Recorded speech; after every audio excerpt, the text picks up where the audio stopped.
Hey everyone, welcome back to Fanfic TV. Today we're diving into an amazing story called What If Gringotts Scanners Detected 34 Tracking Charms on Harry at age 6 and Goblins Declared War on Dumbledore? If you love these stories, please hit that like button and subscribe. It really helps us bring more content to you. Without further ado, let's begin. Chapter 1. The Hidden Heir. The summer rain fell in sheets across London, transforming the city's streets into glistening mirrors beneath the street lamps. Most sensible people had sought shelter, but a small, hunched figure in an oversized raincoat hurried through the downpour toward the gleaming white facade of a building that seemed oddly out of place between a bookshop and a record store. Griphook, senior accounts manager at Gringotts Wizarding Bank, muttered irritably as he climbed the marble steps. He'd been delayed by an emergency call from a pure-blood family whose ancestral vault had developed a rather nasty case of biting doorknobs, a security feature that had unfortunately malfunctioned and taken to snapping at authorized users. After 3 hours of counter-curses and one particularly undignified incident involving the family patriarch's beard, Griphook was drenched, exhausted, and in no mood for further complications. The massive bronze doors swung open at his approach, and the goblin guards nodded respectfully as he passed. Inside, the bank's grand marble hall stood nearly empty this late in the evening. Only a few night tellers remained at their stations, examining precious gems through eyepieces or weighing stacks of galleons on brass scales. "Griphook!" a voice called from the far end of the hall. "Director Ragnarok requests your presence immediately." Griphook froze mid-step. Director Ragnarok, the leader of the British Goblin Nation and the highest authority within Gringotts, never summoned anyone immediately, unless something had gone catastrophically wrong, or unless an opportunity too valuable to ignore had presented itself. "Did the director mention why?" Griphook asked, already changing direction toward the ornate golden doors that led to the administrative levels. The messenger, a younger goblin with a still smooth face, shook his head. "Only that it concerns the Potter accounts." A chill that had nothing to do with his rain-soaked clothes ran through Griphook. The Potter accounts. Dormant for nearly 5 years since the death of James and Lily Potter, with their heir, the famous boy who lived, placed under magical guardianship by Albus Dumbledore himself. The accounts were substantial, ancient, and entangled with some of the oldest magical families in Britain. And they were, technically, Griphook's responsibility. "I'll go at once," he said, quickening his pace. The director's office lay at the heart of a maze of tunnels beneath the public floors of the bank. Unlike the ostentatious marble and gold above, these passages were hewn from raw stone, lit by enchanted crystals that cast a cool blue light across ancient goblin runes carved into the walls. Security checkpoints grew more frequent and more stringent the deeper Griphook traveled, until finally, he stood before a pair of doors forged from dark metal that seemed to absorb rather than reflect the light. He pressed his palm against a small indentation in the center of the doors. They recognized his magical signature and swung inward without a sound. Director Ragnarok was not seated behind his massive desk of polished obsidian as Griphook had expected. Instead, he stood near the far wall, deep in conversation with Barchoke, head of the bank's security division, and Gornick, their most skilled curse-breaker. Between them, partially obscured by their huddle, was what appeared to be a small human child. "Ah, Griphook," Ragnarok said without turning. "Good. You're finally here." "My apologies for the delay, Director," Griphook began. "There was an incident with the Selwyn vault that—" Ragnarok waved a dismissive hand. "Irrelevant now. We have a situation of far greater significance."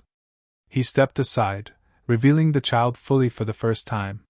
It was a boy, perhaps 5 or 6 years old, with a mop of unruly black hair and eyes of startling green that darted nervously around the room. He was painfully thin, dressed in clothes several sizes too large that hung from his small frame like sails on a becalmed ship. A jagged scar, shaped like a bolt of lightning, was partially visible beneath his fringe. Griphook's breath caught. "Harry Potter." The boy flinched at the name, as though expecting a blow. "Indeed," Ragnarok said grimly. "Found wandering in Diagon Alley by one of our guards. Apparently he got separated from his caretakers. The way he spat the last word made it clear what he thought of whoever was responsible for the child's obvious neglect. But how did he even get into the alley? Griphook asked, approaching slowly. The boy watched him with wary, too-old eyes. And why bring him here rather than to the ministry? Those, Ragnarok said, are excellent questions. Questions overshadowed only by what our security scans discovered when he crossed our threshold. He turned to Gornik. Show him. The curse breaker produced a sheet of parchment covered in complex runic diagrams and handed it to Griphook. As he scanned the document, his confusion turned to disbelief, then to cold fury. 34 charms?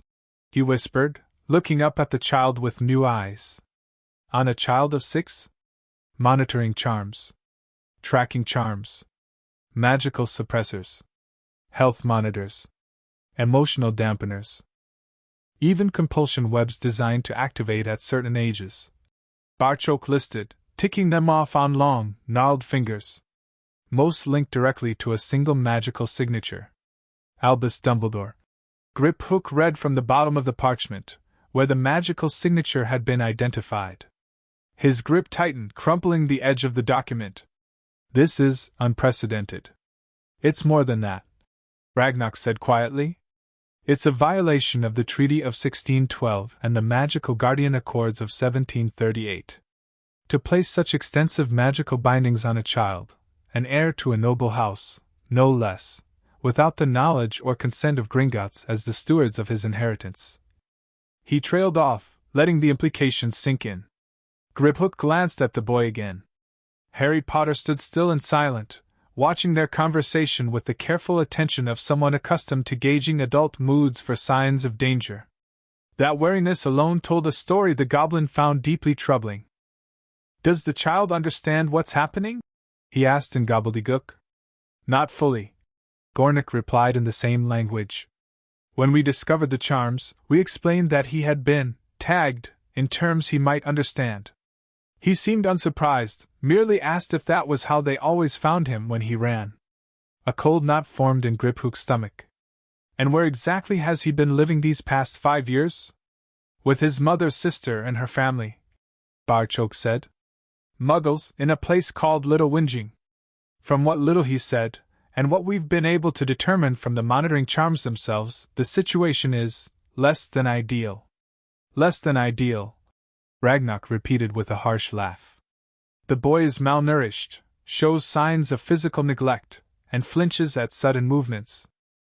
Meanwhile, the supposed greatest wizard of the age has him wrapped in more monitoring spells than we use on our highest security vaults, yet somehow failed to notice, or chose to ignore, his condition. The question, Gornik interjected, is what we do now. By rights, we should alert the ministry. The Department of Magical Children's Welfare would do nothing. Ragnarok cut in sharply.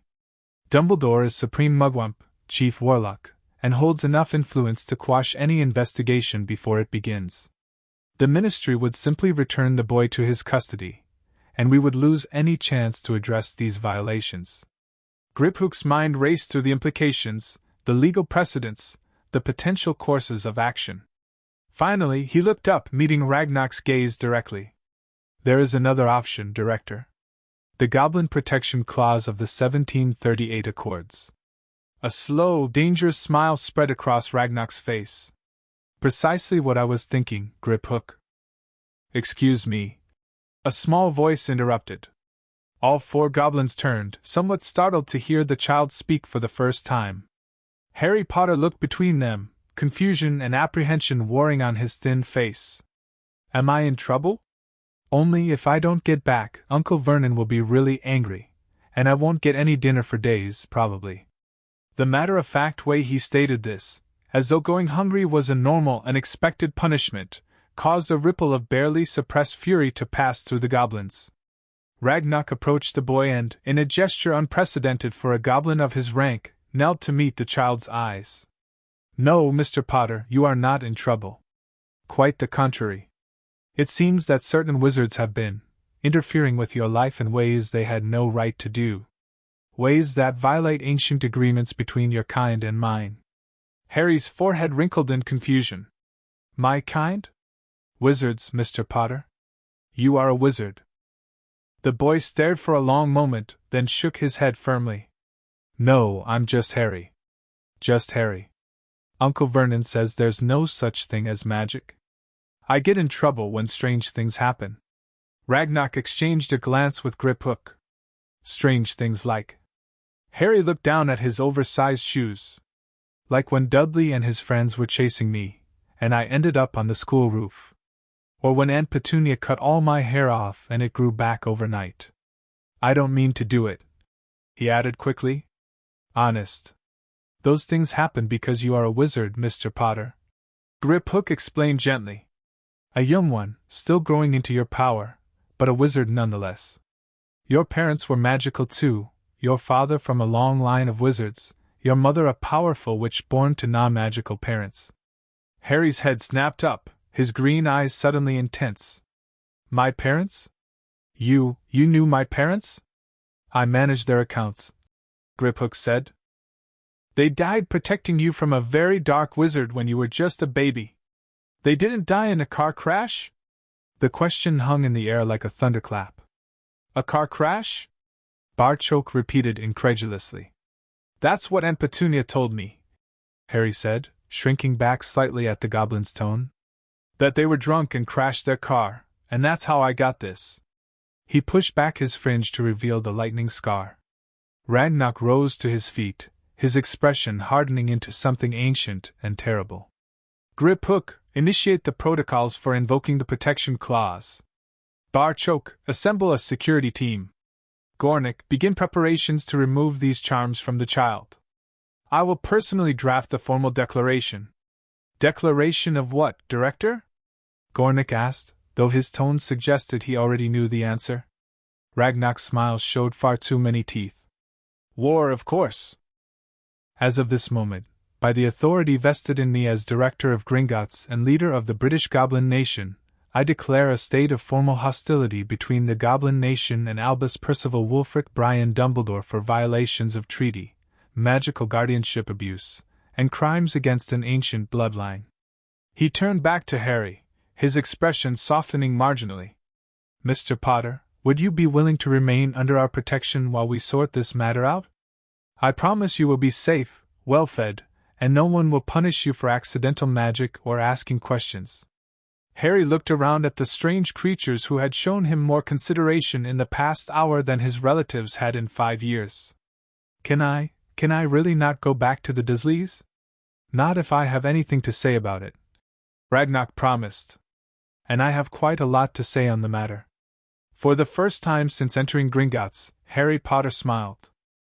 Albus Dumbledore was enjoying a quiet evening in his office at Hogwarts, nursing a cup of hot chocolate and perusing the latest issue of Transfiguration Today, when a dozen alarms began shrieking simultaneously.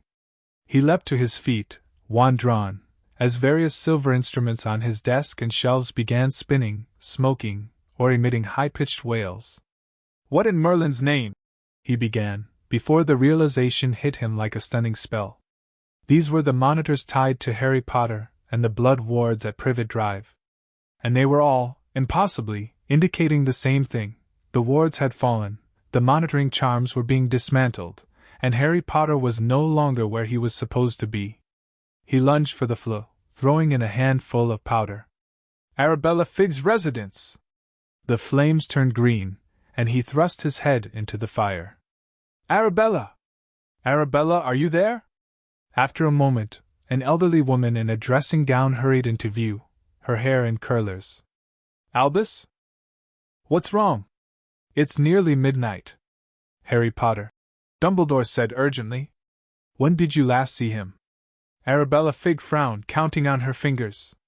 3, perhaps 4 days ago? He was helping his aunt carry groceries home.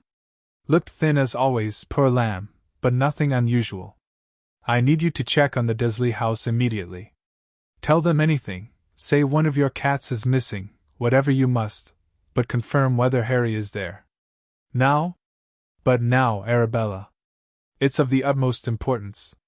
20 agonizing minutes later, Arabella's face appeared in his fireplace, her expression grave. He's not there, Albus. The Dursleys are in quite a state. Apparently, the boy wandered off during a shopping trip to London this morning and never returned. His uncle seemed more angry than concerned, dreadful man. They hadn't even reported him missing. Dumbledore closed his eyes briefly. Thank you, Arabella. Please continue to monitor the situation. If Harry returns or if anything unusual occurs, contact me immediately. He ended the call and turned back to his instruments, attempting to trace the source of the interference. The charms were being systematically dismantled by an expert hand, not destroyed, but carefully unwoven. That suggested precision, knowledge, and magical skill far beyond what any ordinary kidnapper would possess. A soft trill drew his attention to Fawkes' perch, where the phoenix watched him with unnervingly intelligent eyes. I know, old friend. Dumbledore sighed. The boy must be found. Too much depends on him. He was about to contact members of the Order when a sharp tapping came from the window. A goblin messenger hawk, recognizable by its distinctive silver band, hovered outside, a sealed parchment clutched in its talons. Dumbledore's sense of foreboding deepened as he took the message. The seal was unmistakable, the official mark of the director of Gringotts himself. He broke it open and began to read, his face growing paler with each line. To Albus Percival Wulfric Brian Dumbledore, be it known that as of 9:47 p.m. this evening, the Goblin Nation has formally invoked the protection clause of the Magical Guardian Accords of 1738 with respect to one Harry James Potter, heir to the ancient house of Potter.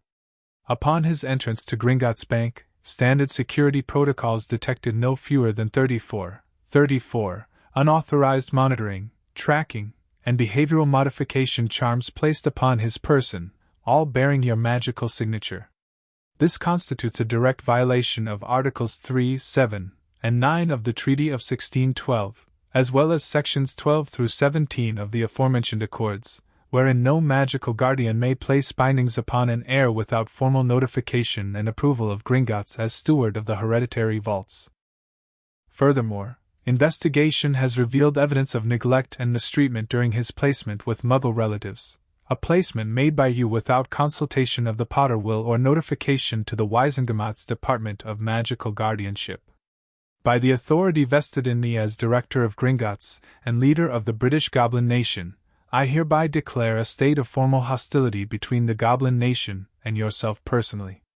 The minor child Harry James Potter is now under Goblin protection as per ancient law. All Potter vaults, properties, and assets are hereby frozen to your access. Any attempt to forcibly remove the child from our protection will be considered an act of war against the entire Goblin Nation, with all the consequences thereof. May your gold diminish and your enemies prosper. Ragnak Director, Gringotts Wizarding Bank High Chieftain, British Goblin Nation. The parchment slipped from Dumbledore's fingers. In all his decades of political maneuvering, magical achievement, and careful planning, he had never anticipated this. The goblins had never invoked the protection clause in modern history. It was an archaic provision from an era when wizarding guardians regularly abused their power over orphaned heirs to steal inheritances. And they had declared war, not against wizardkind as a whole, which would have united the magical world against them, but against him personally. It was politically brilliant and devastating. Any attempt to force the issue would alienate every account holder at Gringotts and potentially trigger a financial crisis that would bring the ministry to its knees. Worse still, they knew about the monitoring charms. Charms he'd placed for Harry's protection, of course, but which admittedly went far beyond what magical law technically allowed. Charms that, if their specific nature became public knowledge, would raise uncomfortable questions about his methods and intentions. A soft chime from the floor preceded Minerva McGonagall's voice. Albus? Are you there? There seems to be some commotion in Diagon Alley. The goblins have closed Gringotts entirely and posted armed guards outside. Rumors are flying. I'll be down shortly, Minerva. Dumbledore interrupted, his mind racing through contingencies. Please contact Severus and have him meet us in my office. We have a situation. He glanced at Fawkes, who watched him with what seemed like disappointment in those ancient eyes. Not now, old friend, he murmured. Judge me if you must, but everything I've done has been for the greater good. The boy is essential to our future." The phoenix turned its head away, and Dumbledore felt the weight of that small rejection as he prepared to face what would undoubtedly be the greatest challenge to his authority in decades. Harry Potter had never slept in a real bed before, at least not that he could remember. The small cot in the cupboard under the stairs barely deserved the name, and now he found himself in a chamber deep within Gringotts, lying on a bed that seemed to have been hastily adjusted to human proportions but was still the softest thing he'd ever felt. The room was strange, carved directly from stone, with glowing crystals instead of lamps, and furniture that was slightly too low and wide for human proportions. But it was clean and warm, and most importantly, it wasn't the cupboard. He was still trying to process everything that had happened. Wizards. Magic. His parents murdered, not killed in an accident. And these creatures, goblins they'd called themselves, had declared war on someone called Dumbledore because of spells placed on Harry himself. A soft knock on the door made him sit up. "Come in." The door opened to reveal Griphook, now dressed in what Harry assumed were more formal goblin clothes, a dark suit of an unusual cut with intricate gold embroidery at the collar and cuffs. "I trust the accommodations are acceptable, Mr. Potter?" the goblin asked, stepping inside. "I apologize for their austerity. We seldom have human visitors in the residential levels." "It's brilliant," Harry said honestly. "Much better than my cupboard." Griphook's expression darkened momentarily. "Your cupboard?" "Where I sleep. Under the stairs at the Dursleys," Harry explained, not understanding the goblin's reaction. "This is massive compared to that." Griphook seemed to struggle with his response before continuing. "I see. Well, this arrangement is temporary.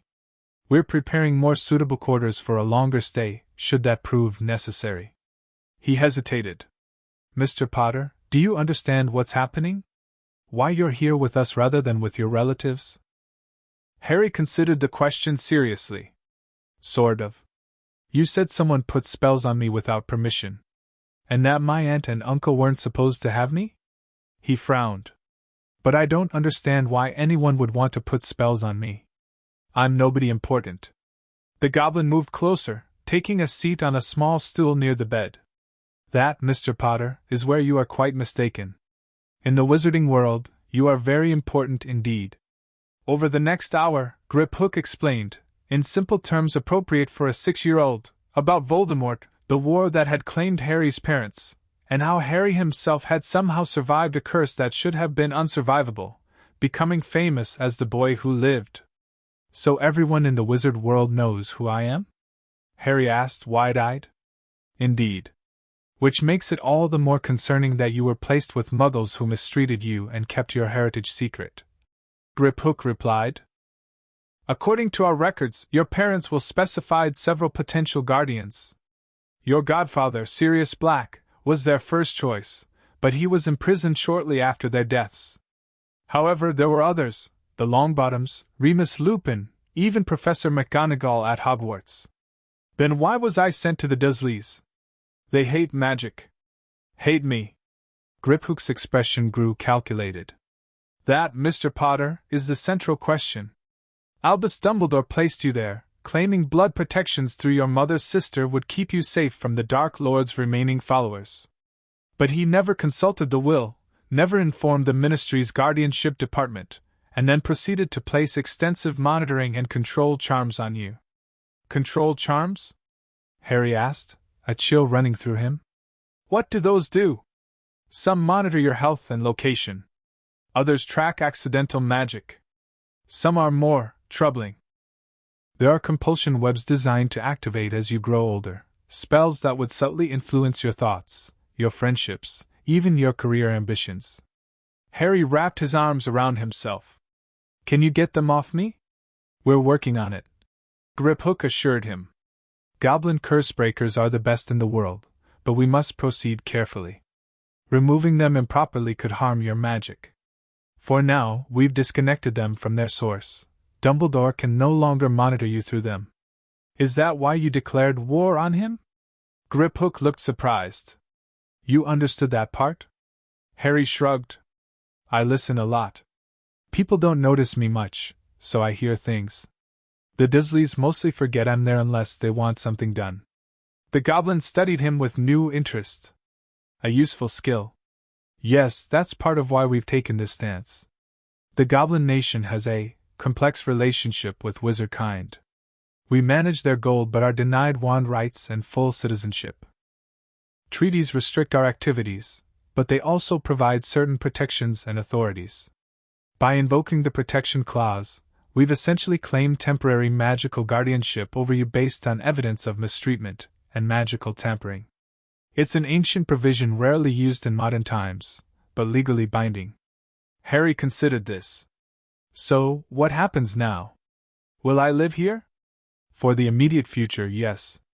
We've already begun removing the monitoring charms. Tomorrow, our healers will examine you thoroughly. After that. Griphook hesitated. Director Ragnarok wishes to discuss longer-term arrangements with you once you've rested. Harry nodded slowly, his eyelids growing heavy despite the strangeness of his situation. Griphook noticed and stood. Rest now, Mr. Potter. You're safe here. No one can enter Gringotts against our will, not even Albus Dumbledore. As the goblin moved toward the door, Harry called out, Griphook? Thank you for helping me. Griphook turned, his expression unreadable. Don't thank us yet, Mr. Potter. Our motives aren't entirely altruistic. The Goblin Nation has its own interests in this matter. Still, Harry insisted, no one's ever helped me before. So, thank you? After Griphook left, Harry lay back on the soft bed, his mind whirling with all he'd learned. Magic was real. He was a wizard. His parents hadn't died in a car crash. And somewhere out there was a powerful wizard who had been monitoring him for years, for reasons Harry couldn't begin to understand. Despite the uncertainty, for the first time in his memory, Harry fell asleep feeling safe. This is unprecedented, Albus, Minerva McGonagall said, pacing the headmaster's office. A goblin declaration of war against an individual rather than the ministry as a whole? I've never heard of such a thing. It is unusual, Dumbledore admitted, stroking his beard thoughtfully. A clever tactical choice. By targeting me personally, they avoid triggering the ministry protocols for goblin rebellions while still making their point. Severus Snape, lurking in the shadows as was his habit, spoke up. The question is not the form of their declaration but its substance. Potter is with the goblins? How did he even get to Diagon Alley? That remains unclear, Dumbledore said. According to Arabella, the Dursleys took him along on a trip to London, something they rarely do. Somehow, he became separated from them and found his way into the alley. Or was guided there. Snape suggested darkly. By whom? Minerva demanded. Who even knew where the boy was besides us? Snape raised an eyebrow. Someone obviously knew enough to find him. The question is whether this was opportunistic or planned. Dumbledore sighed heavily. The more pressing concern is the goblin's accusations regarding the monitoring charms. Yes, about those, Albus, Minerva said sharply. 34 charms? On a child? What exactly have you been doing? Protecting him, Minerva. Dumbledore replied calmly. The boy's safety is paramount. I needed to know if he was in danger, if the blood wards were functioning properly, if his magic was developing normally. And the behavioral modification charms mentioned in Ragnarok's letter? Snape asked silkily. What protection did those offer? A flash of annoyance crossed Dumbledore's face before he smoothed it away. Subtle guidance only, to help him navigate the challenges ahead. Nothing that would override his free will. Just nudge it in the right direction? Minerva asked, her Scottish accent becoming more pronounced as her temper rose. I warned you about those muggles, Albus. I told you they were the worst sort.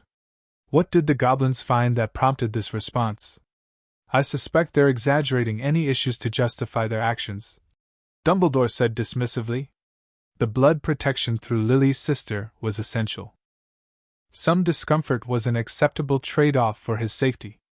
Discomfort, Minerva repeated, her lips thinning to a white line. And now the goblins have him.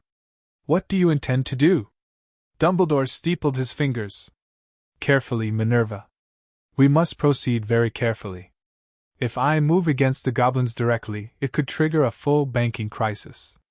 Many of our most important allies, including the school governors, would be furious if their access to Gringotts were compromised.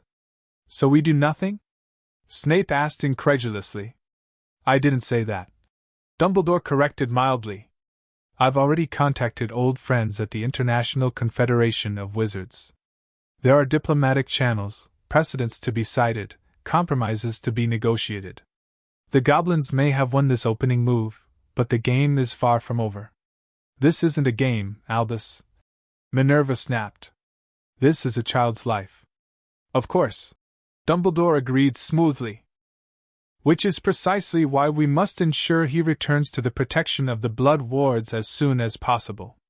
Voldemort may be gone, but his followers remain, and many would dearly love to harm the boy who lived. And the charms? Snape pressed. Will you replace those too, once you've retrieved him? Dumbledore's blue eyes, usually twinkling with warmth, turned cold. I will do whatever is necessary to ensure the greater good, Severus. As I always have.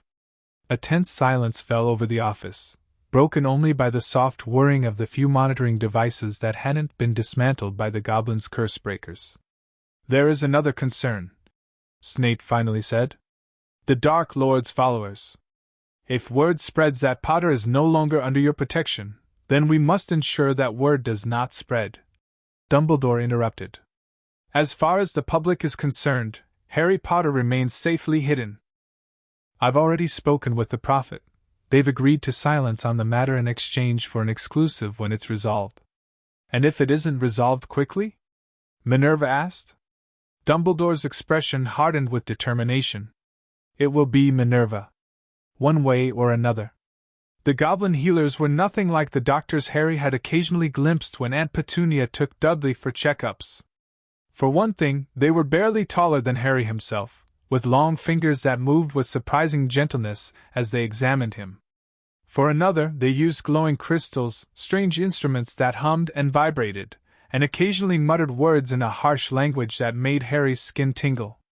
Malnourished. The chief healer, Steelclaw, declared after an hour of examination. Vitamin deficiencies, improperly healed bones in the left arm and right ankle, vision impairment that could have been corrected years ago, and stunted magical pathways from the suppression charms. Griphook, who had stayed with Harry throughout the examination, frowned deeply. Can these issues be addressed? Most of them, yes. The nutritional deficiencies will require a regimen of potions over several months. The bones can be rebroken and properly healed, though it will be painful. The vision. Steelclaw studied Harry thoughtfully. There are rituals that could correct it permanently, but they're complex and not without risk. For now, properly fitted glasses would suffice. And his magic? That's more complicated. The healer admitted. The suppression charms have been in place during critical developmental years. With them removed, his magic will naturally strengthen, but he may experience unpredictable bursts of accidental magic as his core stabilizes. He'll need training to control it sooner than most wizard children. Harry, who had been listening quietly to this discussion of his health, finally spoke up. Excuse me, but what does that mean? Unpredictable magic? Steelclaw turned to him. Your magic, young Potter, is like a river that's been dammed for years. Now that we're removing those dams, the flow will be stronger and may overflow its banks until new channels are established. You might cause things to happen without meaning to, objects moving, transforming, perhaps even elemental manifestations like fire or wind. Will I hurt people? Harry asked, alarmed. Not with proper guidance, Griphook assured him. Which brings us to the next matter. Director Ragnarok wishes to see you now that your examination is complete. The director's office was as intimidating as Harry remembered from the previous night, but this time, he was better prepared. Ragnarok sat behind his massive obsidian desk, surrounded by ledgers, maps, and strange instruments that occasionally emitted puffs of colored smoke. Mr. Potter, he greeted, setting aside a document as they entered. I trust our healers have treated you well? Yes, sir, Harry replied, remembering his manners. Thank you for helping me. Ragnar's expression softened fractionally. Please sit. He gestured to a chair that Harry suspected had been conjured specifically for this meeting, as it was the right size for a human child. Once Harry was seated, with Griphook standing nearby, Ragnar leaned forward. I'll be direct, Mr. Potter. The situation we find ourselves in is complex. Legally, we've established temporary guardianship over you through the Protection Clause. However, this is not a permanent solution. Do I have to go back to the Dursleys? Harry asked, his stomach clenching with dread. No, Ragnar said firmly. Our investigation has confirmed sufficient neglect to invalidate that placement permanently. However, there are other potential guardians specified in your parents' will who might petition for custody once this becomes public knowledge. Like who? Your godfather, Sirius Black, is currently unavailable, Ragnar said carefully. There are questions about his case that our investigators are looking into. The Longbottoms, who are also named, are similarly unavailable due to health issues. Remus Lupin, another friend of your parents, was disqualified due to a medical condition, though that ruling could potentially be challenged. Harry tried to process the idea that there were people who might actually want him. What happens until then? That, Ragnar said, is what we must decide. The Goblin Nation cannot maintain formal guardianship indefinitely without triggering certain diplomatic consequences. However, we can extend our protection while alternative arrangements are made. He paused, studying Harry intently. There is another option, one not taken in centuries. You could become a goblin friend. Griphook inhaled sharply, drawing Harry's attention. Director, that status hasn't been granted to a human since. I'm aware, Griphook. Ragnar interrupted. But these are unusual circumstances that call for unusual measures. What's a goblin friend? Harry asked. It is an ancient designation, Ragnar explained. Not quite adoption, but a formal recognition that you stand under our protection and are considered aligned with our interests.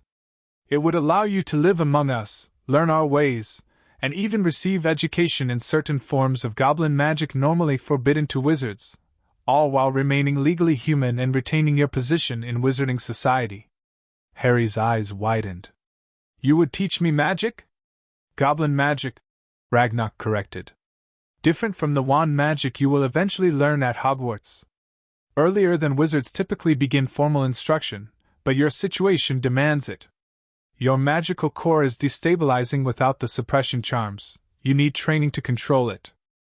In exchange, Griphook added, you would be expected to respect our customs, learn our language, and in time, perhaps serve as a bridge between our peoples.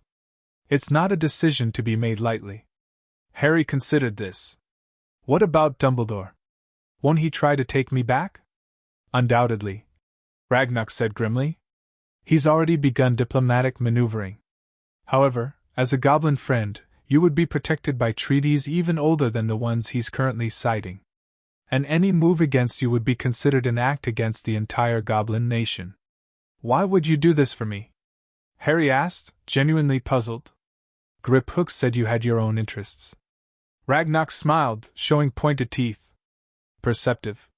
Yes, we have multiple motivations. First, there's the principle. The wizarding world's casual disregard for our treaties and accords cannot go unchallenged. Second, your accounts represent significant business for Gringotts, and protecting our clients' interests protects our own. And third? Harry prompted, sensing there was more.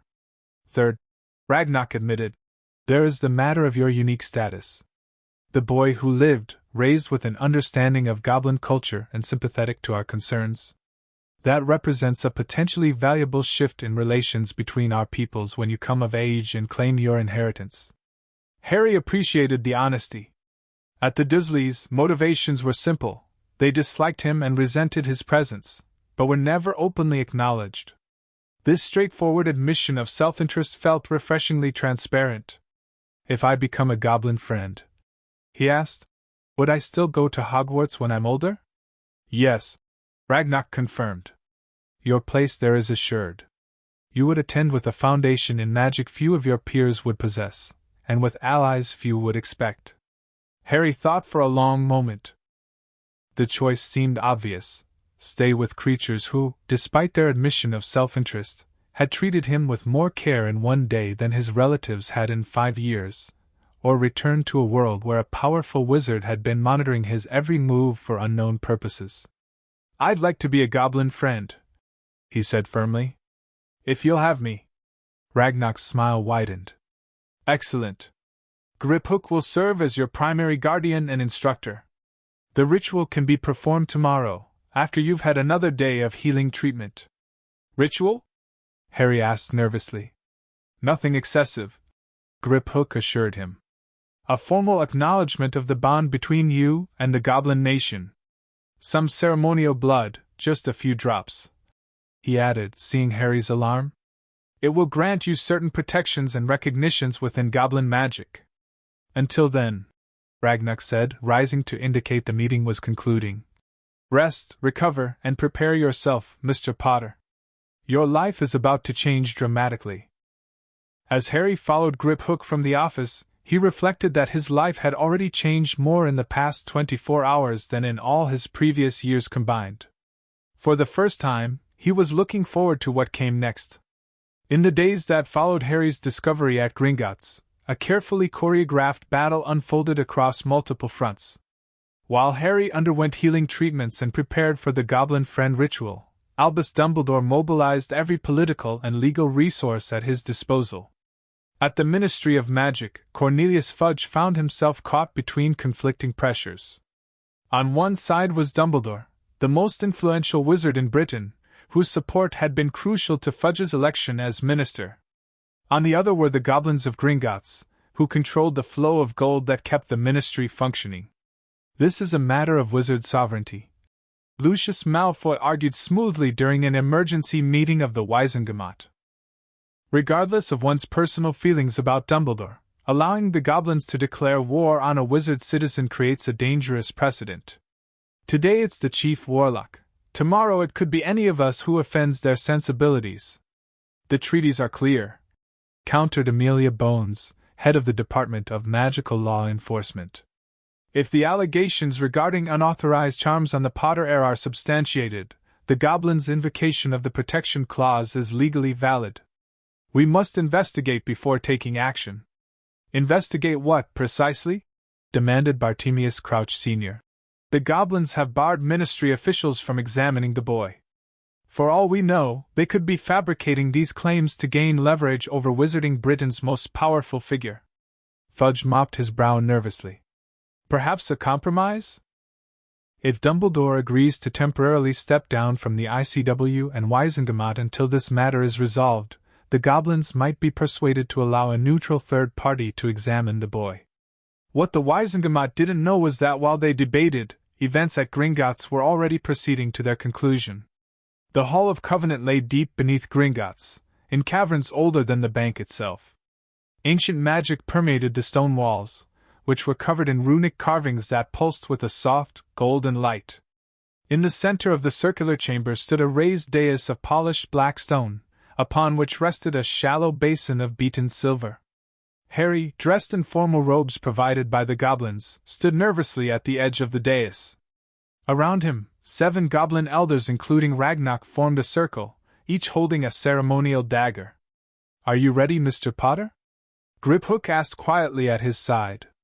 Harry nodded, trying to project more confidence than he felt. The past 3 days had been a whirlwind of healing sessions, basic instruction in goblin customs, and briefings on what the ritual would entail. His arm and ankle no longer ached constantly after the healer's treatments, and the nutritional potions, while Val-tasting, had already given him more energy than he could remember having before. "Remember," Griphook continued, "speak the responses exactly as we practiced. The magic of this chamber enforces intention and truth. Any hesitation or insincerity could disrupt the ritual." "I remember," Harry assured him. Ragnar stepped forward, raising his arms. The torches around the chamber dimmed, while the runic carvings brightened in response. "We gather in the Hall of Covenant," Ragnar intoned in gobbledygook, his voice echoing with power. To bind a human child to the nation by the ancient rights of friendship and alliance. He switched to English, presumably for Harry's benefit. Harry James Potter, heir of the ancient house of Potter, do you come here freely to seek the protection and knowledge of the Goblin nation? I come freely, Harry replied, his young voice steady despite his nerves.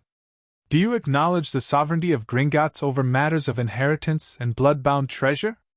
I acknowledge it. Do you swear to respect our customs, guard our secrets, and stand as friend to our nation in times of peace and war? I swear it. Ragnarok nodded in approval. Then approach the basin of binding to seal your oath with blood freely given. Harry stepped onto the dais. The silver basin before him was filled with a clear liquid that smelled faintly of metal and herbs. Ragnarok handed him a small golden dagger. 3 drops only, child. Into the basin. Harry pricked his finger without hesitation. The Dursleys had never coddled him when it came to pain, and allowed 3 drops of his blood to fall into the liquid. The moment the 3rd drop touched the surface, the contents of the basin began to glow with an intense silver light. Each of the goblin elders stepped forward in turn, adding their own blood to the mixture. With each contribution, the light changed color, from silver to gold, then to blue, green, red, purple, and finally a blinding white that forced Harry to shield his eyes. Drink, Ragnarok commanded, lifting the basin and offering it to Harry. Harry took the basin with both hands and sipped the liquid. It tasted strange, metallic yet sweet, burning yet cooling, somehow everything and nothing all at once. As he swallowed, warmth spread through his body, settling into his bones and tingling along his skin. The goblins began to chant in their language, the sounds harsh yet melodic, building in intensity until the very air seemed to vibrate with power. The runic carvings on the walls flared in response, sending beams of light toward Harry that surrounded him in a cocoon of golden energy. Inside that cocoon, Harry felt something inside him shift and change. It wasn't painful, but it was profound, as though a door had opened within him that he hadn't known existed. Through that door flowed knowledge, impressions, instincts that weren't his own yet somehow became part of him. He understood, suddenly, why goblins considered metal alive. Could feel the subtle differences between gold mined by dragons and gold mined by wizards. Knew, without being told, that to touch another goblin's weapon without permission was a grave insult, but to admire it openly was a high compliment. The light faded gradually, and Harry found himself still standing on the dais, though his legs felt weak. Griphook was at his side instantly, supporting him. "It is done," Ragnarok declared. "Harry James Potter stands as friend to the Goblin nation, under our protection and bound to our ways. Let any who would harm him face the wrath of Gringotts and the vengeance of our people." The other elders raised their daggers and shouted in unison, "So mote it be." A final pulse of magic swept through the chamber, sealing the covenant, and Harry Potter became the first goblin friend declared in over 300 years. The news broke the following morning in a special edition of the Daily Prophet that sent shockwaves through Wizarding Britain. Boy who lived now. Goblin friend. Goblins claim abuse and magical tampering by Albus Dumbledore Ministry in crisis as banking giant threatens sanctions. The article, penned by a previously unknown reporter named Rita Skeeter, detailed shocking allegations. Harry Potter, savior of the wizarding world, had been discovered living with abusive Muggle relatives while under dozens of monitoring and control charms placed by Albus Dumbledore without legal authority. The goblins had invoked ancient treaties to protect the boy and, in an unprecedented move, granted him the status of goblin friend. Accompanying the article was a photograph of Harry Potter standing beside Director Ragnarok, thin and small for his age, but standing straight, his famous scar visible beneath his unruly hair, wearing formal robes bearing both a Potter crest and a newly created emblem signifying his status as goblin friend. The wizarding world erupted in outrage, confusion, and passionate debate. Howlers descended upon Hogwarts in such numbers that the male wards had to be reinforced. The ministry received thousands of letters demanding investigation. Gringotts itself was mobbed by reporters and concerned citizens seeking confirmation. And in the headmaster's office at Hogwarts, Albus Dumbledore stared at the newspaper, his customary twinkle long gone from his eyes, replaced by a cold calculation. "This complicates matters significantly," he murmured to Fawkes, who trilled softly in response. "The goblins have outmaneuvered me for the moment, but this is far from over. The boy's destiny remains unchanged, regardless of who guides him toward it." The Phoenix turned away, as if unwilling to hear such sentiments. Dumbledore sighed heavily and reached for parchment and quill. The time for subtle maneuvering was past. Now he needed allies who understood the greater stakes involved. Certain members of the Order needed to be recalled from their various positions, Moody from retirement, Lupin from his self-imposed exile, perhaps even Hagrid from his summer expedition studying dragon migrations. The letter he began, however, was addressed to Nicholas Flamel. If matters continued to deteriorate, certain contingencies would need to be accelerated. The stone would need to be moved sooner than planned. All for the greater good. Dumbledore whispered as he wrote. All for the greater good. Deep within Gringotts, Harry Potter sat cross-legged on a cushion in a small chamber dedicated to magical instruction. Across from him, Griphook demonstrated a simple exercise designed to help Harry sense and direct his newly unstable magical core. Focus on the crystal, the goblin instructed, indicating a small, rough gem placed between them. Feel your magic as a current within you. Direct it, gently, toward the stone. Harry concentrated, closing his eyes briefly to better sense the swirling energy Griphook had taught him to recognize as his own magic. Since the ritual, his awareness of this internal power had increased dramatically, making both its control and its volatility more pronounced. Good, Griphook said as the crystal began to glow faintly. Now draw it back. Think of your magic as the tide, it flows out, but always returns to its source. Harry visualized the energy receding, flowing back into his core. The crystal's glow dimmed obediently. Excellent progress, Griphook noted, making a mark in the small book where he tracked Harry's training. Your control is developing faster than expected. The goblin magic from the ritual seems to have accelerated your understanding of magical theory. It feels different now, Harry admitted. Before, when strange things happened around me, it was like sneezing, sudden and uncontrollable. Now I can feel it building, like water behind a dam. Griphook nodded. That awareness is crucial. Wizarding children typically experience accidental magic without understanding its source until formal schooling begins at 11. By starting your instruction now, we hope to give you significantly more control by the time you attend Hogwarts. Will I learn goblin magic too? Harry asked eagerly. Some, Griphook confirmed. As a goblin friend, you're entitled to instruction in certain aspects of our magical traditions. However, there are fundamental differences between goblin and wizard magic. We work primarily with earth, metal, and blood, elements connected to our nature. Wizards channel magic through wands, focusing their intent through an external tool. So I'll need a wand eventually? Yes, though not for some years yet. The wizarding authorities monitor underage magic performed with wands. Wandless control exercises like these won't trigger their detection systems. Harry absorbed this information thoughtfully. The past week had been a crash course in magical theory, goblin culture, and his own unusual status in both worlds. Every day brought new revelations, from the contents of his family vaults, which he wasn't yet allowed to visit but had been briefed on, to the complex political situation unfolding above ground. Griphook, he began hesitantly. The newspaper yesterday, all those people know about me now, don't they? The goblin's expression softened slightly. Yes. Director Ragnarok felt a public stance was necessary to counter Dumbledore's political maneuvering. By making your situation known to the wizarding public, we've ensured that any attempt to forcibly return you to your previous circumstances would face significant opposition. But won't that make it dangerous for me to leave Gringotts? For the immediate future, yes. Griphook acknowledged. Which is why your education will continue here for the time being. However, arrangements are being made for more diverse instruction as your control improves. Not all of your teachers can come to Gringotts. Before Harry could ask for clarification, the door opened, and a goblin messenger entered with a bow. Accounts Manager Griphook, Director Ragnarok requests your presence, and that of the Potter heir in his office immediately. There has been a development. Griphook rose swiftly. We will come at once. As they navigated the stone corridors toward Ragnarok's office, Harry sensed tension in the bank.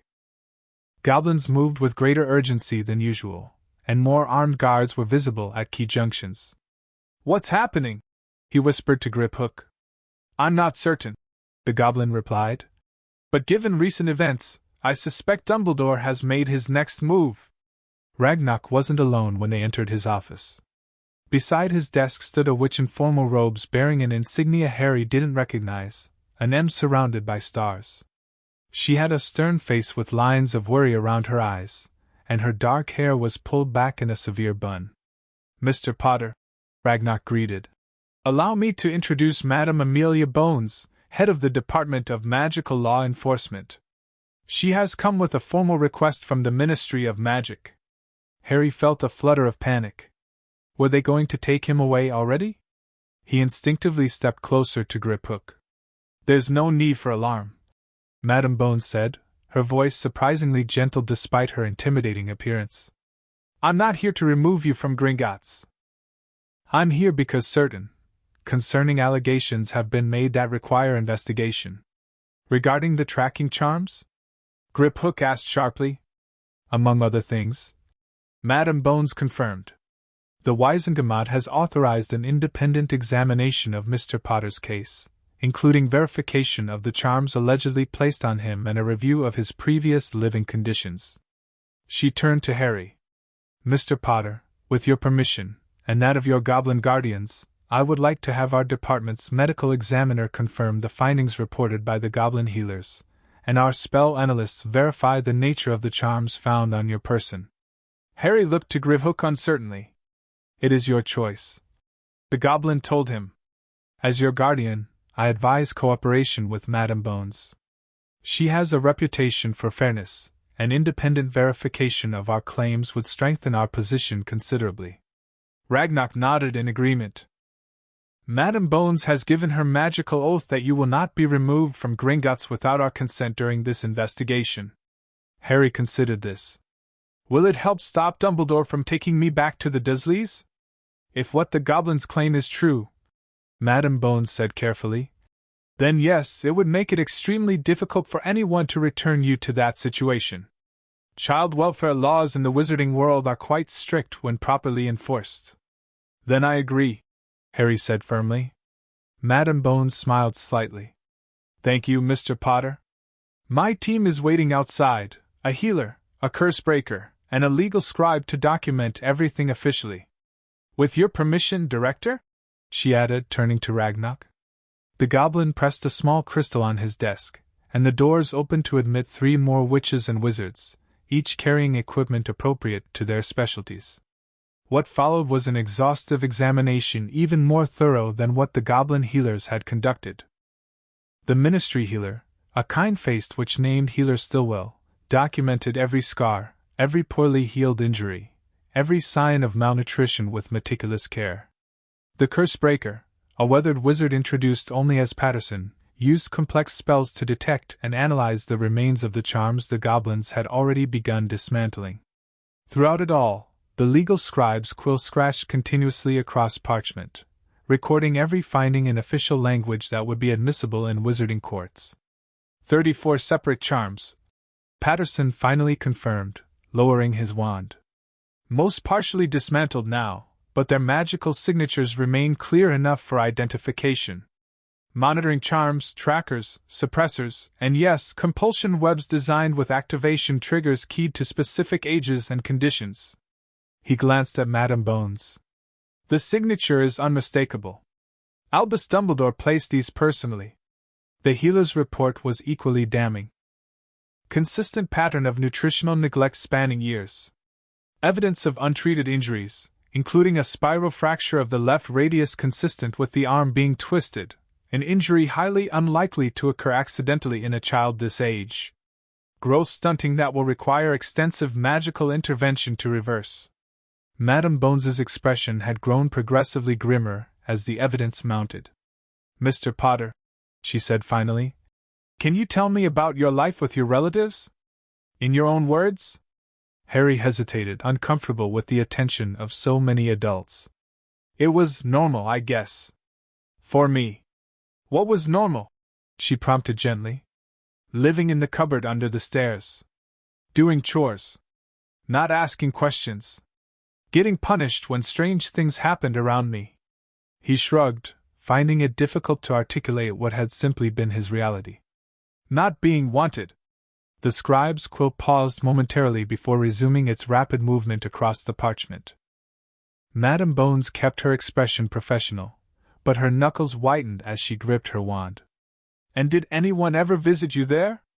Any wizards or witches? Anyone who might have noticed your situation?" Harry shook his head. "I didn't even know magic was real until the goblins told me. Aunt Petunia and Uncle Vernon said my parents died in a car crash." A soft, collective intake of breath from the ministry officials followed this statement. "I believe we have sufficient evidence," Madame Bones said, her voice carefully controlled. "Mr. Potter, thank you for your cooperation. Director Ragnarok, Accounts Manager Grip Hook, I'll be filing my report with the Wiesengemot immediately. Based on these findings, I will be recommending formal charges against Albus Dumbledore for child endangerment, magical tampering, and willful violation of magical guardianship laws." Ragnarok bared his teeth in what Harry had come to recognize as a satisfied smile. "And the Goblin declaration of war against Dumbledore? Will be recognized as legally justified under the terms of the 1738 Accords," Madame Bones confirmed. "The Ministry will issue a formal statement acknowledging the validity of your invocation of the Protection Clause and recognizing Mr. Potter's status as a goblin friend." She turned back to Harry. "Mr. Potter, this doesn't resolve all questions about your long-term guardianship in the wizarding world, but it does ensure you won't be returned to your relatives. Further arrangements will need to be discussed, but given your current status, the goblin's temporary guardianship will be allowed to continue while alternatives are explored." After the ministry officials departed with their evidence, Harry looked to Grip Hook. "What happens now?" "No," the goblin replied with undisguised satisfaction. "Albus Dumbledore faces the consequences of his actions. And you, young Potter, continue your education, though perhaps with a somewhat expanded curriculum." Ragnarok nodded. "Indeed. Madame Bones's endorsement opens certain doors that were previously closed to us. There are individuals who might now be willing to contribute to your instruction without fear of ministry interference." Harry wasn't entirely sure what that meant, but the goblins seemed pleased, which he took as a good sign. Whatever came next, he was certain of one thing. His life had changed irrevocably the moment those bank scanners had detected 34 unauthorized charms on a confused 6-year-old boy. And for the first time he could remember, change felt like a promise rather than a threat. Chapter 2, Education in Shadows. Harry ducked as a jet of amber light whizzed past his ear, singeing a few strands of hair. He rolled sideways across the stone floor of the training chamber, coming up behind a waist-high block of granite. His fingers brushed against the cool surface of the carved runed stone in his pocket. Drawing it out, he whispered a single word in gobbledygook and felt the stone warm against his palm. "Better," Sharp Fang called from across the chamber. "But still too slow on the defensive sequence. In real combat, I'd be dead." Harry finished with a rueful smile. "I know." The goblin combat instructor nodded approvingly. 3 years of training had transformed Sharp Fang from a terrifying taskmaster to merely an intimidating one. His scarred face broke into what might generously be called a smile. "Again," he commanded. "This time, anticipate the second attack. Your awareness is too narrow."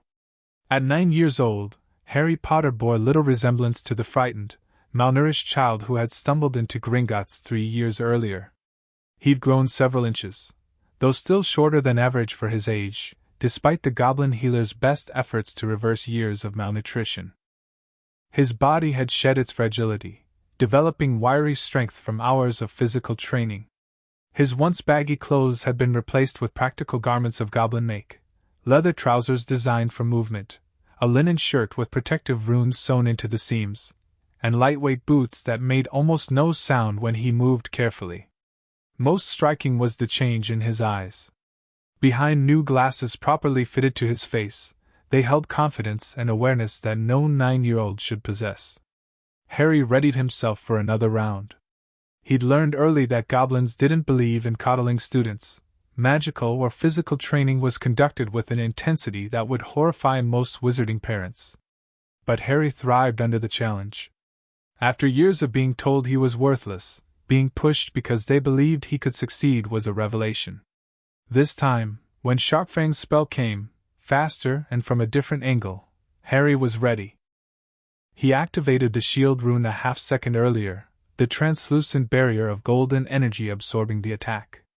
Simultaneously, he pulled a second stone from his pocket and sent a pulse of disruptive magic toward the goblin. Sharpfang blocked it easily but nodded with satisfaction.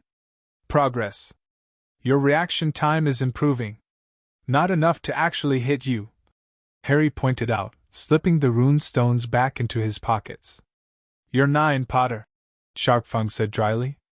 If you could best the Goblin Battle Master at your age, we'd have to rewrite our training manuals. A chime echoed through the chamber, signaling the end of the training session. Harry bowed formally to his instructor, right fist over his heart in the goblin manner. Thank you for today's lesson, Master Sharpfang. The goblin returned the gesture with the shallower bow appropriate from teacher to student. Your next session is with Griphook for magical theory, yes? Harry nodded, already gathering his training equipment. Good. Tell him your conjunctive rune sequences are improving. Your pronunciation of the activation words, however. Sharpfang made a sour face. Still too human? Harry asked with a grin. Distressingly so. The goblin agreed. Perhaps your throat will develop proper roughness when your voice changes. Until then, compensate with intent. Harry thanked him again and headed for the doorway. 3 years in the underground complex of Gringotts had given him an intimate knowledge of its labyrinthine passages. While he didn't live in the deepest goblin residential areas, his quarters were located in a comfortable middle zone where trusted outsiders were occasionally permitted. As he walked, he passed several goblins who nodded respectfully, a far cry from his early days when most had viewed him with suspicion. His status as goblin friend had initially been controversial among the more traditional clans, but his earnest efforts to learn their ways and his increasingly useful insights into wizard thinking had gradually won acceptance, if not universal warmth. He found Griphook in their usual study room, surrounded by ancient tomes and scrolls of parchment covered in complex diagrams.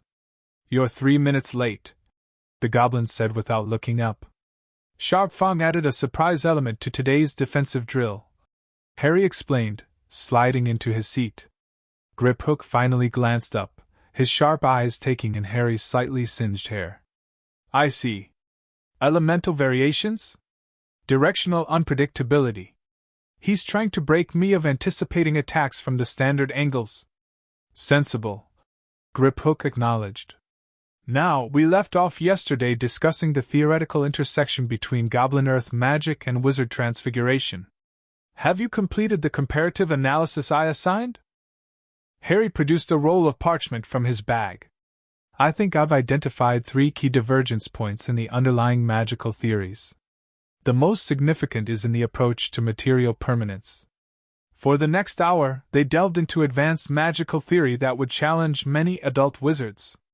This had been the pattern of Harry's education for 3 years, a mixture of physical training, magical theory, practical applications of both goblin and wizarding magic, though the latter without a wand, goblin history and culture, and enough conventional subjects like mathematics and languages to ensure he wouldn't be behind when he eventually attended Hogwarts. Your analysis is generally sound, Griphook concluded after reviewing Harry's work, though you've overlooked a subtle distinction in the 4th paragraph regarding intent anchoring in permanent transfigurations. We'll address that tomorrow. He set aside the parchment and fixed Harry with his penetrating gaze. Now, to more immediate matters. Director Ragnarok has approved the next phase of your education. Harry straightened in his chair. He'd been petitioning for this for months, the chance to expand his learning beyond goblin instructors.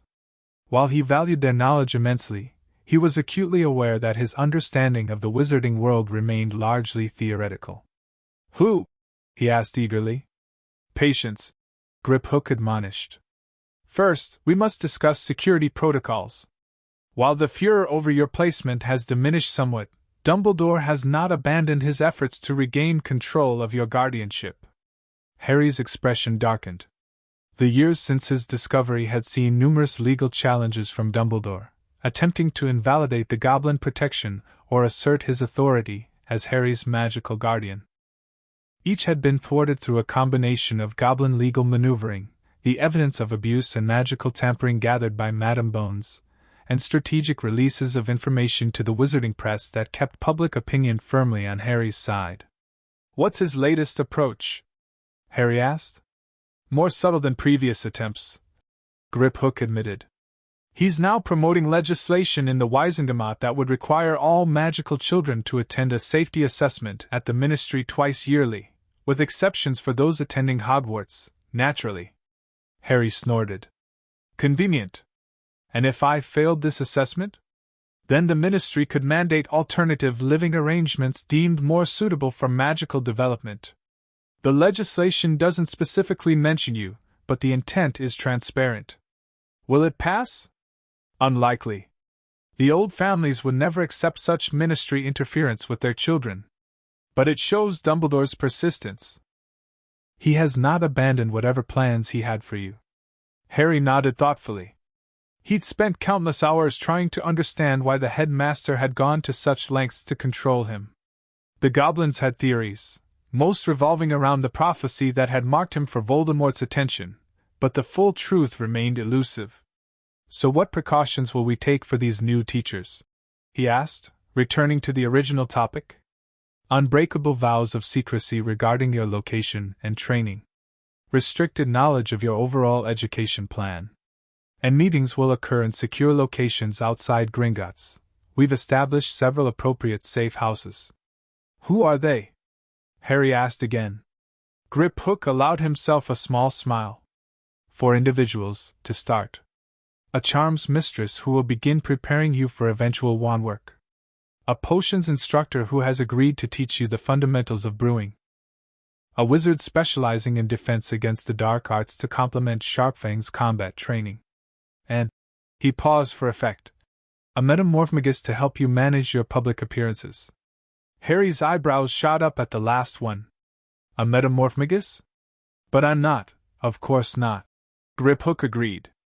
But Nymphadora Tonks, currently in her final year at Hogwarts, has agreed to teach you how to use appearance-altering charms and potions to move about the wizarding world without being recognized as Harry Potter. Her talents make her uniquely qualified to understand the principles involved. She's still a student? Will she be allowed to teach me? Miss Tonks is of age in the wizarding world and has received special dispensation for weekend visits. She finds our offer of access to certain goblin texts on morphic magic, normally forbidden to wizards, quite motivating. Griphook's expression turned serious. More importantly, she has personal reasons to distrust Dumbledore's judgment regarding children. What reasons? That is her story to share if she chooses, Griphook said firmly. Your first meeting with her is scheduled for this weekend at the Copper Cauldron Safe House. The other instructors will begin over the following weeks. Harry could hardly contain his excitement. While he'd had brief interactions with a few wizards and witches over the years, mostly Gringotts employees or specialists brought in for specific evaluations, this would be his first sustained contact with the wider magical world. There is one more matter, Griphook added, his tone shifting. Director Ragnarok wishes to see you this evening regarding a sensitive discovery in the ongoing investigation of Sirius Black. Harry's pulse quickened. His godfather remained a painful subject. 3 years of goblin inquiries had uncovered disturbing inconsistencies in Black's case, most notably the absence of a trial transcript in the ministry records. Amelia Bones had quietly launched her own investigation but faced bureaucratic resistance at every turn. Have they found something conclusive? Harry asked hopefully. I believe so, Griphook replied carefully. But it would be inappropriate for me to preempt the director's briefing. Harry nodded, understanding the dismissal. What time should I meet him? After dinner. And Harry, Griphook added as his student rose to leave. Regardless of tonight's revelations, remember that patience is often the sharpest weapon in our arsenal.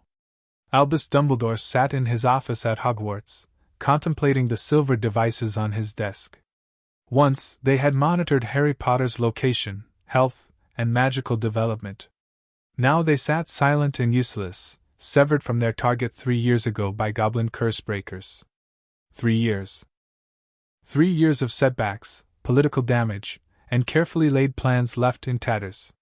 The boy was beyond his reach, learning who knew what from creatures whose agenda remained opaque. Every attempt to legally reclaim guardianship had been thwarted.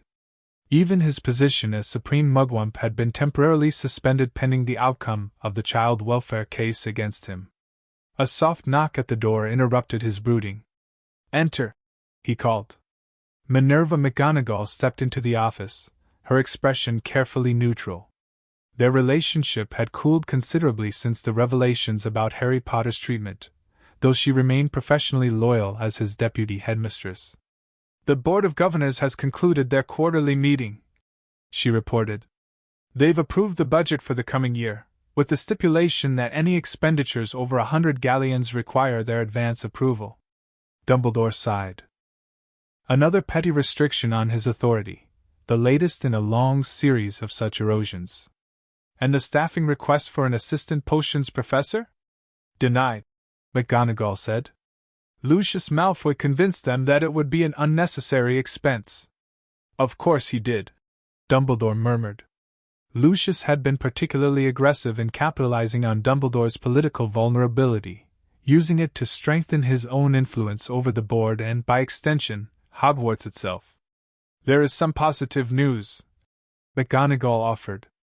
"Your proposed changes to the Muggle Studies curriculum passed with minimal resistance. And the restrictions on your travel outside Britain have been lifted, now that the International Confederation has completed its ethics investigation." "Small mercies," Dumbledore said with a tired smile. "Thank you, Minerva." She hesitated, then asked the question that had hung between them for 3 years. "Has there been any word of the boy?" Dumbledore's expression closed off slightly. "No direct contact. My sources indicate he remains under goblin protection, though he's believed to leave their territory occasionally under heavy guard. The goblins have been remarkably successful at keeping his activities private. And your efforts to regain guardianship? Ongoing, though increasingly challenging. The evidence Amelia Bones gathered has been difficult to counter." He spread his hands. "I maintain that everything I did was for Harry's protection, but the court of public opinion has rendered its verdict." McGonagall's lips thinned. "The tracking charms were one thing, Albus. 34 of them was excessive by any standard. And the compulsion webs were designed to activate only in situations of extreme danger," Dumbledore insisted, "to guide him away from potentially fatal choices. They were a safeguard, nothing more. And the blood wards at his relative's home? Were they worth the cost of placing him with people who kept him in a cupboard and treated him like a house elf?" Dumbledore closed his eyes briefly. "I did not know the extent of their neglect, Minerva. The monitoring charms showed he was alive and physically intact. They weren't designed to assess emotional well-being or detect mistreatment that fell short of actual abuse. A rather significant oversight," McGonagall observed coldly. "Indeed," Dumbledore acknowledged. "One I deeply regret. But we must look forward now. Harry will attend Hogwarts in 2 years. Whatever influences the goblins have had, whatever their agenda might be, he will come here eventually. We must be prepared." McGonagall studied him carefully. "What exactly are you planning, Albus?" "Nothing nefarious," he assured her with a faint smile. "Simply ensuring that when Harry arrives he finds Hogwarts to be the home and haven it should always have been for him. That he meets people who can help him understand his place in our world." "His place?" McGonagall repeated. "Or the place you've determined he should occupy?" Dumbledore met her gaze directly. "The prophecy hasn't changed, Minerva. Voldemort will return. And when he does, Harry Potter must be ready to face him, prepared in the right way, with the right understanding of the sacrifices that may be required. McGonagall's expression softened slightly. You truly believe the Dark Lord will return? I know he will, Dumbledore said gravely. There have been signs. Disturbances in places connected to Tom's past. Reports from Eastern Europe of a shadow seeking followers. The timeline may have been disrupted by Harry's removal from my influence, but the fundamental truths remain unchanged. After McGonagall left, Dumbledore turned to gaze out the window toward the Forbidden Forest. The sun was setting, casting long shadows across the grounds, a fitting metaphor for his current situation. His authority had been diminished, his reputation tarnished, his carefully constructed network of monitoring and influence fractured. Yet he remained Albus Dumbledore, the wizard who had defeated Grindelwald, discovered the 12 uses of dragon's blood, and guided wizarding Britain through the darkest days of Voldemort's first rise. He would adapt. He would rebuild. And when the time came, he would ensure that Harry Potter understood what must be done, with or without the Goblins' approval. The Copper Cauldron looked like any other wizarding pub from the outside, a weathered wooden sign hanging above a door sandwiched between a Muggle bookshop and a tailor. Located in a small magical district in Bristol, it was far enough from the beaten path to avoid casual visitors while still being accessible by foot. What the average wizard wouldn't know was that the establishment had been owned by the Goblin Nation for over a century, operated through a human proxy but serving as a neutral meeting ground for various magical beings doing business outside the formal confines of Gringotts. Harry sat in a private room at the back, nervously adjusting the hood of his cloak. Though the space was secured with privacy wards and the few patrons in the main room had been carefully vetted, this was his first venture into wizarding space in nearly a year. At his side, Griphook watched the door with the alertness of a predator. Remember, the goblin murmured. Reveal only what we've discussed. Miss Tonks may seem trustworthy, but the vow she's taken only prevents her from disclosing your location and training. It doesn't guarantee her personal loyalty. Harry nodded. The revelation about his godfather 2 days earlier had left him reeling, and he was still processing the implications. Sirius Black, imprisoned without trial for a crime the goblins now had evidence he didn't commit. Director Ragnarok had shared memories extracted from a house elf named Creature, memories that strongly suggested Peter Pettigrew had been the Potter's true betrayer. The information was now in Amelia Bones's hands, but the legal process would take time. Meanwhile, Harry had been strictly instructed not to discuss the matter with anyone outside the goblin inner circle. The door opened, and a young woman with spiky pink hair poked her head in. Watch her! I'm looking for a Mr. Friend of Short Warriors and his financially astute companion. She grinned at the code phrases. Griphook rose and performed a verification spell, confirming her identity. Miss Tonks, please join us. Nymphadora Tonks bounded into the room with infectious energy. She wore casual robes over Muggle jeans and a weird sister's t-shirt, and her heart-shaped face lit up with curiosity as she studied Harry. Blimey, you really are Harry Potter, she said, dropping into the chair across from him. Sorry, that was dead tactless, wasn't it? It's just wild, meeting you after all the stories. Harry found himself smiling despite his nerves. It's fine. And you're really a metamorphmagus? Can you show me? In response, her pink spikes lengthened and curled into elegant blonde ringlets, then shifted to a sleek black bob, then back to pink, this time in a mohawk. Her nose changed shape 3 times in rapid succession, and her eyes cycled through several colors before returning to their original dark shade. That's brilliant, Harry breathed. Is it hard to do? The big changes take concentration, Tonks admitted. But small alterations become second nature after a while. Had to learn control early. My hair used to change color based on my mood when I was little. Dead embarrassing during tantrums. Griphook cleared his throat. Perhaps we could move to the substantive portion of this meeting? Right, sorry, Tonks said, not looking sorry at all. So, I understand you need to learn how to move around incognito? Tricky without being a metamorph, but definitely doable.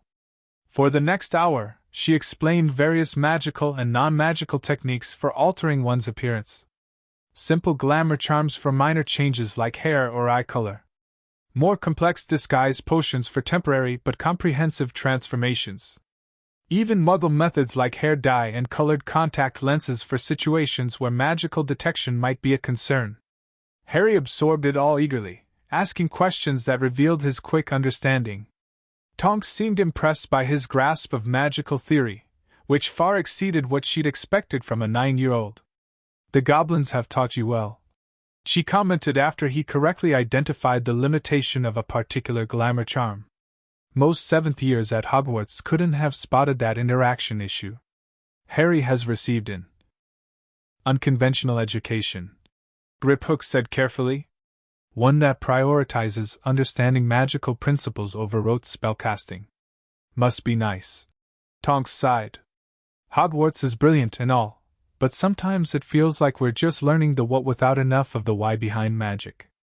She glanced at Harry curiously. Do you know which house you'll want when you get there? Harry shrugged. I haven't thought about it much. The house system seems a bit arbitrary, sorting children at 11 based on traits that are still developing. Tonks laughed. Spoken like a Ravenclaw. Though that cynicism about established systems has a Slytherin flavor.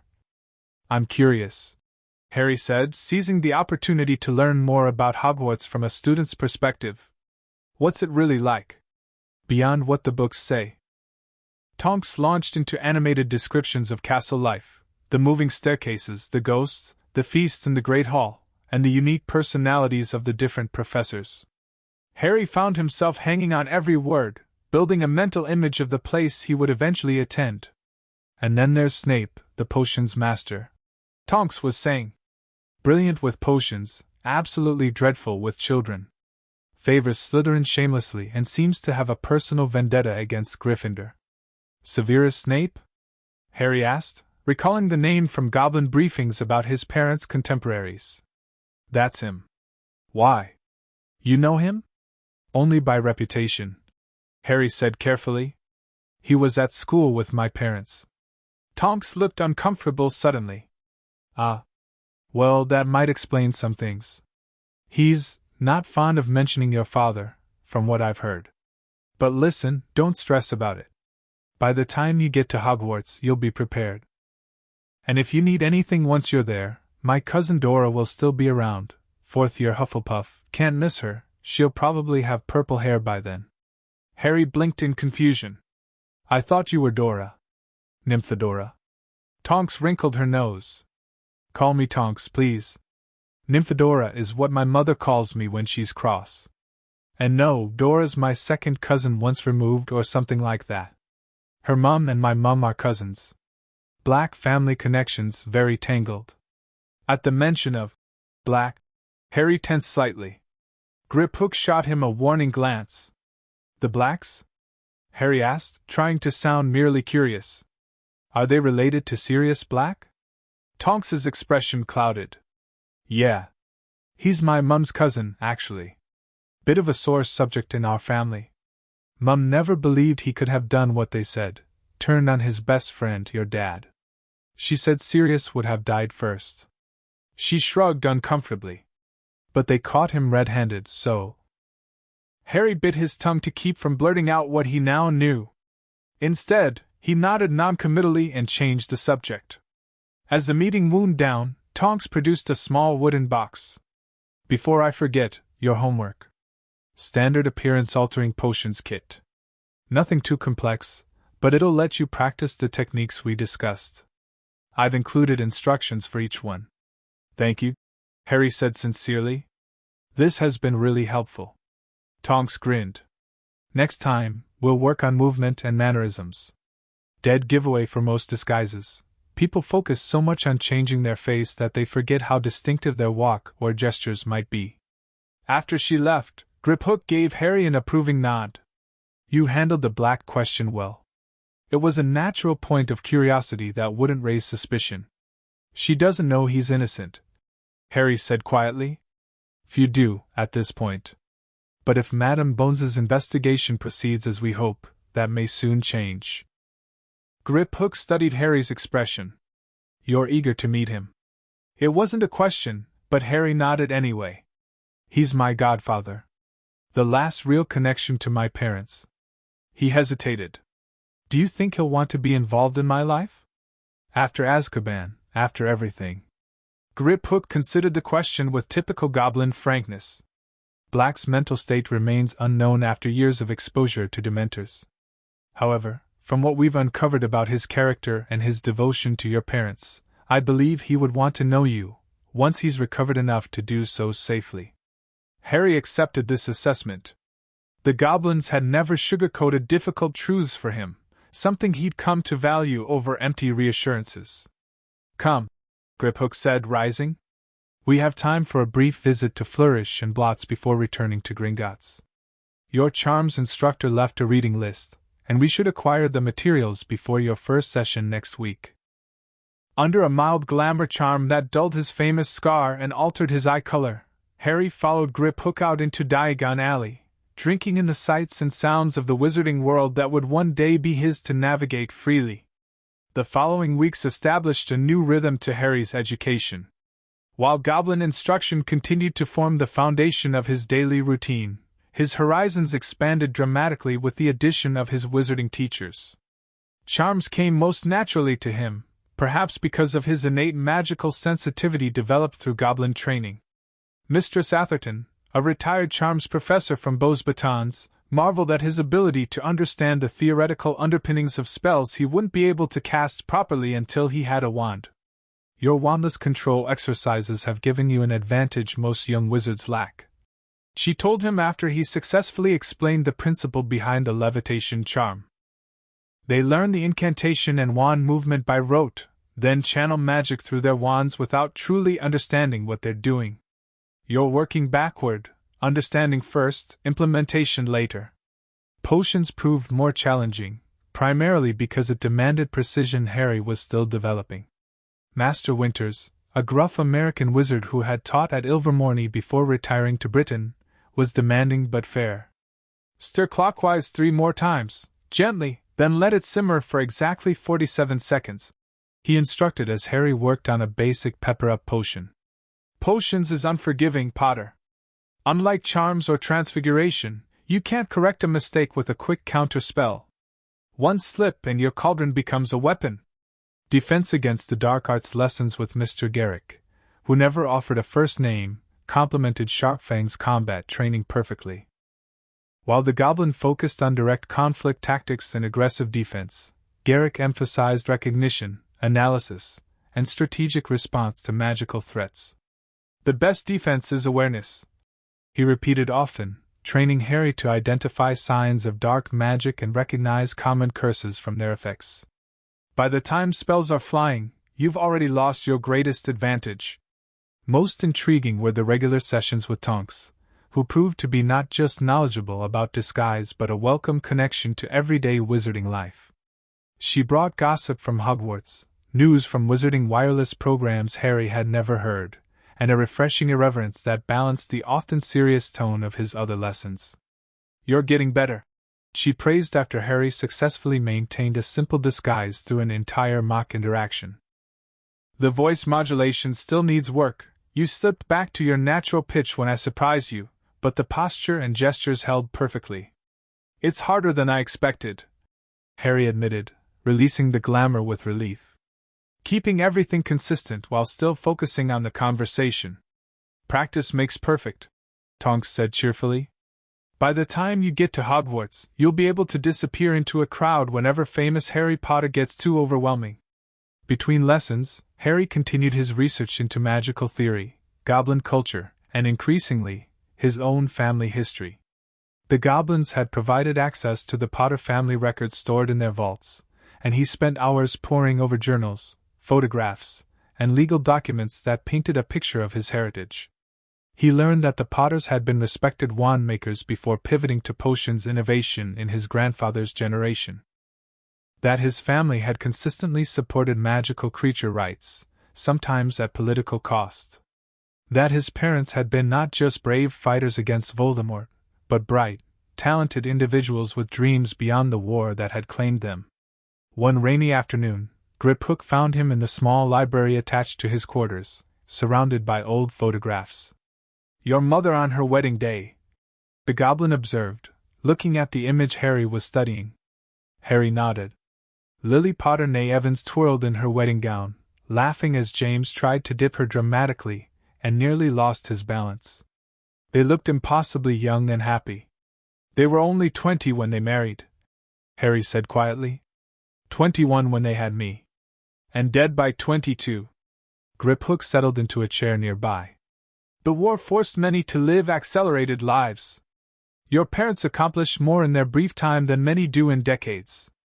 I keep thinking about what they wanted for me," Harry admitted. "Would they approve of my life now?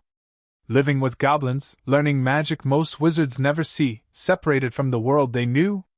They wanted you safe, first and foremost," Griphook said. "Beyond that, your mother in particular valued education and open-mindedness. I met her several times, you know. She asked more insightful questions about goblin banking practices in 20 minutes than most wizards manage in a lifetime." Harry looked up in surprise.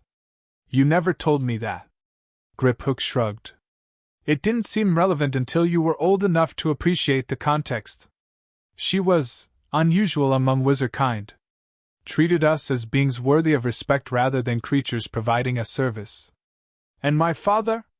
Less directly engaged with us, but he followed your mother's lead. Never dismissive, always courteous. More importantly, he used the Potter family influence to support the Magical Being Employment Reform Act of 1979, which would have granted goblins greater rights in wizarding businesses. It didn't pass, but the effort was noted. Harry absorbed this information, adding it to his mental image of the parents he'd never known. "Thank you for telling me." Griphook nodded, then changed topics. "Director Ragnock wishes to see you tomorrow morning. There have been developments in the Black case." Harry sat up straighter. "What kind of developments?" "Madam Bones has formally presented the evidence to the DMLE Review Committee. They've authorized a preliminary hearing to assess whether a full trial is warranted. It's the first step toward potential exoneration. How long will it take?" "Legal proceedings move at their own pace," Griphook said carefully.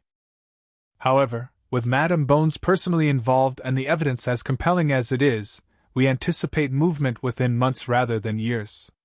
Harry nodded, trying to temper his excitement with the patience Griphook had been trying to instill in him for years.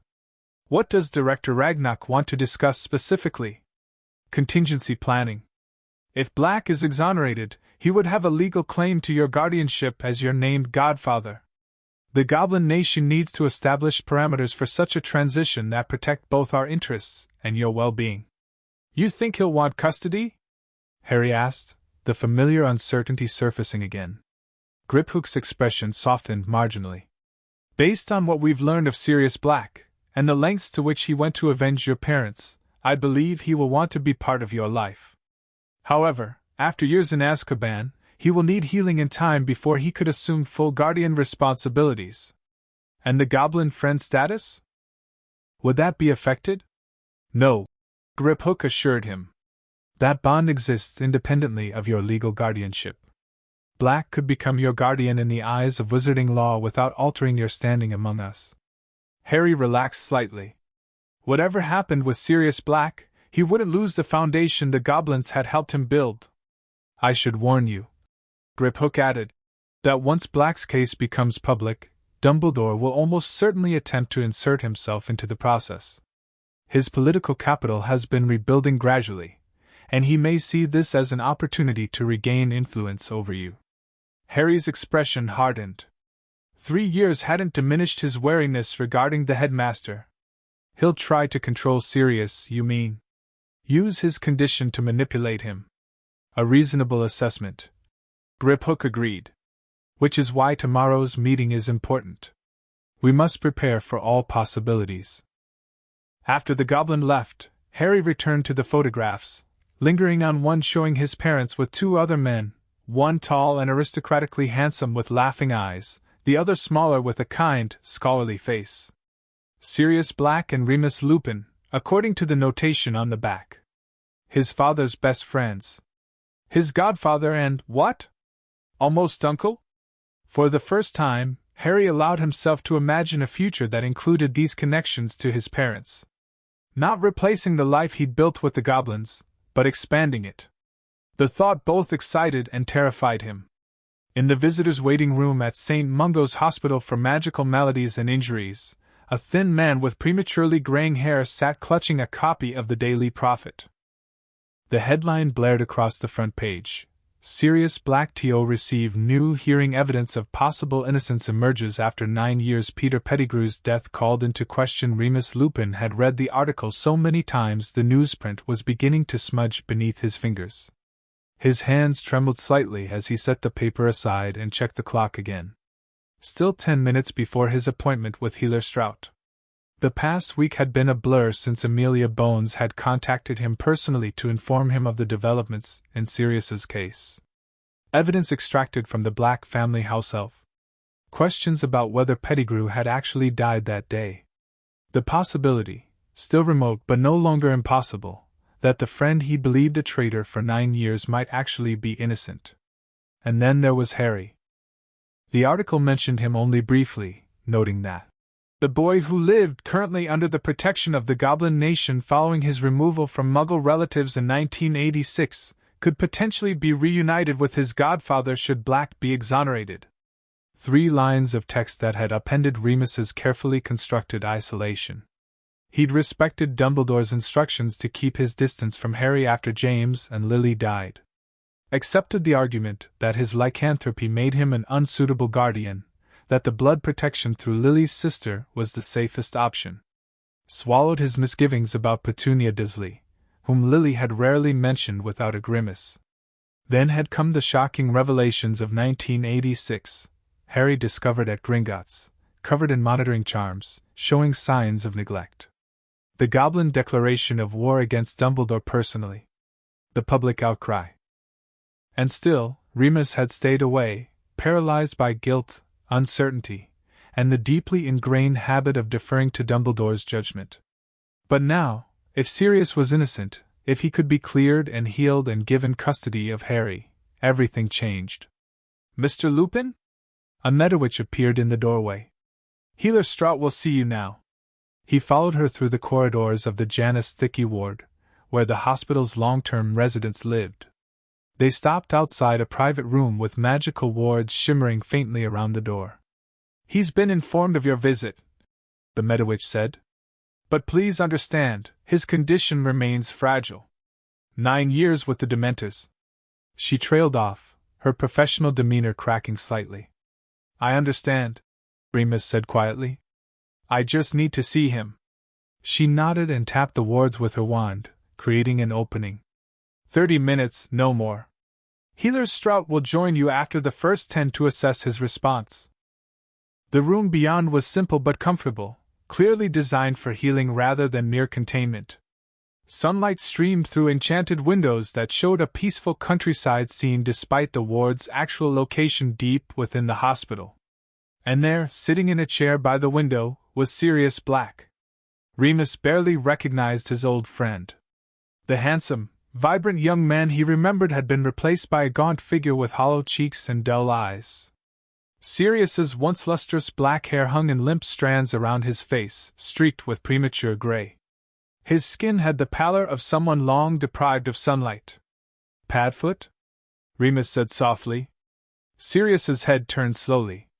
For a moment, there was no recognition in those sunken eyes.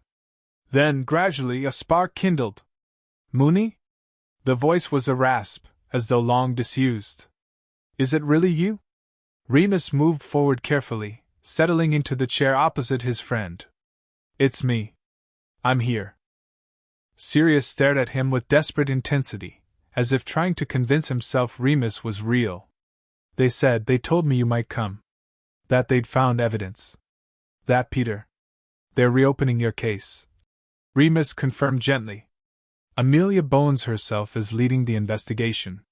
There are memories from Creature that suggest Peter may have been the secret keeper, not you. A harsh sound escaped Sirius, something between a laugh and a sob. 9 years. 9 years in that hell, and now they find evidence? His hands clenched on the arms of his chair. I told them. I tried to tell them at the beginning. No one would listen. I should have.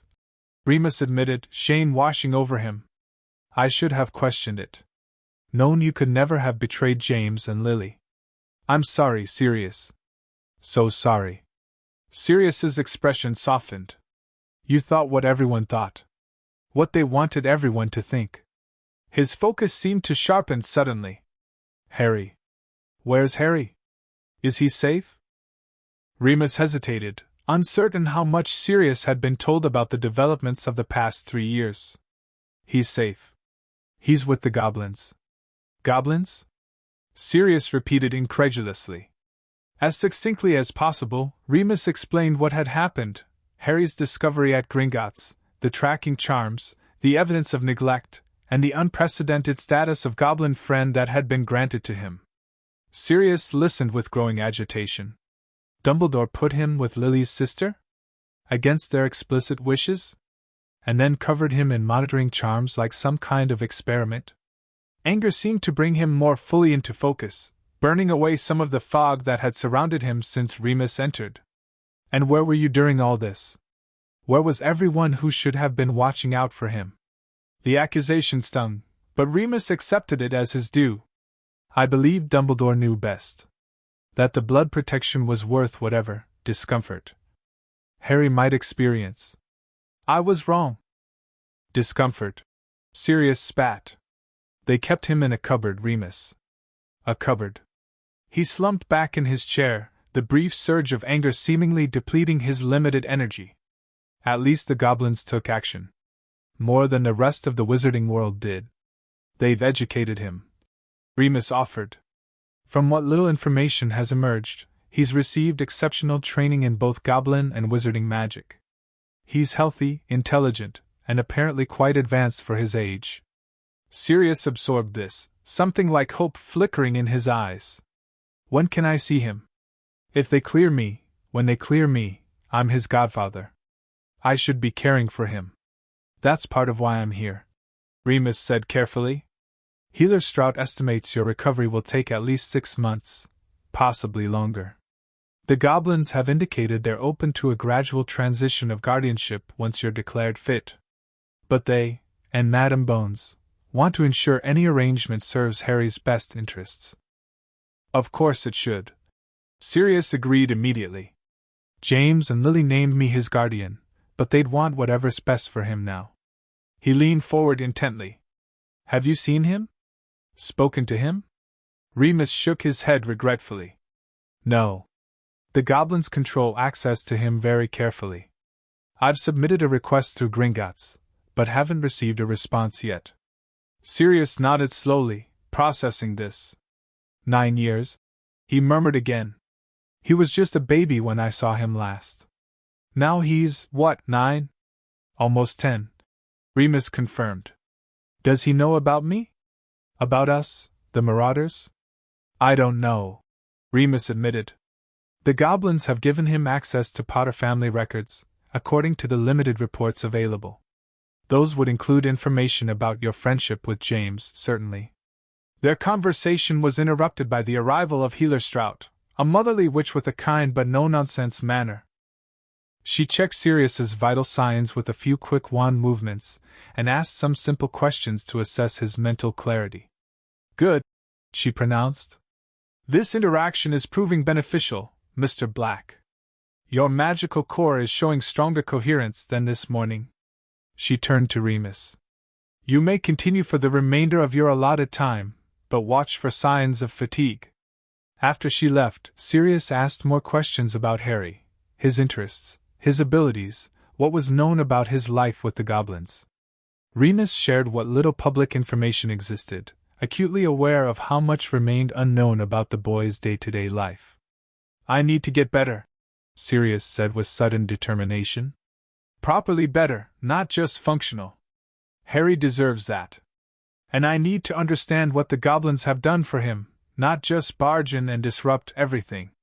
He gave a weak approximation of his old roguish smile. Never thought I'd be grateful to goblins, but they protected him when no one else did. They did, Remus agreed. And from what I understand, they've become quite invested in his development. Whatever arrangement emerges will need to respect that connection. I can work with goblins, Sirius said. Better them than Dumbledore at this point. His expression darkened again. What was he thinking, Moony? All those charms, placing him with those muggles? What was the old man's game? It was a question Remus had wrestled with for 3 years. I don't know. He speaks of greater goods and necessary sacrifices, but never explains the full picture. I think perhaps power has isolated him. He's spent so long being the wisest wizard in the room that he's forgotten others might have valid perspectives. Sirius snorted weakly. Always diplomatic, Moony. I'd use stronger words.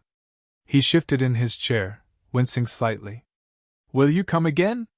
And if you get permission to see Harry before I'm well enough, will you tell him about me? The truth, not whatever version Dumbledore might have planned to feed him. Of course, Remus promised. To both. When the Medowitch returned to end the visit, Remus rose reluctantly. Seeing Sirius, even this diminished version, had reawakened the bond between them that had been severed by suspicion and tragedy. I'll be back soon, he assured his friend. And I'll bring news of the case's progress. Sirius nodded, clearly exhausted but more present than when Remus had arrived. Find Peter, he said as Remus reached the door. He's the key to all of this. Find the rat. Director Ragnarok studied the message that had just arrived by Owl, his expression unreadable to most observers. But Harry, seated across from his desk, had spent enough time among goblins to recognize the subtle signs of satisfaction. Good news? He ventured. Potentially. Ragnarok allowed. Remus Lupin has formally requested a meeting with you. His letter is respectful of our protocols while making a compelling case for his connection to your family. Harry tried not to appear too eager, though his heart had quickened at the name. He was friends with my parents. And Sirius Black. Indeed. He was also notably absent during the years you spent with your Muggle relatives, despite being named in your parents' will as a potential secondary guardian. The lycanthropy, Harry said, recalling what he'd learned about Lupin's condition. The ministry restrictions would have prevented formal guardianship. Ragnarok inclined his head. Legally, yes. But they would not have prevented him from checking on your welfare or maintaining some connection with you. It appears he deferred to Dumbledore's judgment in this matter, as in many others. Harry considered this. While he'd been initially hurt to learn that none of his parents' friends had maintained contact with him, he'd come to understand the complexities of the situation. The believed betrayal by Sirius, the anti-werewolf legislation that kept Lupin marginalized, and the overarching influence of Dumbledore had all contributed to his isolation. Do you think I should meet with him? I think, Ragnarok said carefully, that expanding your connections to the wizarding world is inevitable as you approach Hogwarts age. Lupin represents a link to your parents that even our records cannot provide, personal memories, insights into their character and relationships that weren't documented in official accounts. He steepled his long fingers. Additionally, with Black's case progressing, Lupin could serve as a bridge between you and your godfather during the transition period. His condition makes him sympathetic to being misjudged based on circumstances beyond one's control. Harry nodded, understanding the subtext. A werewolf might have unique perspective on the prejudices and misinformation that often colored relations between goblins and wizards. When would this meeting take place? And where? Here, initially, Ragnarok said. Within Gringotts itself, under our direct supervision. If the first interaction proves productive, subsequent meetings could occur at one of our secure locations. He paused. There is one additional matter to consider. Lupin's long-time association with Dumbledore. Harry frowned. You think he might be reporting to him? It's a possibility we cannot dismiss. Ragnarok acknowledged. Though our intelligence suggests Lupin's loyalty to Dumbledore has been strained since the revelations about your treatment. Nevertheless, caution is warranted. What do you recommend? Limited initial disclosure. Focus on establishing a personal connection rather than sharing details about your education or activities. Assess his reactions, his questions, what he volunteers versus what he withholds. Ragnar's expression softened marginally. And remember that you are not obligated to form a relationship with him simply because he knew your parents. Your comfort and safety remain our priority. Harry appreciated the reminder. The Goblins had always been clear that while they had their own interests in his development, his well-being was not merely instrumental to those goals but valuable in its own right. I'd like to meet him, he decided. With proper precautions. Ragnar nodded. I'll arrange it for next week. Griphook will brief you on specific topics to avoid and prepare you for likely questions. He glanced at a complex timepiece on his desk. Now, I believe you have combat training with Sharfan? We shouldn't keep him waiting. He was quite pleased with your progress in countercurse applications last session. As Harry made his way to the training chambers, he found himself both nervous and excited about the upcoming meeting. Remus Lupin represented a connection to his parents he had never had before, someone who had known them as people, not just as names in history books or figures in photographs. Yet caution tempered his anticipation. 3 years with the Goblins had taught him that every relationship had its complexities, that motives were rarely pure, and that even well-meaning individuals could be instruments of others' designs. He would meet Remus Lupin. He would listen to stories of his parents. But he would do so as Harry Potter, goblin friend and heir to House Potter, not as a child desperate for any connection to his lost family. The distinction felt important, a marker of how far he had come from the frightened 6-year-old who had stumbled into Gringotts with no knowledge of his heritage and 34 unauthorized charms binding his potential. The meeting room deep within Gringotts was deliberately neutral, either the ornate opulence of the upper bank nor the raw stone functionality of the goblin residential levels. Simple but comfortable furnishings, soft lighting from enchanted crystals, and refreshments appropriate for both humans and goblins created an environment conducive to cautious dialogue. Harry sat with Griphook at his side, trying not to fidget as they waited. He'd chosen to wear semi-formal robes that blended wizarding style with subtle goblin influences, a compromise that Griphook had approved as appropriately balanced. When the door opened, Harry's first impression was of a man worn thin by life. Remus Lupin was of average height with light brown hair streaked prematurely with gray, dressed in shabby but clean robes that had clearly been mended multiple times. His face was lined beyond his years, but his amber eyes were warm and intelligent. Those eyes widened slightly as they fell on Harry, a complex mix of emotions passing across Lupin's features too quickly to categorize.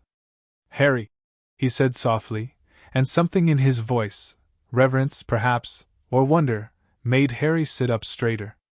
"Mr. Lupin," he responded, the formal address they'd rehearsed. "Thank you for coming." Lupin moved forward and took the seat across from them, nodding respectfully to Griphook. "Master Griphook, I appreciate your allowing this meeting." The goblin acknowledged this with a short nod. "Mr. Potter has expressed interest in hearing first-hand accounts of his parents from those who knew them personally. I'd be honored to share my memories," Lupin said, his gaze returning to Harry with an intensity that might have been uncomfortable if not for the genuine emotion behind it. "You look so much like James, except your eyes." "You have my mother's eyes," Harry finished with a small smile. "So I've been told." Lupin nodded. "Lily's eyes, yes? But more than that, there's something of her expression in you. The way you're assessing me right now, thoughtful, measuring. She had that same careful observation." It was an unexpected observation, and Harry found himself warming to this man who had noticed something beyond the physical resemblance everyone mentioned. "Tell me about them?" he asked, the rehearsed formalities slipping slightly. "Not what the books say, but what they were really like." And so Lupin began, with stories of James Potter's first bumbling attempts to impress Lily Evans, of Lily's fierce intelligence and equally fierce loyalty, of Quidditch matches and study sessions and misadventures in the Forbidden Forest. He spoke of their strengths and their flaws, James's occasional arrogance that mellowed with maturity, Lily's temper that could flare hot and fast before subsiding into reason. Harry listened, enraptured, occasionally asking questions that prompted new anecdotes or clarifications. Griphook remained silent but watchful, monitoring the interaction with keen attention. They were so young when they had you, Lupin said, his expression softening. Barely 21. But I've never seen two people more delighted with parenthood. James would transform into Prongs, his animagus form, a stag, and let you tug on his antlers. Lily created magical mobiles for your crib that would tell different stories depending on which element you reached for. They sound like good parents, Harry said quietly. The very best, Lupin assured him. Which makes it all the more. He trailed off, seeming to reconsider his words. All the more what? Harry prompted. Lupin glanced at Griphook, then back to Harry. All the more tragic that you were placed with the Dursleys, against their explicit wishes. Your parents will name Sirius as your guardian, with Alice Longbottom, myself, and even Minerva McGonagall as alternatives should he be unable to fulfill that role. Yet you didn't check on me, Harry observed, not accusingly but with genuine curiosity. For 5 years, until the goblins found me. A flash of pain crossed Lupin's face. No. I didn't. He took a deep breath. I could offer explanations, my condition, the ministry restrictions, Dumbledore's assurances about blood wards protecting you, but they would be excuses, not justifications. The truth is I failed you. Failed James and Lily. And I will regret that for the rest of my life. The raw honesty caught Harry off guard. He had expected defensiveness or deflection, not this straightforward acknowledgement of fault. I appreciate your candor, he said after a moment. And I understand the circumstances were complicated. They were. Lupin agreed. But complexity doesn't absolve responsibility.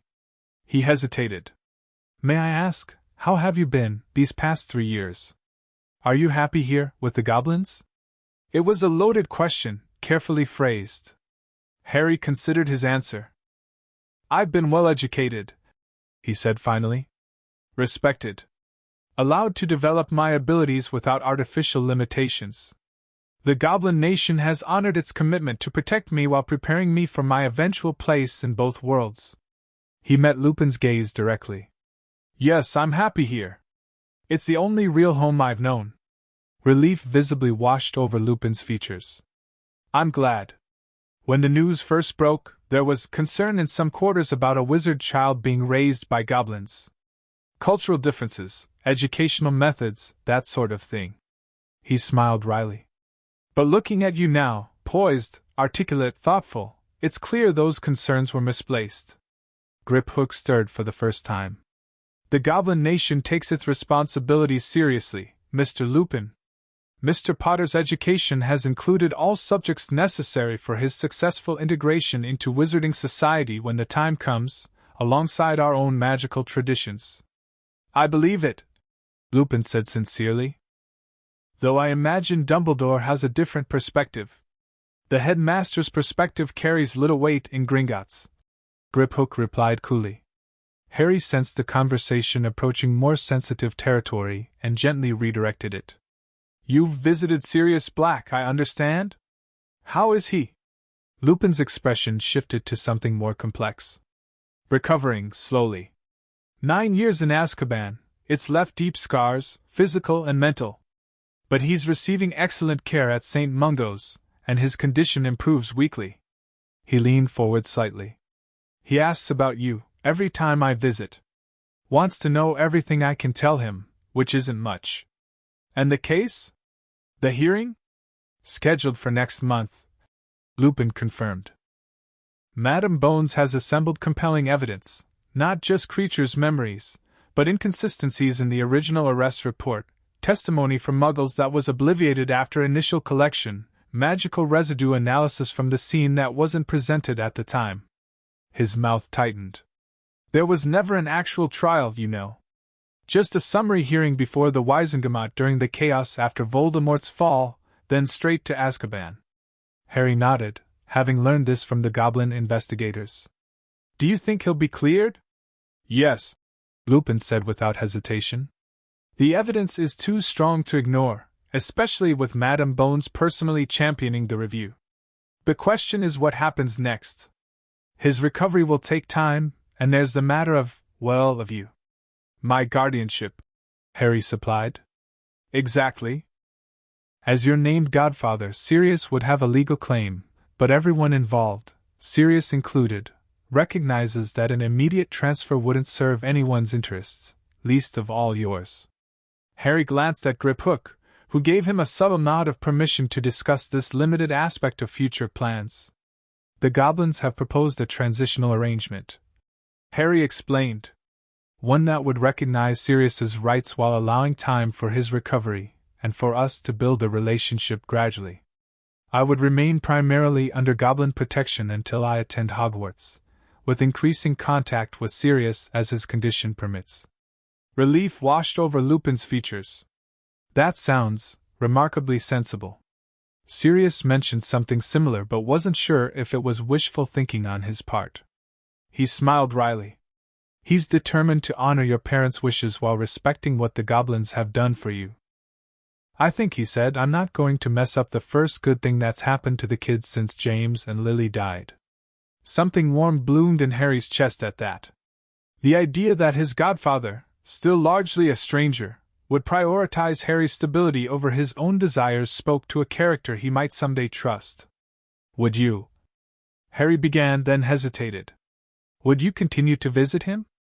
And perhaps serve as a kind of bridge between us, until direct meetings become possible? I would be honored, Lupin said quietly. If that's what you want, and if the Goblins approve. Griphook inclined his head slightly. Provided appropriate security measures remain in place, such an arrangement could be acceptable. The conversation continued for another half-hour, returning to safer topics. More stories about Harry's parents, explanations of wizarding traditions the Goblins might have overlooked, gentle inquiries about Harry's interests, and studies that he answered with carefully rehearsed vagueness. When Griphook finally indicated the meeting should conclude, Lupin rose reluctantly. Thank you for this opportunity, he said to both of them. It means more than I can express, to see you thriving, Harry. Will you come again? Harry asked, surprising himself with the directness of the question. If I'm welcome, Lupin replied, a cautious hope in his eyes. Harry looked to Griphook, who nodded almost imperceptibly. You are, Harry confirmed. There's still so much I want to know about my parents. And about you, how you became friends with them, why they trusted you enough to name you as a possible guardian. Lupin's smile held both joy and sadness. That's quite a story. Perhaps next time. He hesitated, then added, Is there anything you'd like me to tell Sirius? Any message I could bring him? Harry considered this carefully. What could he say to the godfather he'd never met, the man who had lost everything trying to avenge Harry's parents? Tell him, he said finally, that I'm looking forward to meeting him when he's ready. And that I'm glad he was my father's friend. It wasn't much, but from Lupin's expression, it would mean everything to Sirius Black. After Lupin had been escorted out, Griphook turned to Harry. Your assessment? Harry thought about the meeting, analyzing it as he'd been taught. He was honest about his failures. Didn't try to justify them. His emotions seemed genuine, especially when talking about my parents. He paused. I think he might have been reporting to Dumbledore before, but I'm not sure that loyalty remains intact. He mentioned the headmaster with distance. Griphook nodded approvingly. A fair analysis. Our intelligence suggests Lupin has been re-evaluating many of his long-held allegiances since the revelations about your treatment. His primary loyalty appears to be shifting toward you and Black, rather than Dumbledore.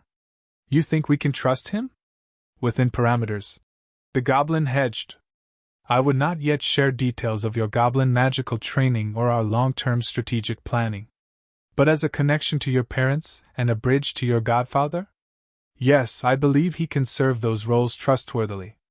Harry nodded, feeling a mixture of excitement and wariness about this new development. What happens when Sirius is cleared? Really? Griphook considered the question with typical Goblin thoroughness. Legally, he could petition for immediate guardianship transfer. practically his condition prevents that. Politically, multiple factions will attempt to influence the process, Dumbledore certainly, but also the old pure-blood families who have their own interests in the boy who lived. And the Goblin's position? Remains unchanged. Griphook assured him. Your Goblin friend status is permanent and independent of Wizarding guardianship arrangements. Whatever relationship develops with Black, your place among us is secure. Harry felt a tension he hadn't realized he was carrying ease slightly. Good. Because I don't want to choose between worlds. Nor should you have to, Griphook said. Indeed, your unique position bridging both could eventually benefit all parties. But that is a consideration for the future. For now, let us focus on more immediate concerns, like your arithmancy lesson this afternoon. Professor Vector will not appreciate tardiness. As they walked together through the stone corridors of Gringotts, Harry reflected on how much his life had changed since that rainy evening 3 years ago. From a neglected child in a cupboard to a student of both Goblin and Wizarding magic, with connections gradually extending into both worlds. Whatever came next, Sirius Black's exoneration, the potential shift in guardianship, his eventual attendance at Hogwarts, he would face it not as the passive pawn Dumbledore had intended him to be, but as Harry Potter, Goblin friend and heir to his own destiny. The great hall of the Wizengamot hummed with tense anticipation. Every seat in the visitors' gallery was filled, with reporters from magical publications around the world jostling for better views. The members of the Wizengamot themselves sat in their tiered purple-upholstered chairs, many leaning together in whispered conferences. At the center of it all stood a chair with magical restraints, currently empty but ready for the prisoner who would soon be brought in for his long-delayed trial. In his customary seat as Chief Warlock, Albus Dumbledore surveyed the scene with outward calm that belied his inner turmoil. After 3 years of careful political rehabilitation, he had regained this position just weeks earlier, a development that now seemed suspiciously well-timed given the case before them today. He noted Lucius Malfoy among the Wizengamot members, his expression smugly anticipatory. Several seats away sat Augusta Longbottom, her face set in grim determination beneath her vulture-topped hat. Amelia Bones occupied the prosecutor's position, her monocle gleaming in the torchlight as she organized her notes. Most interesting was the presence of a Goblin delegation in a specially designated area. Director Ragnac himself alongside 2 others Dumbledore recognized as senior Gringotts officials. Their attendance at a Wizarding trial was unprecedented, a sign of just how significant today's proceedings were considered. What he didn't see, to his carefully concealed disappointment, was Harry Potter. He had half hoped the Goblins might bring their young charge to witness his godfather's hearing, providing an opportunity for Dumbledore to at least lay eyes on the boy who had been beyond his reach for 3 years. A hush fell over the chamber as Minister Fudge entered and took his place. "Bring in the prisoner," he announced, his voice magically amplified. The doors opened, and Sirius Black was led in by 2 Aurors. He wore not the striped uniform of Azkaban but plain grey robes provided by St. Mungo's. 3 months of intensive healing had improved his condition markedly. He walked under his own power, his face had filled out somewhat, and his eyes held awareness rather than the vacant stare of long-term Dementor exposure. Murmurs swept through the gallery as Black was guided to the chair. The magical restraints activated automatically but remained loose, more a precaution than a necessity. "Hearing of the 23rd of February, 1990, Fudge announced formally. "Review of the case against Sirius Orion Black, convicted in November 1981 for the murder of Peter Pettigrew and 12 Muggles, as well as conspiracy in the deaths of James and Lily Potter through betrayal of their location to he who must not be named." He turned to Bones. "Madam Bones, you have petitioned for this review on the basis of new evidence. Please proceed." Amelia Bones rose, her bearing commanding respect. "Thank you, Minister. Members of the Wizengamot, what you are about to hear will disturb and distress you. It should. For the evidence suggests that 9 years ago, in the chaos following the fall of Voldemort, she ignored the collective flinch at the name. We condemned an innocent man to Azkaban without trial, while the true culprit escaped justice. For the next hour, she methodically presented the evidence, Memories extracted from the Black family house elf showing conversations between Sirius and James Potter about switching secret keepers. Pensive testimony from Remus Lupin about Pettigrew's behavior in the days leading up to the Potters' deaths. Magical residue analysis from the scene of the supposed murder that showed a pattern consistent with a self-cast explosion charm rather than an attack. Most damning was the revelation that Sirius Black had never received a proper trial, merely a summary hearing where his hysterical laughter and apparent confession, "I killed them," had been deemed sufficient evidence in the emotionally charged aftermath of Voldemort's defeat. Mr. Black's statement, taken without veritaserum or proper questioning, was clearly referring to his sense of responsibility for suggesting the secret keeper change that ultimately led to the Potters' deaths. Bones explained. Not a confession to the betrayal itself. When she finished presenting the evidence, she turned to Black himself. The defendant has agreed to questioning under veritaserum to resolve any remaining doubts. 3 drops of the truth serum were administered by a ministry potions expert. Black's eyes took on the slightly glazed look characteristic of veritaserum influence. State your name. Bones began with the standard verification. Sirius Orion Black. Came the flat response. Were you the secret keeper for James and Lily Potter? No. I was meant to be, but I convinced them to switch to Peter Pettigrew at the last moment. I thought I was too obvious a choice. Did you betray the Potter's location to Voldemort? No. Never. I would have died first. Did you kill Peter Pettigrew and 12 Muggles on November 1st, 1981? No. Peter shouted that I had betrayed James and Lily, then cast a blasting curse, cut off his finger, and transformed into his rat animagus form to escape through the sewers. Is Peter Pettigrew an unregistered animagus? Yes. A rat. Small, brown, missing a toe on his right front paw now. The questioning continued, establishing Black's innocence beyond reasonable doubt. When the antidote was administered and Black returned to full awareness, the chamber had fallen into a stunned silence. Fudge looked distinctly uncomfortable.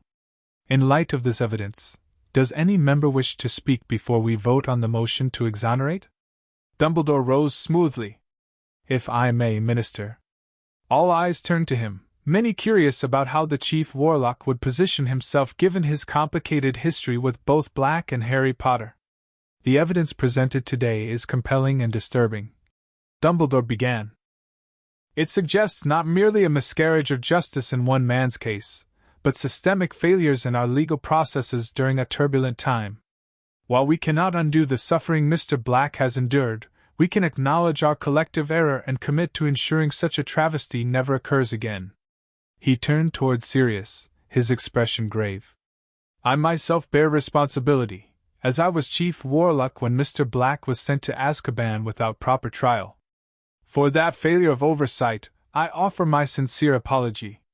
The strategic humility was calculated to rebuild bridges while maintaining his moral authority, a balance Dumbledore had perfected over decades of political maneuvering. Lucius Malfoy rose next, his face a mask of concern that didn't reach his cold eyes. While the evidence regarding Mr. Black's innocence seems persuasive, I must express concern about the matter of custody for Harry Potter, should Mr. Black be declared his legal guardian as per the Potter's will. Given Mr. Black's current mental state after 9 years with Dementors, is he truly fit to take responsibility for the boy who lived? It was a transparent attempt to insert himself into the guardianship question, and Amelia Bones responded before Black could. The matter before us today is Mr. Black's innocence or guilt regarding the charges that sent him to Azkaban, she said firmly. Questions of guardianship would be addressed separately by the Department of Magical Child Welfare, in consultation with all relevant parties, including the Goblins, whose legal protection of Mr. Potter has been recognized by this body. From the Goblin section, Director Ragnarok nodded once in acknowledgement. Augusta Longbottom spoke next, her voice ringing with authority. I knew Sirius Black as a young man, through his friendship with my son Frank and the Potters. I also knew Peter Pettigrew. Looking back with the wisdom of hindsight and the evidence presented today, I find it far more believable that Pettigrew was the traitor than Black. I move we proceed to an immediate vote on exoneration. The motion was seconded, and Fudge called for the vote. Purple lights rose from wand after wand in favor of exoneration, with only a small minority, primarily those aligned with Malfoy's faction, abstaining. None voted against. The motion carries. Fudge announced. Sirius Orion Black, you are hereby declared innocent of all charges and exonerated fully. The Ministry acknowledges the grave injustice done to you and offers compensation according to the standard scale for wrongful imprisonment, with additional considerations for the extreme duration and conditions of your incarceration. The magical restraints fell away from the chair. Sirius rose unsteadily to his feet, his expression a complex mixture of vindication, relief, and lingering bitterness. Thank you, Minister, he said, his voice rough but clear. Justice delayed is better than justice denied. However, he continued, his gaze sweeping the chamber, I must address the question raised by Mr. Malfoy regarding my godson. A tense silence fell. Dumbledore leaned forward slightly, his interest sharpened. I am Harry Potter's godfather, magically bound to that role by James and Lily, Sirius stated. Under normal circumstances, I would have raised him from infancy. Those circumstances were stolen from us both, first by Voldemort, then by Pettigrew's betrayal, and finally by the failure of this body to ensure I received a fair trial. His voice strengthened as he continued.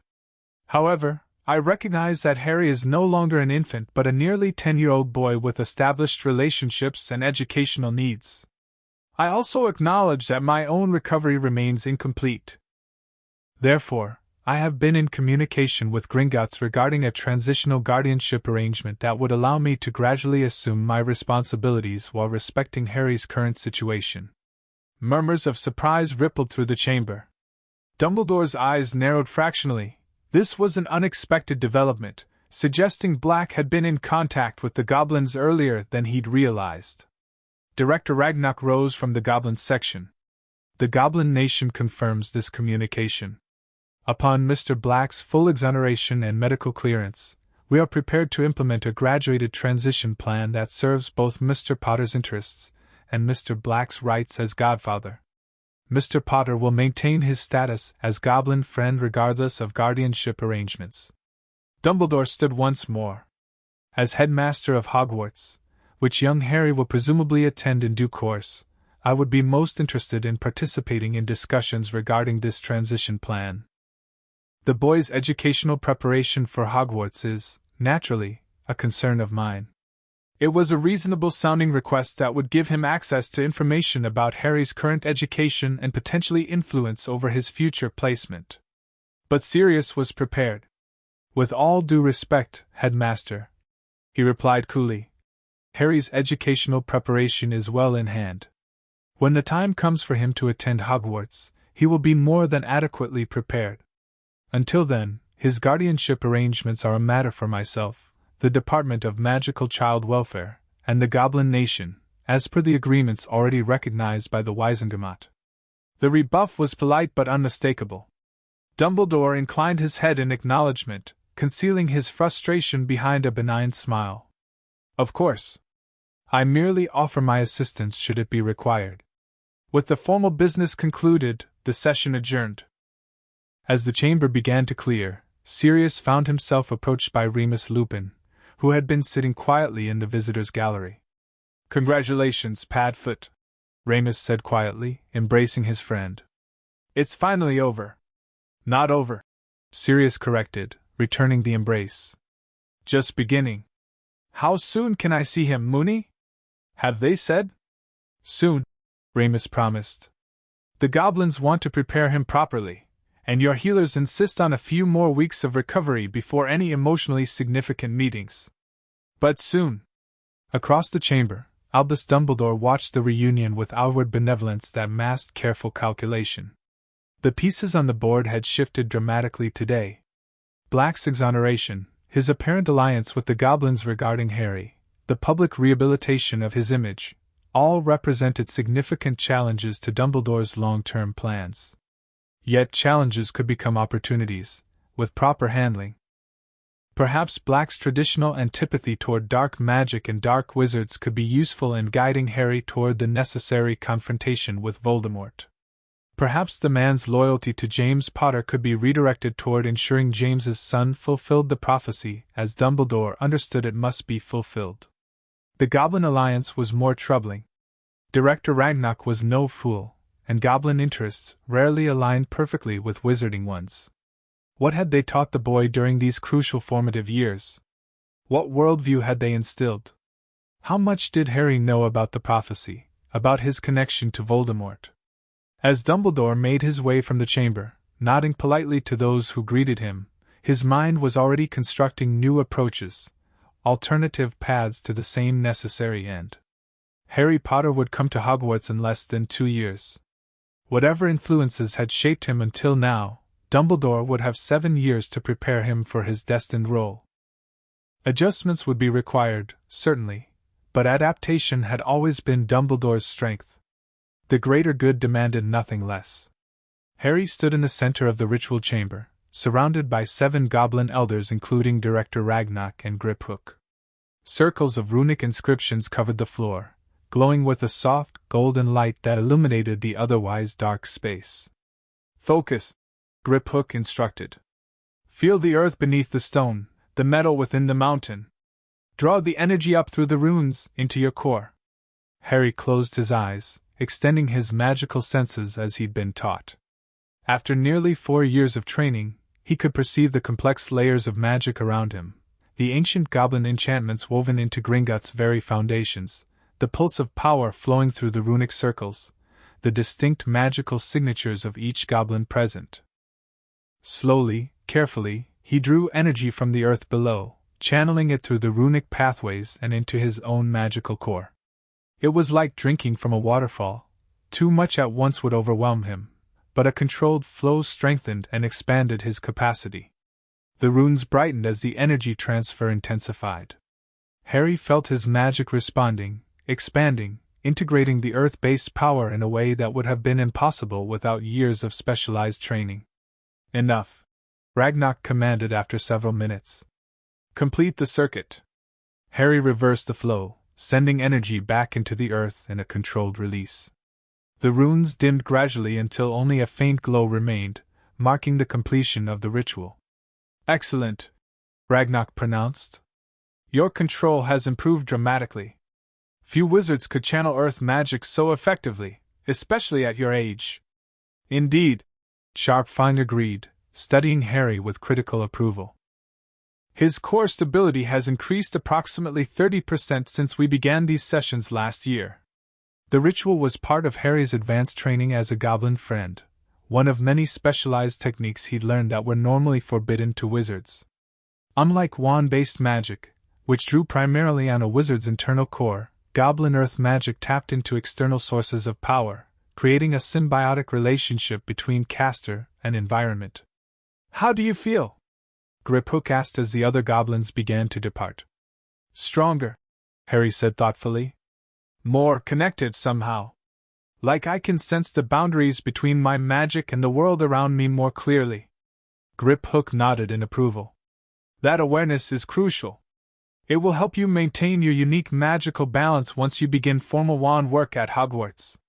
They left the ritual chamber together, making their way toward Harry's quarters. After 4 years of residency, Harry navigated the complex tunnel system of Gringotts with the confidence of someone born to it, greeting goblin guards and workers by name as they passed.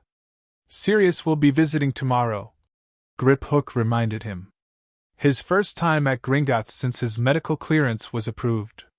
Harry nodded, a mixture of anticipation and nervousness fluttering in his stomach. Over the past few months since the exoneration hearing, he had met with his godfather 3 times, each at a secure goblin property rather than Gringotts itself, and each with both Remus and Griphook present. Those meetings had been cautiously positive. Sirius, still recovering from his Azkaban ordeal, had been gentle and respectful of Harry's boundaries, sharing stories about James and Lily without pushing for instant intimacy. Harry, in turn, had revealed carefully selected aspects of his life with the goblins, testing Sirius's reactions to the unconventional education he'd received. Do you think he's ready to see where I've been living? Harry asked.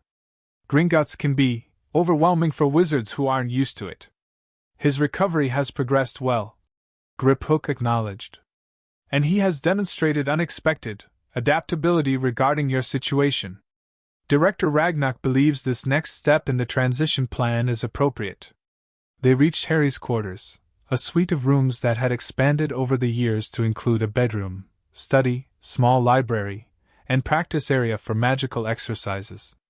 Though furnished primarily in Goblin style, Harry had gradually introduced elements reflecting his emerging personal tastes. Comfortable chairs better suited to human proportions, framed photographs of his parents, shelves of books from both wizarding and Goblin sources.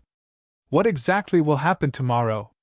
Harry asked, settling into his favorite chair while Griphook took a seat across from him. Director Ragnarok will meet with Black formally to discuss the next phase of the guardianship transition, the Goblin explained. You'll join them after the legal matters are addressed. Then, if all proceeds smoothly, you'll show Black your quarters and some of the common areas where you study and train. Not the ritual chambers or the deeper levels, Harry clarified, knowing those areas remained strictly off-limits to outsiders. Correct. This visit marks a significant step in trust building, but certain boundaries remain appropriate. Griphook studied Harry carefully.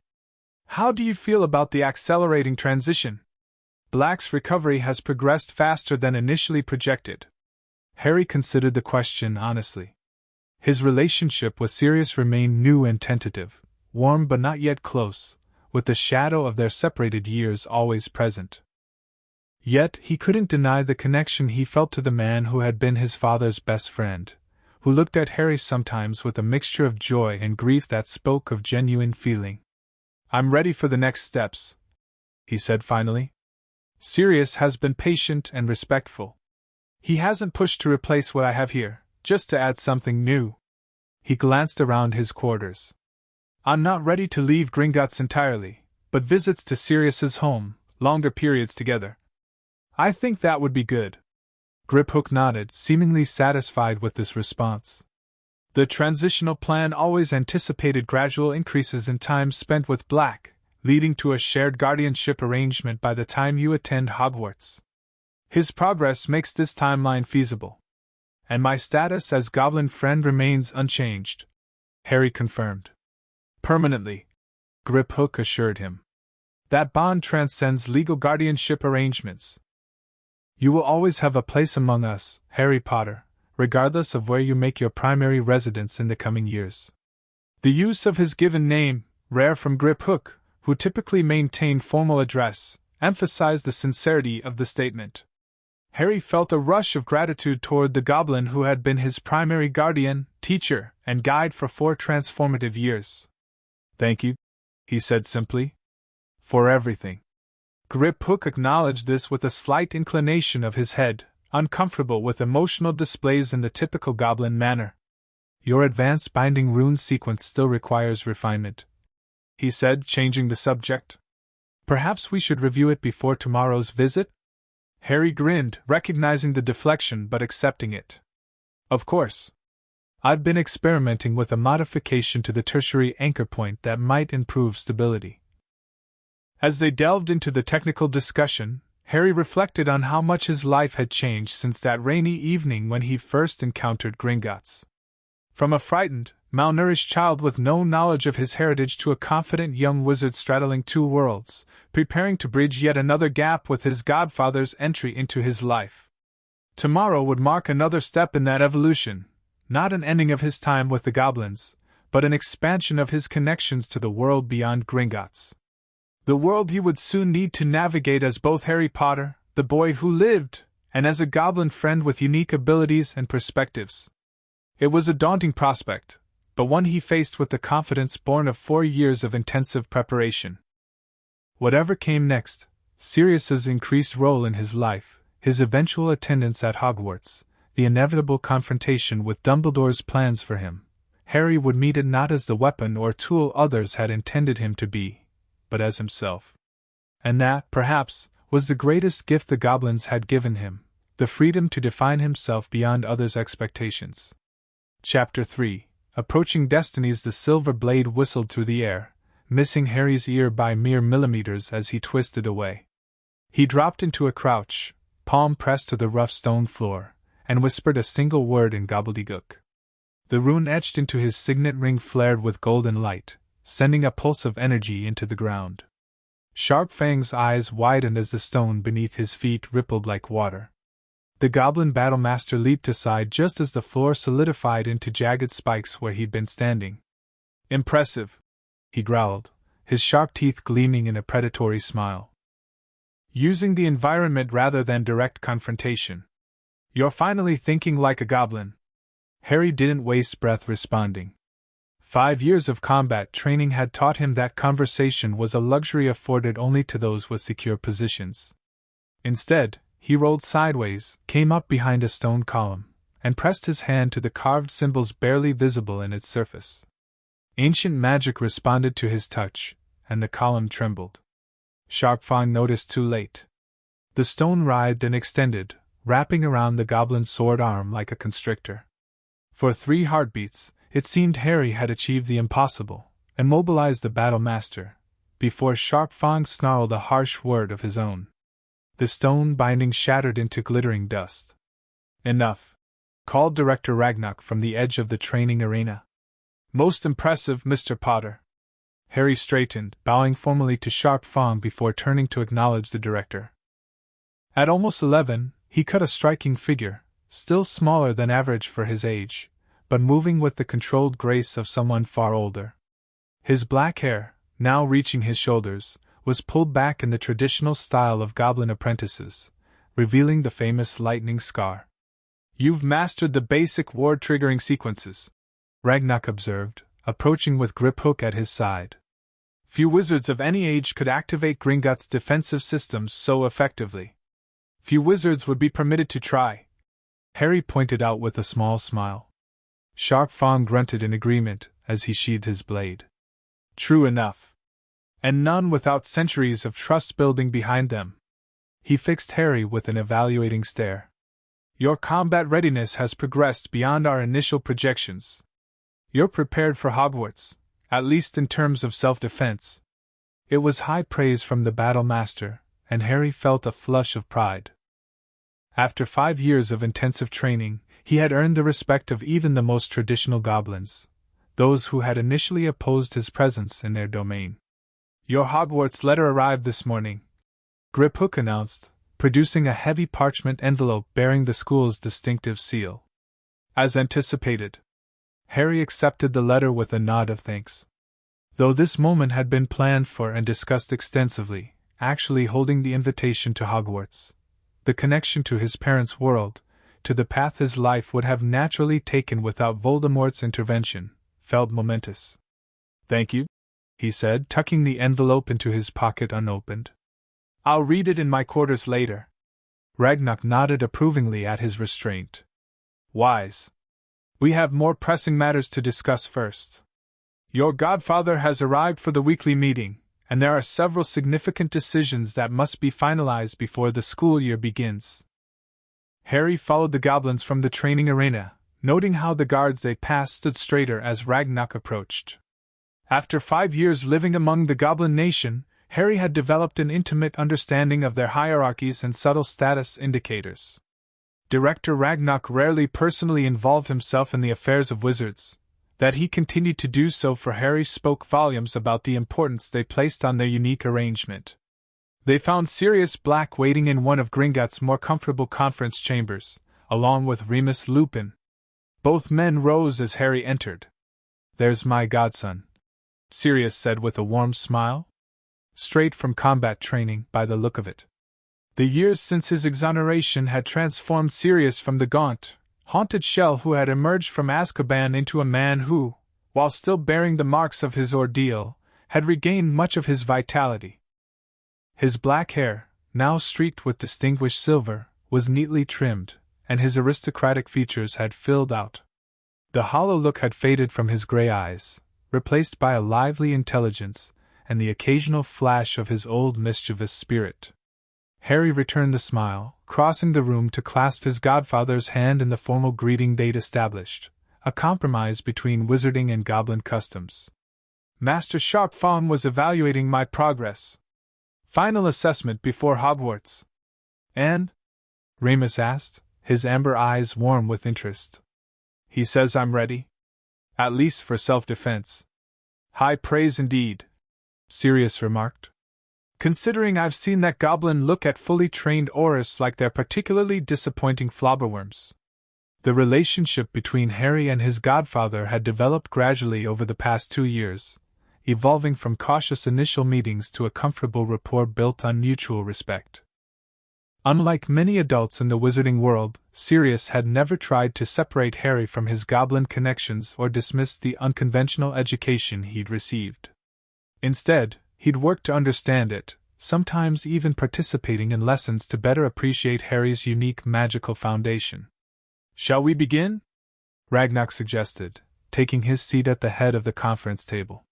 The others followed suit, with Harry sitting between Griphook and Sirius, a positioning that symbolized his place between worlds. We have several matters to resolve today, Griphook began, producing a folder of documents. First, the finalization of the shared guardianship arrangement that will take effect when Mr. Potter begins at Hogwarts. Second, the security protocols for his school attendance. Third, the matter of his Gringotts apprenticeship status during term time. Sirius leaned forward. And perhaps most immediately, the logistics of obtaining his school's supplies. Diagon Alley will be expecting Harry Potter to make an appearance sooner or later. Indeed, Ragnarok agreed. Let us address each concern in turn. For the next hour, they discussed the complex arrangements that would govern Harry's life going forward.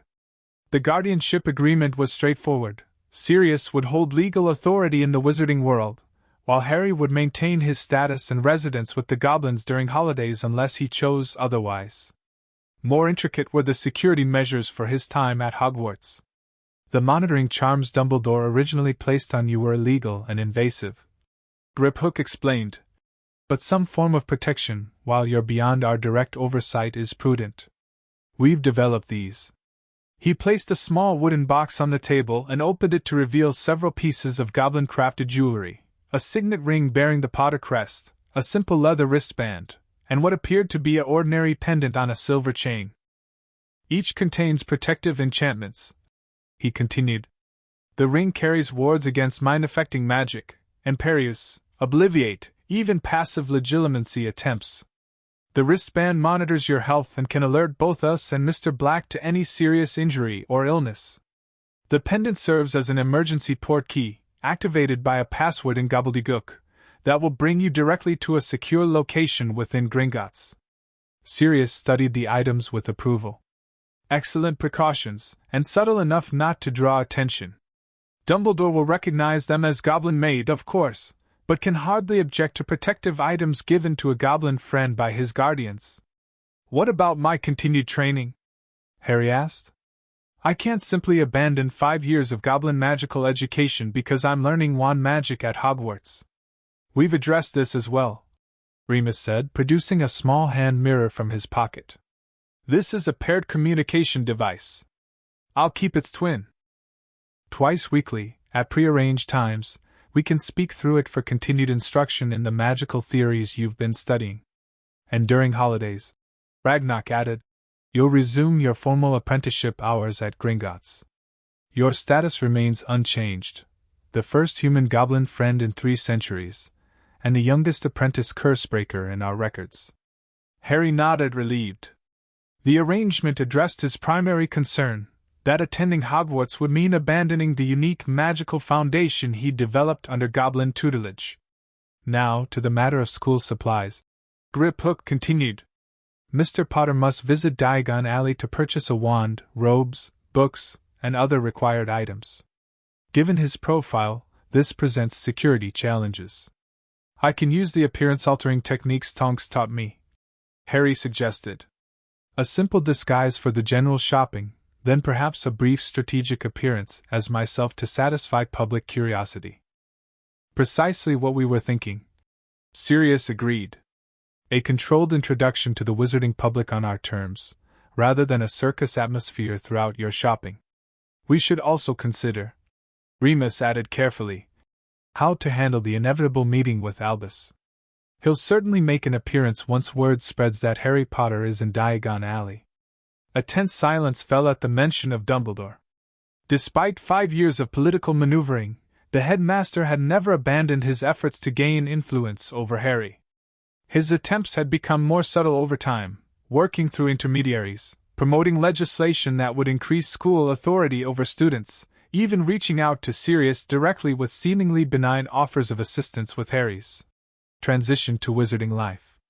I've been preparing for that meeting for 5 years, Harry said quietly. I'm ready. Ragnar studied him with sharp eyes. Indeed you have. The question is whether Dumbledore is prepared for the Harry Potter he will actually encounter, rather than the one he expected to shape. He's in for quite a shock, Sirius said with grim satisfaction. Harry's nothing like what he anticipated. Nevertheless, Griphook cautioned, underestimating Albus Dumbledore has been the downfall of many.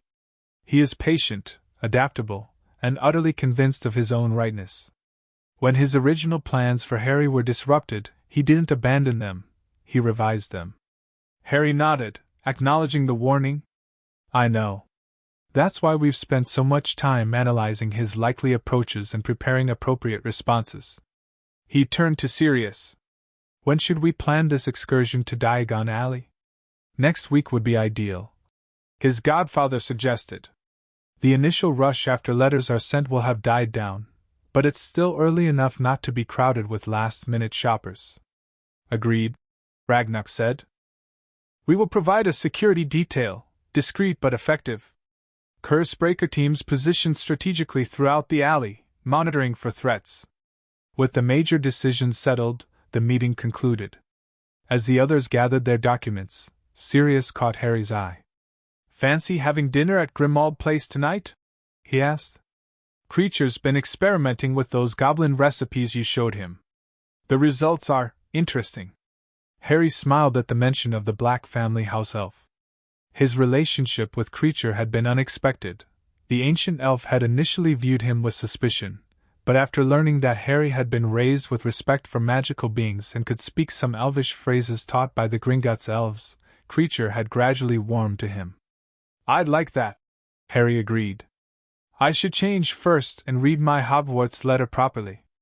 Meet you in the main hall in an hour? Sirius suggested. After the others departed, Griphook accompanied Harry back to his quarters. They walked in comfortable silence through the stone corridors, passing goblins who acknowledged Harry with the same respectful nods they would offer one of their own apprentices. You're quiet, Griphook observed as they reached Harry's door. Just thinking about Hogwarts, Harry admitted. It's strange, I've been preparing for it for years, but now that it's actually happening. You're concerned about leaving Gringotts, Griphook surmised. About how you'll be received in the wizarding world. Harry shrugged. Not concerned exactly. More aware of the challenges.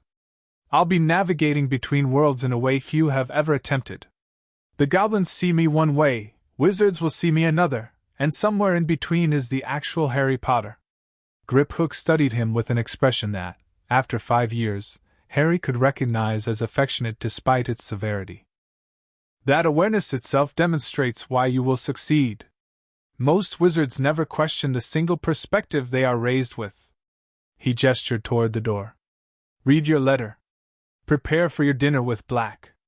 We will speak more tomorrow about the specifics of the Diagon Alley excursion. Alone in his quarters, Harry finally withdrew the Hogwarts letter from his pocket.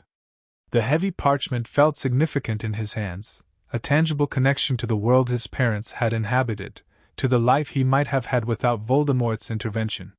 He broke the wax seal and read Hogwarts School of Witchcraft and Wizardry Headmaster, Albus Dumbledore, Order of Merlin, First Class, Grand Source, CHF, Warlock, Supreme Mugwump, International Confide. Of Wizards, dear Mr. Potter, we are pleased to inform you that you have been accepted at Hogwarts School of Witchcraft and Wizardry. Please find enclosed a list of all necessary books and equipment. Term begins on September 1st. We await your owl by no later than July 31st. Yours sincerely, Minerva McGonagall, Deputy Headmistress. The second page listed the required supplies: robes, books, cauldron, telescope, and most importantly, a wand. Harry had been practicing wandless magic for years under goblin tutelage, but even he recognized the limitations of that approach. Wizarding magic was designed around wands as focusing tools, and he would need one to fully engage with his Hogwarts education. He set the letter aside and moved to the small writing desk in the corner of his room. Unlike when he'd first arrived at Gringotts as a frightened 6-year-old, his quarters now reflected his unique position between worlds. Goblin-crafted furniture stood alongside items from wizarding culture. Books in multiple languages, English, gobbledygook, even some texts in ancient runic scripts, filled the shelves. A wizard chess set, a gift from Sirius, sat beside a goblin strategy game called Karzak. On the walls hung a mixture of wizard photographs and goblin battle maps. Pride of place went to a picture of his parents dancing at their wedding, laughing as James attempted to dip Lily dramatically. Beside it hung his formal certification as a goblin friend, the magical document shimmering with embedded enchantments. Harry penned a brief, formal acceptance letter to Professor McGonagall, then changed from his training clothes into more appropriate attire for dinner at Grimmauld Place, a blend of wizarding and goblin styles that had become his personal preference. Dark trousers and a crisp shirt under open robes subtly embroidered with protective runes along the hem and cuffs. As he fastened the silver clasp bearing the Potter crest, he caught sight of his reflection in the mirror. At almost 11, he hardly resembled the undernourished boy who had stumbled into Gringotts 5 years earlier. Regular meals, proper medical care, and intensive physical training had transformed him into a healthy, if still somewhat small, young wizard. His black hair, worn longer in the Goblin Apprentice style, partially obscured his famous scar. Behind his glasses, much improved from the broken pair he'd arrived with, his green eyes held a wisdom and awareness unusual for his age. "You look very handsome, dear," the mirror commented in the slightly gravelly voice all goblin-made mirrors seemed to possess. "A credit to both your houses." Harry smiled at that description. It captured his unique position perfectly, heir to the wizarding house of Potter, but equally shaped by his years among the goblin nation. "Thank you," he replied, then switched to gobbledygook to add, "May your gold flow and your enemies tremble." The mirror chuckled. "And yours as well, young friend." Harry checked his appearance once more, ensuring the goblin's signet ring marking his apprenticeship was properly displayed on his right hand, counterbalanced by the Potter heir ring on his left. Both were powerful magical artifacts beyond their symbolic value. The goblin ring contained protection against minor curses and the ability to activate certain runes, while the Potter ring would allow him access to his family vaults when necessary. Satisfied, he left his quarters and made his way through the warren of tunnels toward the main hall where Sirius would be waiting. He moved with the confidence of someone who had spent years navigating the complex domain, nodding respectfully to goblin guards and bank employees as he passed. In the grand marble hall of Gringotts, wizarding customers were completing their late afternoon transactions before the bank closed for the day. Few paid attention to the dark-haired boy who emerged from a side door normally used only by goblins, though some of the more observant might have noticed the deference with which the fearsome bank tellers treated him. Sirius waited near the main doors, chatting amiably with the goblin guard captain. He spotted Harry immediately, and waved him over.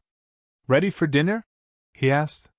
"Creature mentioned something about roast pheasant with goldberry sauce that either sounds delicious or potentially lethal." Harry grinned. "With Creature's cooking experiments, sometimes it's both." They said their farewells to the guards and stepped out into Diagon Alley. Though Harry had made occasional visits to wizarding areas over the years as part of his education, he'd always done so under disguise or with extensive security. Walking openly beside his godfather, even if few recognized him at the moment, felt both exhilarating and slightly exposing. "We'll flow from the leaky cauldron," Sirius said, guiding them toward the pub that marked the entrance to the alley. "Unless you prefer the night bus for a true wizarding experience?"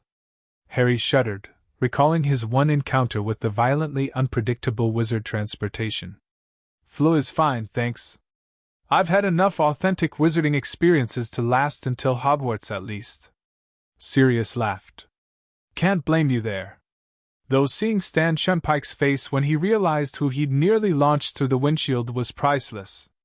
They entered the leaky cauldron, which was moderately busy with the early evening crowd.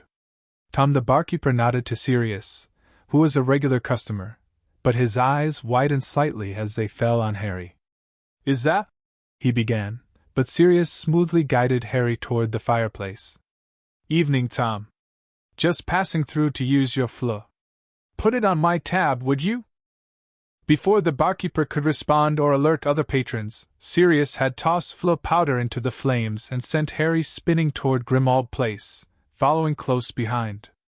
Harry emerged in the drawing room of number 12, which had undergone a remarkable transformation since Sirius had reclaimed his family home after his exoneration. Once a dark, oppressive monument to pure-blood supremacy, it now blended traditional wizarding aesthetics with more modern touches. The Black family heirlooms had been carefully sorted, dark artifacts secured in warded storage, while historically or magically significant items remained on tasteful display. Master Harry has arrived, announced Creature, appearing with a crack. The ancient house elf looked far better than when Harry had first met him. His pillowcase uniform had been replaced with a proper towel toga bearing the black crest, and his once matted white hair was now clean and combed. Hello, Creature. Harry greeted him politely. I hear you've been experimenting with goblin cuisine again. The house elf drew himself up proudly. Creature has prepared goldberry glazed pheasant with fire mushrooms and stone bread, as described in the ancient goblin text Master Harry provided. Dinner will be served in the formal dining room in 20 minutes, if that suits Master Harry and Master Sirius. That sounds perfect, Sirius assured him. We'll be there shortly. After Creature disappeared with another crack, Sirius turned to Harry with a raised eyebrow. Sometimes I still can't believe the transformation in that elf. When I first returned here, he was practically feral. He just needed purpose and respect, Harry said with a shrug. The goblin approach to house elves is different from traditional wizarding views. They're seen as allies with their own magic rather than servants. A perspective that's done wonders for him, Sirius acknowledged. Though I suspect having access to Regulus's locket helped as much as anything. Harry nodded, remembering the dramatic moment when he'd realized the significance of the locket Creature had been trying to destroy. His goblin education in dark magic detection had allowed him to recognize it as a soul vessel, what wizards call the Horcrux, leading to a major breakthrough in understanding Voldemort's survival and eventual return. Come on, Sirius said, leading the way toward his study. Remus should be joining us shortly, but I wanted a moment to speak with you privately before dinner. The study, like the rest of the house, reflected Sirius's personality, comfortable but elegant, with magical artifacts and books sharing space with Muggle record albums and motorcycling magazines. Photographs lined the mantelpiece, showing James and Lily, the Marauders in their Hogwarts days, and more recent ones of Sirius with Harry. Sirius gestured for Harry to take a seat, then moved to a cabinet, and retrieved a small package wrapped in cloth. I've been saving this for when your Hogwarts letter arrived, he explained, handing it to Harry. It belonged to your father, and his father before him. Harry carefully unwrapped the package to reveal what appeared to be a simply folded square of silvery fabric. As he lifted it, the material flowed like water between his fingers, impossibly light and strangely substantial at the same time. An invisibility cloak, he breathed, recognizing it immediately from his magical studies. Not just any invisibility cloak, Sirius corrected with a smile. The Potter family cloak. Most invisibility cloaks degrade over time as their enchantments fade. This one has been passed down through generations without losing its power. Harry stood and swept the cloak around his shoulders. Looking down, he saw his body had completely vanished. It's perfect, he said, genuinely moved by the gift. Thank you, Sirius. His godfather's expression grew more serious. Your father would have given it to you himself for your first year at Hogwarts. James used it for, well, mostly for mischief, if I'm being honest. But it also saved our lives more than once during the war. He stepped closer, placing his hands on Harry's invisible shoulders. Hogwarts will be challenging for you in ways different from most first years. Your background, your fame, your unique education, they all set you apart. This cloak might give you moments of privacy when you need them most." Harry nodded, understanding the deeper meaning behind the gift. While his goblin training had prepared him magically for Hogwarts, navigating the social and political aspects of wizarding education would require different tools. "There's something else," Sirius added, reaching into his pocket. "A complimentary gift from Remus and me." He handed Harry what appeared to be a blank piece of parchment. Harry examined it curiously, then smiled as he recognized the magical signature embedded in the seemingly innocent paper. "This has complex enchantments," he observed. "Concealment charms, personality imprints, spatial mapping." Sirius grinned. "Very good. The goblins have taught you well. This, godson mine, is the secret to our success as marauders." He drew his wand and touched it to the parchment. "I solemnly swear that I am up to no good." Ink spread across the parchment as if an invisible hand were drawing on it, forming an intricate map labeled "The Marauder's Map," with a grand introduction claiming authorship by Moony, Wormtail, Padfoot, and Prongs.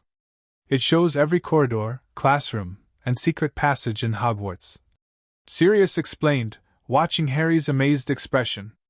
"And more importantly, it shows every person within the castle, where they are and what they're doing, every minute of every day."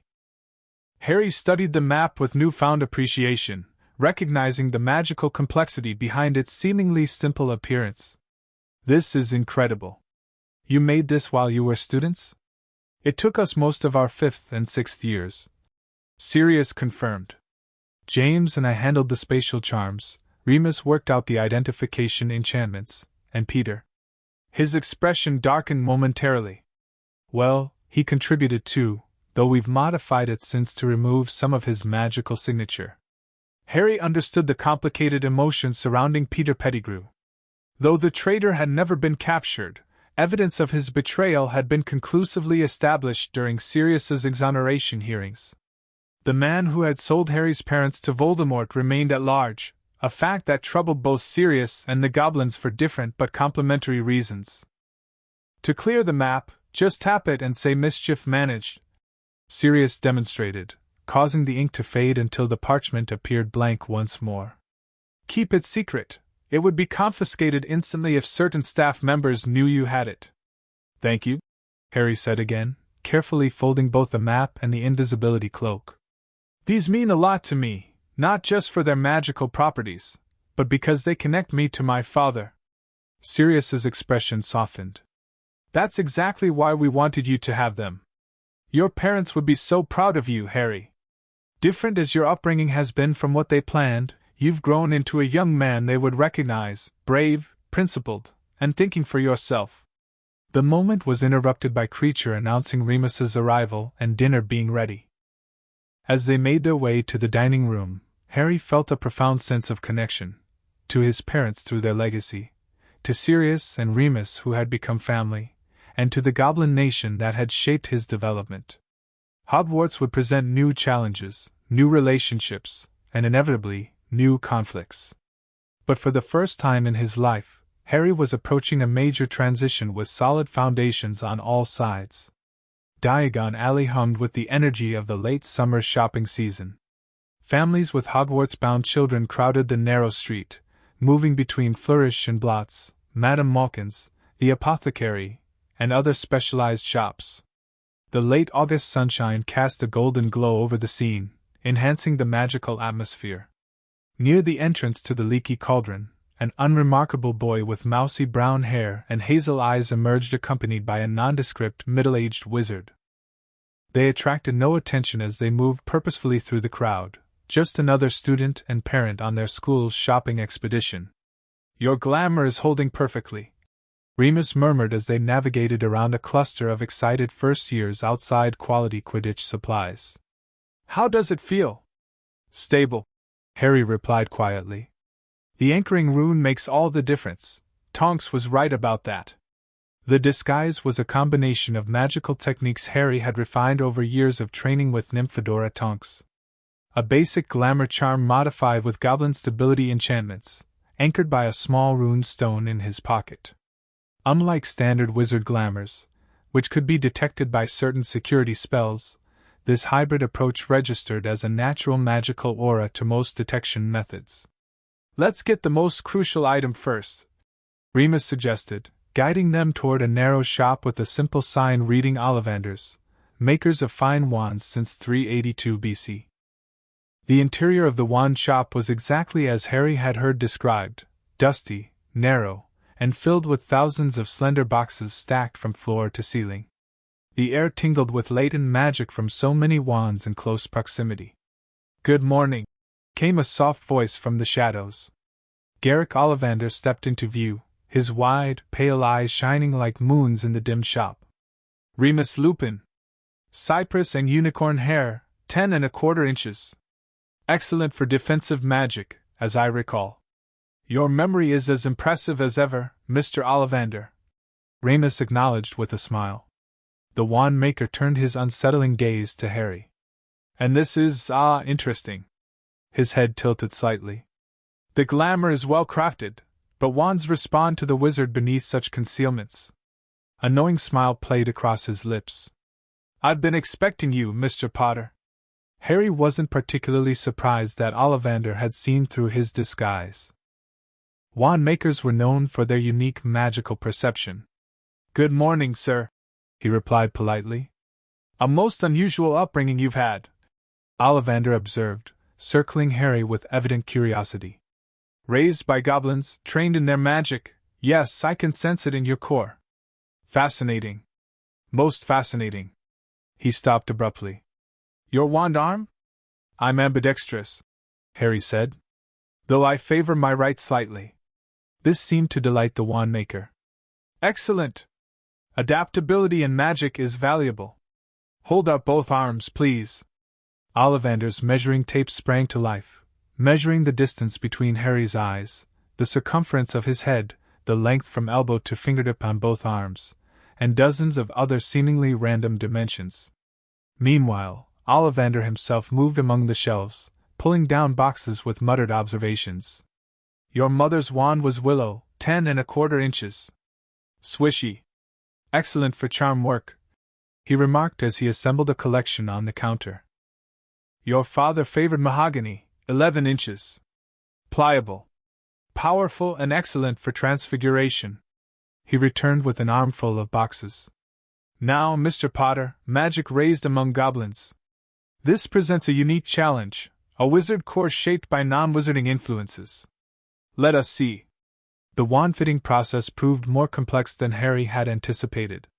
Wand after wand was placed in his hand, only to be snatched away before he could do more than grip it. Some produced no reaction at all. Others caused disturbing effects, shattering a vase, scorching the counter, or in one case, creating a small localized rainstorm inside the shop. "Tricky customer," Ollivander murmured, his excitement visibly growing with each failure. "How wonderful! The difficult matches are always the most powerful." After nearly 40 minutes, the wand maker paused, studying Harry with renewed intensity. "I wonder," he murmured, disappearing into the depths of his shop. He returned with a dusty box that looked older than the others. "An unusual combination, holly and phoenix feather, 11 inches, nice and supple." As soon as Harry's fingers closed around the wand, he felt an immediate surge of warmth. Golden sparks shot from the tip, illuminating the shop with dancing light.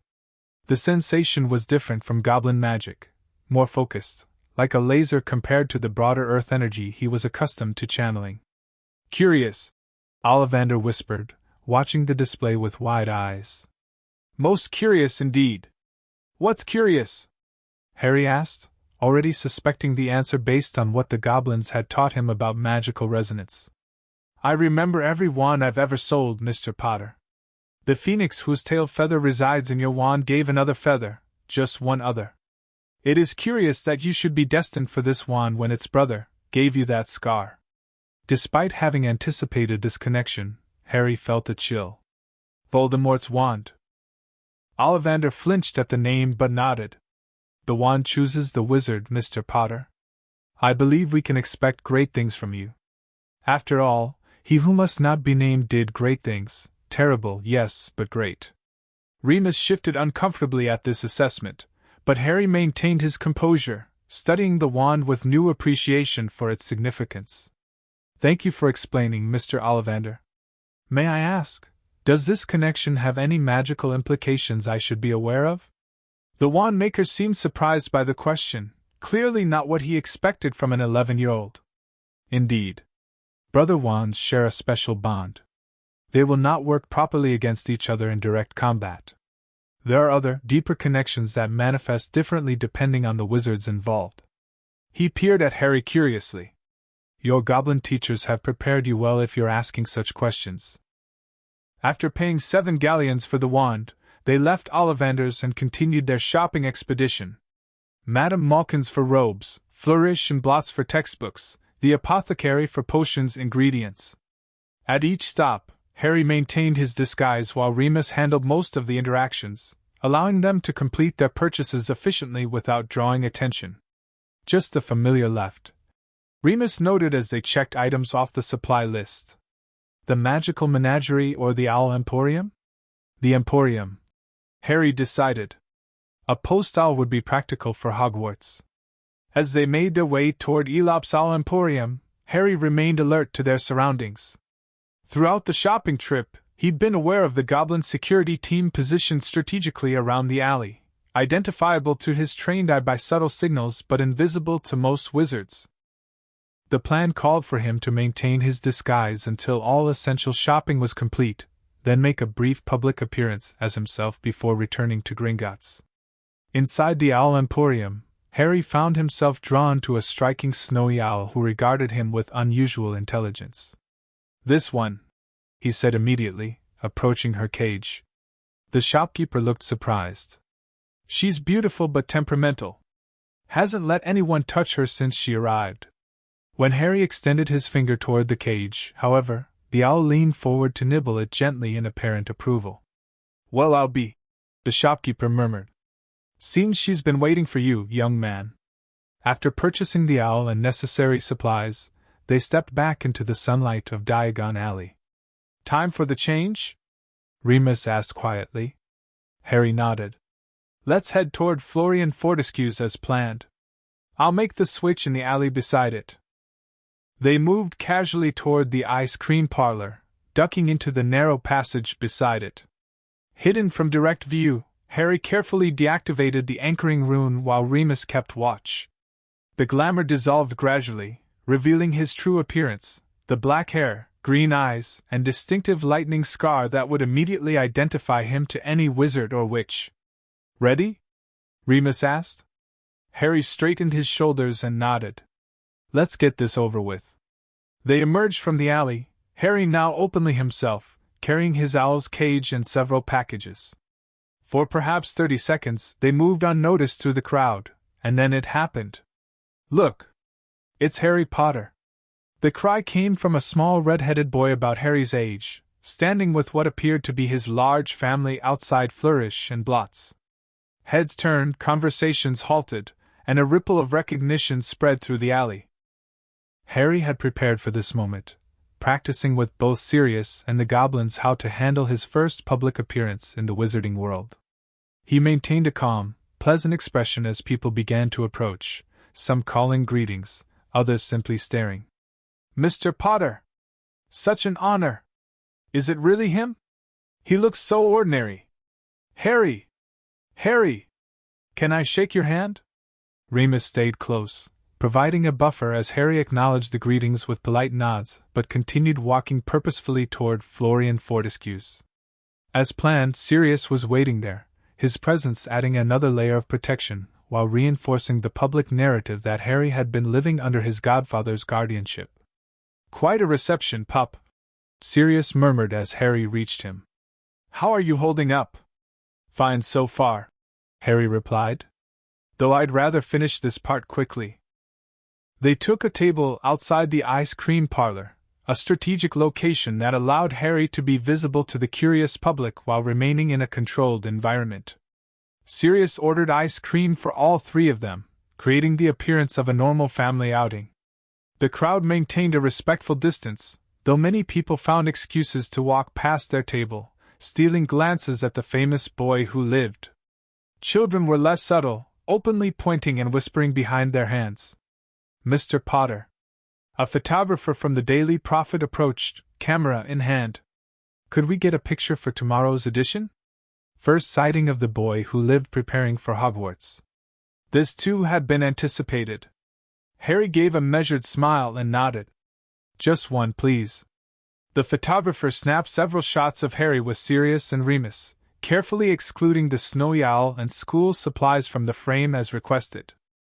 The prearranged agreement with the Prophet, negotiated through Goblin intermediaries, specified that Harry's shopping details would not be published, to prevent copycat items appearing at Hogwarts. As the photographer thanked them and moved away, a hush fell over the crowd. Harry sensed the change immediately and looked up to see the cause. Albus Dumbledore was making his way toward their table, resplendent in midnight blue robes embroidered with silver stars. Right on cue, Sirius muttered under his breath. The old manipulator couldn't resist. Harry straightened in his chair, centering himself as he'd been taught in Goblin meditation practices. This was the meeting he'd been preparing for since that first night at Gringotts 5 years ago. Harry, my boy! Dumbledore greeted him warmly, blue eyes twinkling behind half-moon spectacles. How wonderful to see you at last! And looking so well! Headmaster Dumbledore, Harry responded, his tone polite but measured. He remained seated, neither rising deferentially nor offering his hand. Thank you for accepting my enrollment at Hogwarts. If Dumbledore was surprised by the formal response from an 11-year-old, he concealed it well. But of course! Your name has been down since birth, as it was for your parents before you. His gaze took in Sirius and Remus. I see you're in excellent company for your school shopping. My godfather and honorary uncle have been very helpful, Harry agreed, deliberately emphasizing the family relationships. Along with my goblin guardians, of course. At the direct mention of the goblins, Dumbledore's smile dimmed fractionally. Yes, your situation has been unique. I trust you're looking forward to joining your peers at Hogwarts? Making friends your own age? I am, Harry said simply. Though I've been fortunate to have excellent education and companionship these past 5 years. The subtle rebuke didn't go unnoticed by Dumbledore, whose eyes sharpened despite his maintained smile. Indeed. I would be most interested to learn about your educational foundation. Perhaps we could arrange a meeting before term begins? To ensure a smooth transition into our curriculum. It was a transparent attempt to assess Harry's capabilities and influences, one they had anticipated. Sirius intervened smoothly. I'm afraid Harry's schedule is quite full until September 1st, Albus. Final lessons with his goblin instructors, preparation with a private tutor, and some much-needed family time before he departs for school. Of course. Dumbledore conceded graciously. There will be plenty of time once term begins. I simply want to ensure Harry receives any support he might need to adjust to Hogwarts after his alternative upbringing. The goblins have ensured I'm well prepared for wizarding education, Harry said calmly. But I appreciate your concern, Headmaster. Their exchange was interrupted by the arrival of a stern-looking witch in emerald green robes, Minerva McGonagall, whom Harry recognized from descriptions, though they had never formally met. Ah, Minerva! Dumbledore greeted her. Perfect timing. May I introduce Harry Potter? Harry, this is Professor McGonagall, Deputy Headmistress and Head of Gryffindor House. Mr. Potter, McGonagall said, her Scottish accent pronounced. Her sharp eyes assessed him with a directness Harry appreciated after Dumbledore's veiled approach. A pleasure to meet you at last. Your mother and father were 2 of my favorite students. The pleasure is mine, Professor, Harry replied with genuine warmth. I've heard you were an exceptional teacher to my parents. Something flashed in McGonagall's eyes, surprise, perhaps, at his poise or his reference to stories of his parents. I look forward to teaching you as well, she said. Regardless of which house you're sorted into, she added, with a pointed look at Dumbledore. The subtle dynamics between the professors didn't escape Harry's notice. According to Sirius and Remus, McGonagall had been deeply troubled by the revelations about Harry's placement with the Dursleys and Dumbledore's unauthorized monitoring charms. Though she had maintained her professional relationship with the headmaster, her personal trust had been significantly damaged.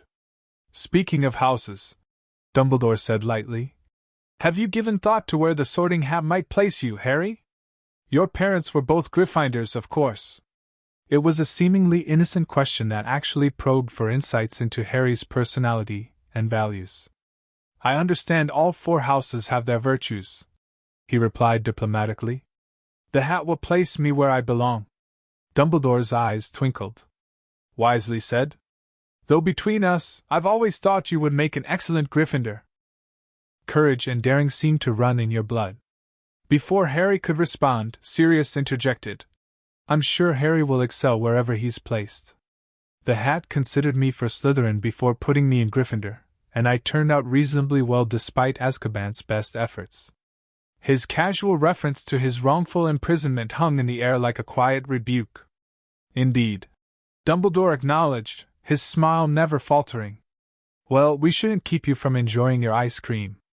I look forward to welcoming you properly at the start of term, Harry." With a nod to Sirius and Remus, he departed, McGonagall following after giving Harry a final appraising look. That went exactly as expected, Remus observed once they were out of earshot. "Probing questions, subtle pressure about Gryffindor, offers of help to assess your abilities." Harry nodded, returning to his ice cream with apparent casualness while actually scanning the crowd for any lingering threats. "He's concerned about my goblin education, trying to determine how it might have influenced me, and showing a remarkable lack of guilt about the 34 tracking charms or your placement with the Dursleys," Sirius added darkly. "Not even a proper apology. He believes his actions were justified for the greater good," Harry said, repeating a phrase he'd heard often in discussions about Dumbledore. "In his mind, there's nothing to apologize for." They finished their ice cream amid continued stares and whispers from passers-by. The red-headed family Harry had noticed earlier seemed particularly interested, with the mother repeatedly glancing their way while hustling her numerous children through their shopping. "The Weasleys," Sirius murmured, following Harry's gaze. "Arthur works at the Ministry, decent sort. Family has traditionally been very loyal to Dumbledore. The boy who recognized me will be in my year at Hogwarts," Harry noted. "Along with the twin boys, by the look of them. Ron is the youngest son," Remus confirmed. "The twins are Fred and George, third-year pranksters who've apparently studied the Marauder's methods. And if I'm not mistaken, the small girl holding her mother's hand is Ginny, who'll start Hogwarts next year." Harry filed away this information. The Goblins had emphasized the importance of understanding potential allies and adversaries before direct interaction. The Weasleys, with their Dumbledore connection, would be interesting to assess once he reached Hogwarts. Having completed the planned public appearance, they gathered their purchases and made their way back toward Gringotts. Harry's snowy owl attracted almost as many stares as Harry himself, her distinctive coloring standing out among the more common tawny and barn owls. "Have you decided on a name for her?" Remus asked as they approached the bank. Harry nodded, stroking the owl's feathers through the cage bars. "Hedwig. I found it in a history of magic. She was a medieval witch known for her wisdom and protective instincts." "Appropriate," Sirius approved. "She certainly seems protective of you already." As they climbed the white marble steps of Gringotts, Harry felt a sense of completion. His first official venture into the wizarding world as himself had gone as smoothly as could be expected. He had his wand, his school supplies, and had survived his first direct encounter with Albus Dumbledore. In less than 2 weeks, he would board the Hogwarts Express and begin the next chapter of his unusual education. For the first time since leaving the Dursleys, he would be beyond the direct protection of his goblin guardians, navigating a new environment filled with wizards who would have preconceived notions about the boy who lived. It would be challenging. It would be complex. But Harry Potter, goblin friend and heir to House Potter, was as prepared as he could possibly be.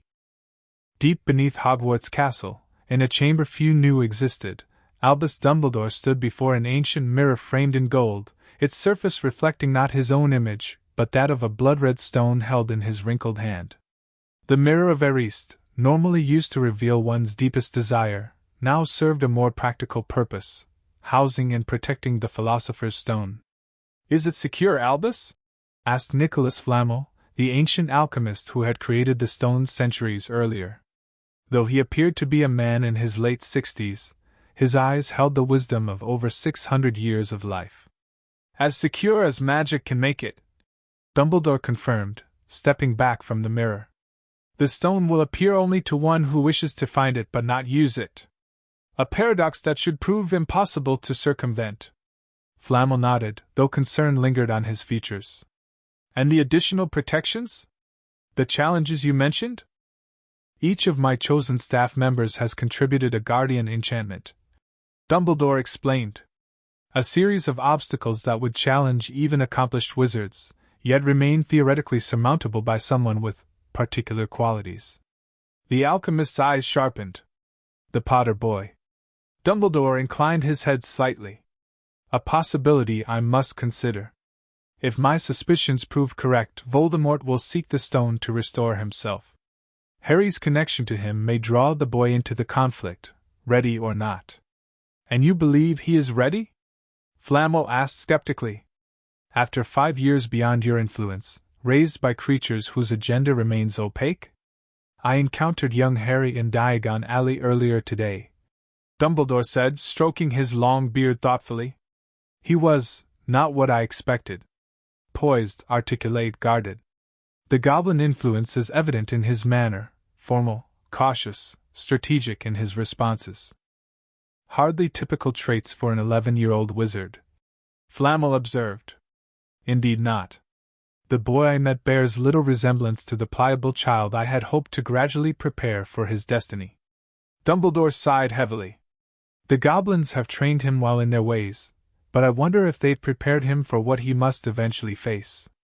Flamel studied his old friend with ancient eyes that had witnessed centuries of human folly. "And what exactly must he face, Albus? You've been cryptic about this prophecy even with me." "Because knowledge is both power and vulnerability," Dumbledore replied. "The fewer who know the full prophecy, the safer Harry remains until he is ready." He straightened, his demeanor shifting from contemplative to decisive. "The stone is secure. Now we must prepare for the school year and Harry's arrival. I suspect his sorting will tell us much about how the goblins have influenced him." "You're still fixated on Gryffindor for the boy," Flamel noted with a faint smile. "After all this time, you still believe houses define destiny." "Not define," Dumbledore corrected. "Influence. Shape. The qualities Gryffindor nurtures, courage, chivalry, determination, are precisely what Harry will need in the trials ahead. And if the hat places him elsewhere? Ravenclaw for his goblin-trained mind? Slytherin for the strategic thinking you've already observed?" Dumbledore's expression tightened momentarily. "Then we adapt. The prophecy remains unchanged, regardless of which colors he wears." As they left the chamber, sealing it behind them with complex enchantments, Flamel gave his friend a searching look. "Be careful, Albus. The boy is not a chess piece to be maneuvered, no matter how important the game. From what you describe, the goblins have raised him to think for himself. Such minds rarely conform to others' designs, however well-intentioned." "I am aware," Dumbledore acknowledged. "But Harry's destiny was written before his birth. My task is not to control him but to guide him toward accepting what must eventually be done." He paused, his blue eyes momentarily losing their twinkle. "For the greater good." On the last evening before Harry's departure for Hogwarts, Director Ragnarok hosted an unprecedented gathering in his private chambers within Gringotts. Around a massive table carved from a single block of obsidian sat an unusual assembly. Goblin elders including Grip Hook and Sharp Fang, Sirius Black, Remus Lupin, and Harry himself, occupying the position of honor at Ragnarok's right hand. The room was lit by floating crystals that cast a warm golden light over the feast laid before them, a blend of traditional goblin cuisine and wizarding dishes, symbolizing Harry's unique position between worlds. Goblin ceremonial weapons and Potter family heirlooms decorated the walls, another visual representation of the unusual alliance this gathering represented. 5 years ago, Ragnar began, rising to his feet with a goblet in hand. A human child crossed our threshold bearing 34 unauthorized tracking charms. Today, that child departs for Hogwarts as a recognized goblin friend, the first in 3 centuries, and an apprentice with skills few adult wizards possess. Murmurs of agreement rippled around the table. To many in the wizarding world, this represents a contamination of their traditions. Ragnar continued, his tone sharpening. They will question what we have taught you, Mr. Potter.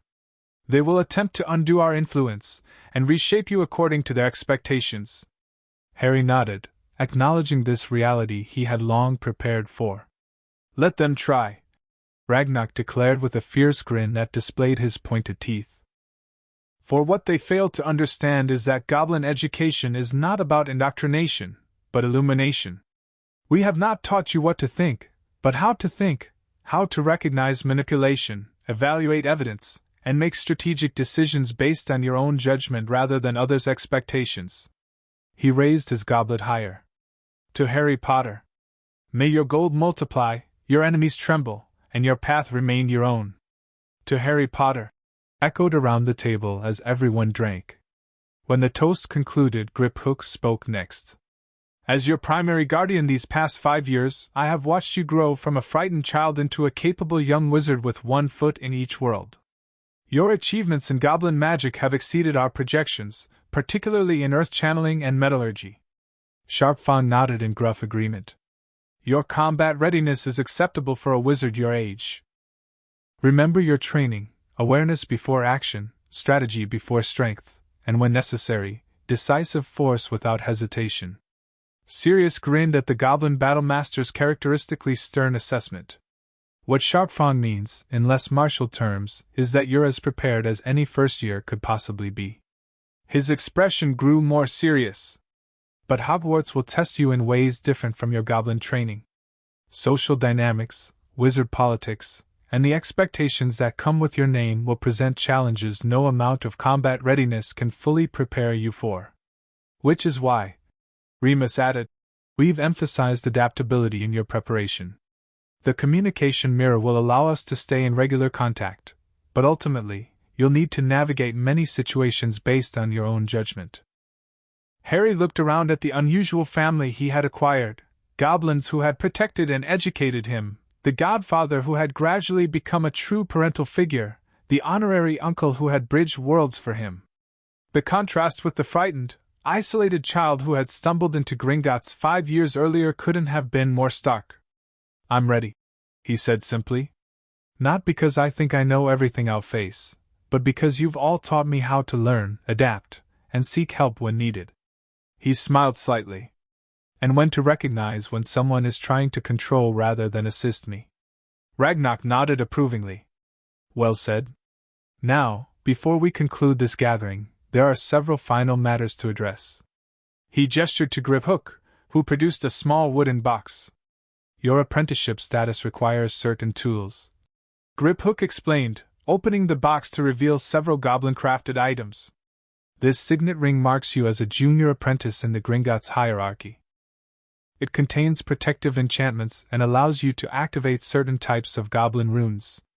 He handed Harry a small book bound in dark leather. This grimoire contains the basic rune sequences you've mastered, along with advanced patterns for continued study. It is charmed to appear as a standard textbook to anyone but you. Next came a silver dagger with runes etched along its blade. For ritual work only.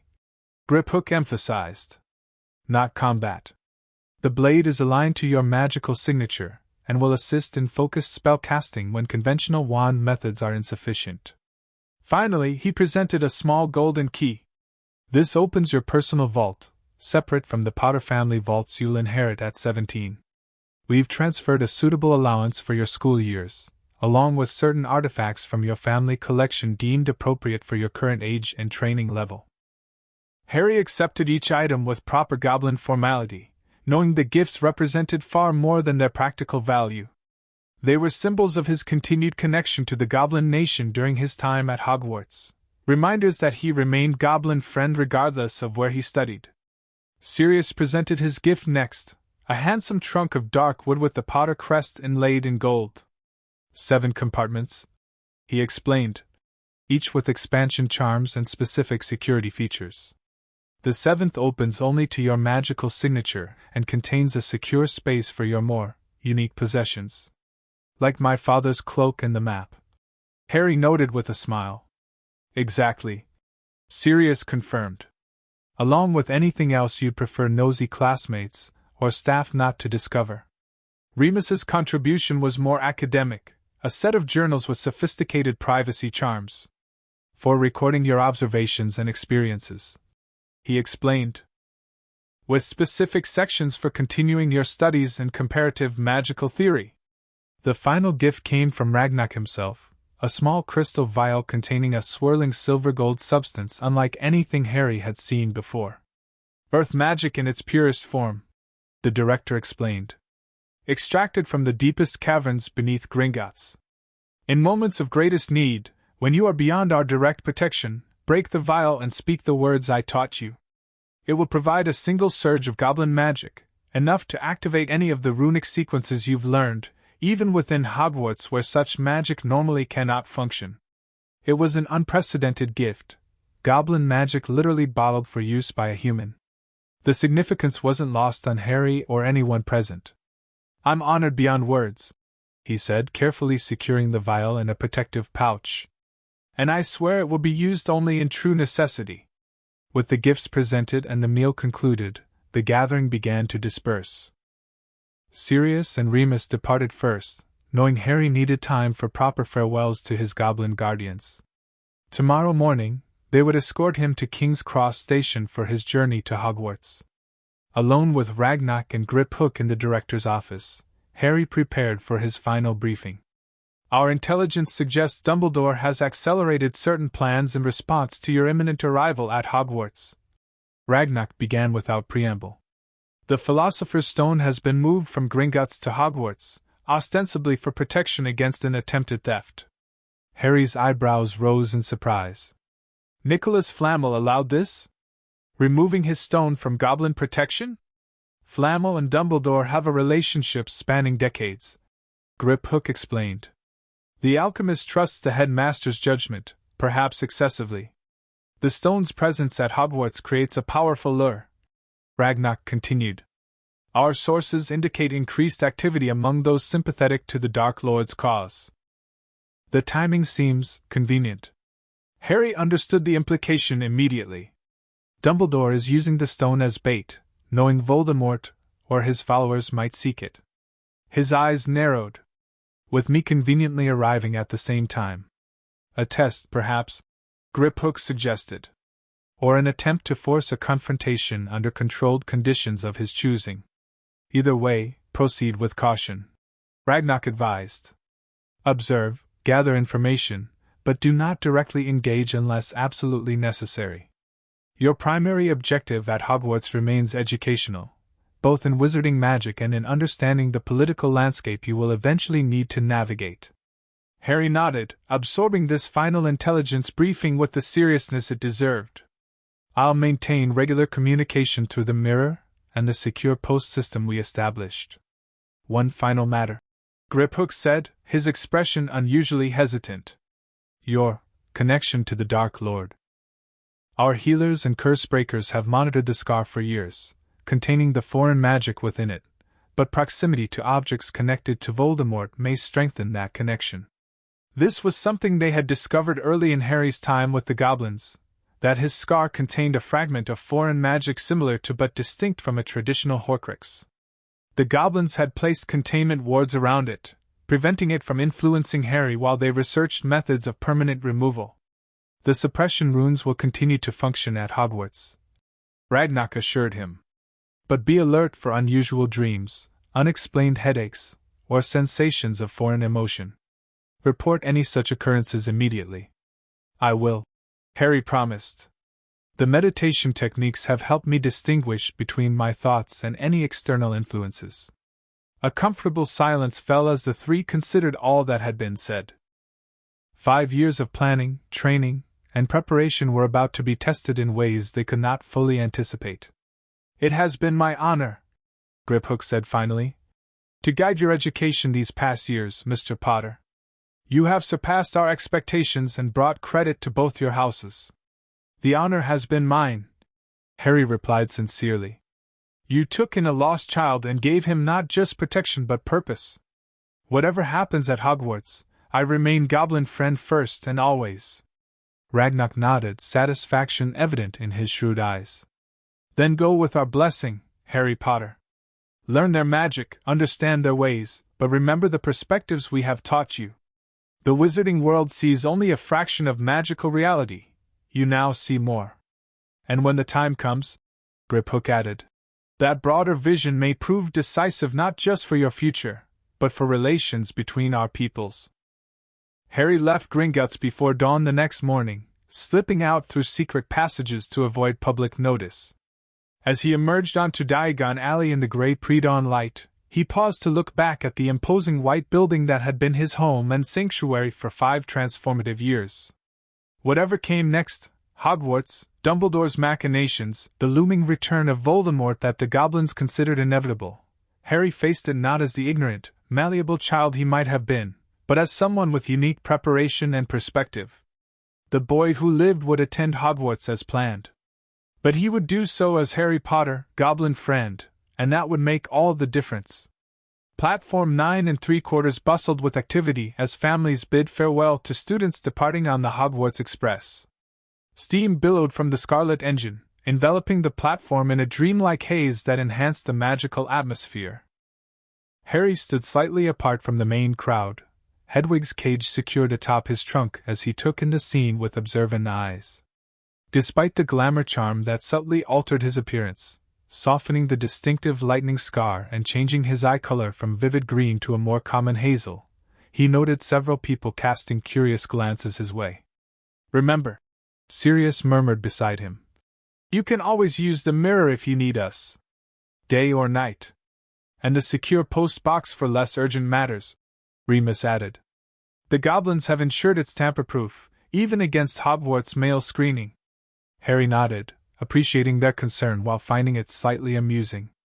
After 5 years of intensive goblin training, including combat preparation from Sharp Farm, his guardians were still treating him like a normal 11-year-old embarking on his first journey away from home. "I'll be fine," he assured them. "Between the goblin protective items and your gifts, I'm better equipped than most Auror trainees." Sirius grinned. "True enough. Just remember to occasionally act like a regular first year, would you?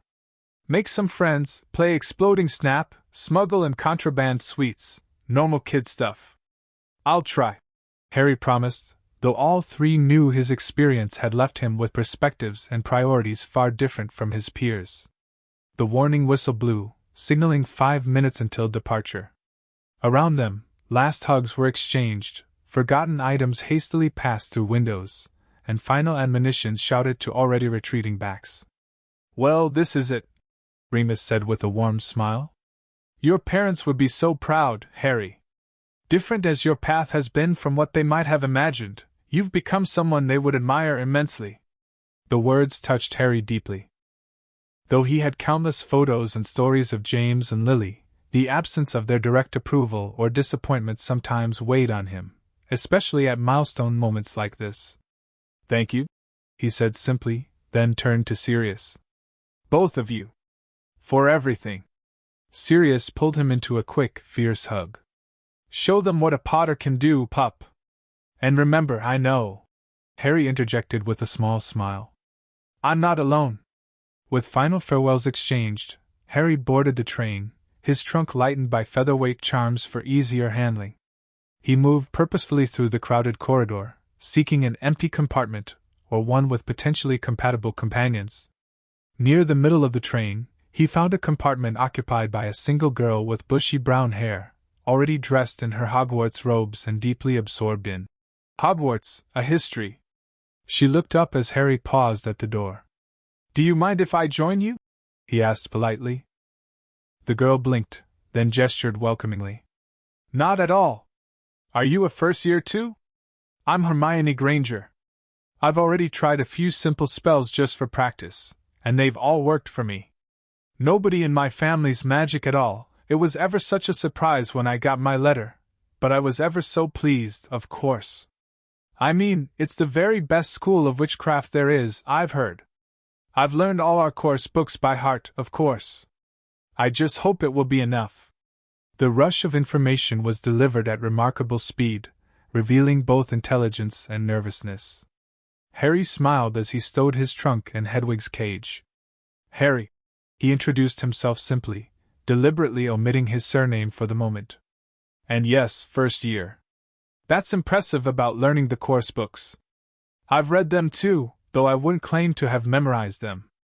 Hermione beamed at what she perceived as a kindred academic spirit. What house do you think you'll be in? I've been asking around, and Gryffindor sounds by far the best. I hear Dumbledore himself was in it. But Ravenclaw wouldn't be too bad, I suppose? All the houses have their merits, Harry said diplomatically, echoing what he told Dumbledore in Diagon Alley. It really depends on what qualities you value most. Before Hermione could respond, the compartment doors slid open again to reveal a round-faced boy looking distressed. Sorry, he said anxiously. But have you seen a toad? Mine's gone missing again. No, sorry, Harry replied. Have you tried asking a prefect? They might know a summoning charm that could help. The suggestion seemed to both relieve and distress the boy further. That's a good idea, but I don't know any of the prefects yet. I can help you look, Hermione offered eagerly, jumping to her feet. I'm Hermione Granger. Neville Longbottom, the boy replied shyly. Harry's attention sharpened at the name. The Longbottoms had been close allies of his parents, and were named in their will as potential guardians before the attack that had left Frank and Alice Longbottom permanently hospitalized in St. Mungo's. This boy would be their son, essentially an orphan like Harry, though under different circumstances. I'll come too, he decided, rising. 3 sets of eyes are better than 2. As they made their way through the train, Harry observed his companions with interest. Neville's lack of confidence was immediately apparent in his hunched posture and hesitant speech, yet Harry sensed untapped potential in the boy's magical aura. Hermione, conversely, projected confidence through knowledge, though subtle signs suggested it masked deeper insecurities. What's your toad's name? Harry asked Neville as they checked compartments. Trevor, Neville replied miserably. Gran will be so disappointed if I lose him on the first day. She already thinks I'm barely magical enough for Hogwarts. Harry frowned at this revelation. That doesn't sound right. Magical ability often develops at different rates, and confidence plays a huge role in effective spellcasting. Neville looked startled at this assessment, while Hermione nodded enthusiastically. That's true. I read in Magical Aptitude and Development that many late-blooming wizards eventually outperform their peers because they develop more deliberate control rather than relying on raw power. After checking several more compartments with no success, they came upon one occupied by 2 red-headed boys whom Harry recognized as the Weasley twins from Diagon Alley. Have you seen a toad? Hermione asked without preamble. Neville's lost one. Sorry, no toads here, said one twin.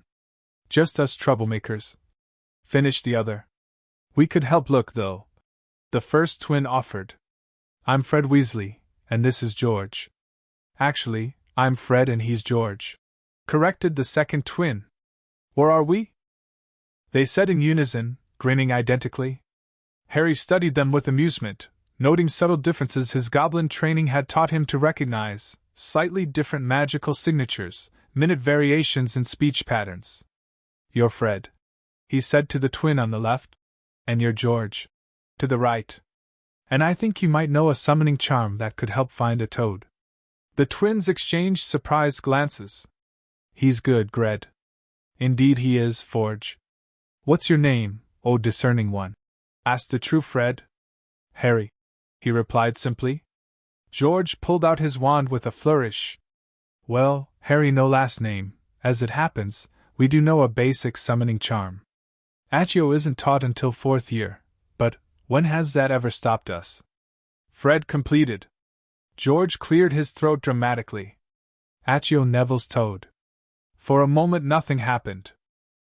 Then came a distant croaking sound, growing louder until Trevor the toad came zooming through the air, landing in George's outstretched hand. Trevor!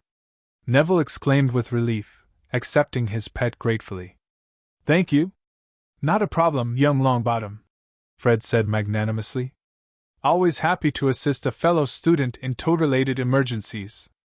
As they thanked the twins and prepared to return to their compartment, Harry felt the train beginning to slow. Looking out the window, he saw the lights of Hogsmeade Station approaching through the evening darkness. They had arrived. The platform teemed with students disembarking amid a cacophony of voices, hooting owls and mewing cats. Above it all came a booming voice. First years! First years over here! The enormous figure of Rubeus Hagrid, keeper of keys and grounds at Hogwarts, towered over the crowd, a lantern swinging from one massive hand.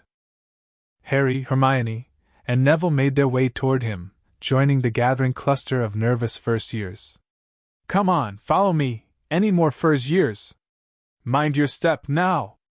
Hagrid called, leading them down a steep, narrow path toward the lake. As they rounded a bend, there was a collective gasp from the first years. Hogwarts Castle stood before them, perched atop a mountain on the other side of the lake, its windows sparkling against the night sky, towers and turrets reaching toward the stars. No more N4 to a boat! Hagrid instructed, pointing to a fleet of small boats waiting at the shore. Harry, Hermione, and Neville climbed into one boat, joined by a red-headed boy Harry recognized as Ron Weasley. As the flotilla glided across the black lake, the castle loomed larger and more magnificent, its reflection shimmering on the water's surface. Heads down! Hagrid called as the first boats reached a curtain of ivy concealing an opening in the cliff face.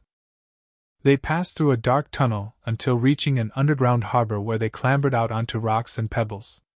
Led by Hagrid up a passageway in the rock, they emerged onto smooth, damp grass in the shadow of the castle. A flight of stone steps brought them to a huge oak front door where Hagrid raised his gigantic fist and knocked 3 times. The door swung open to reveal Professor McGonagall, looking exactly as she had in Diagon Alley, stern and imposing in emerald green robes. She led them across the flagstone floor of the entrance hall, the voices of the rest of the school audible through a doorway to the right, and into a small chamber off the hall. Welcome to Hogwarts, she began, delivering the traditional explanation of the 4 houses, the point system, and the imminent sorting ceremony. As excited whispers broke out about how exactly they would be sorted, Harry caught snippets of speculation ranging from wrestling a troll to performing complex magic. Beside him, Hermione was frantically whispering spells she might need, while Neville looked increasingly terrified. It's just a hat, Harry murmured to them quietly. The sorting hat reads your qualities and preferences, then places you accordingly. No tests or trials required. Both looked at him with surprise and relief. How do you know? Hermione whispered. Family history, Harry replied simply. When the ghosts appeared, gliding through the back wall and startling many first years, Harry observed them with interest. The goblin perspective on death spirits was quite different from the wizarding view, considering them echoes of incomplete transitions rather than true continuations of consciousness. He wondered what the ghosts might reveal about Hogwarts' deeper history if properly questioned. Finally, Professor McGonagall returned to lead them into the Great Hall, a magnificent space with thousands of floating candles, 4 long tables for the houses, and an enchanted ceiling that perfectly mirrored the night sky outside. It's bewitched to look like the sky outside. I read about it in Hogwarts, a history, Hermione whispered, clearly awed despite her academic knowledge. McGonagall placed a 4-legged stool before them, atop which sat an extremely old, patched wizard's hat. After a moment of silence, a rip near the brim opened wide, and the sorting hat began to sing. Harry listened to its song about the 4 houses and their qualities, noting the subtle emphasis on inter-house cooperation, something often overlooked in the competitive atmosphere of Hogwarts. When the hat finished and applause broke out, McGonagall stepped forward with a long roll of parchment. When I call your name, you will put on the hat and sit on the stool to be sorted," she announced. "Abbott, Hannah."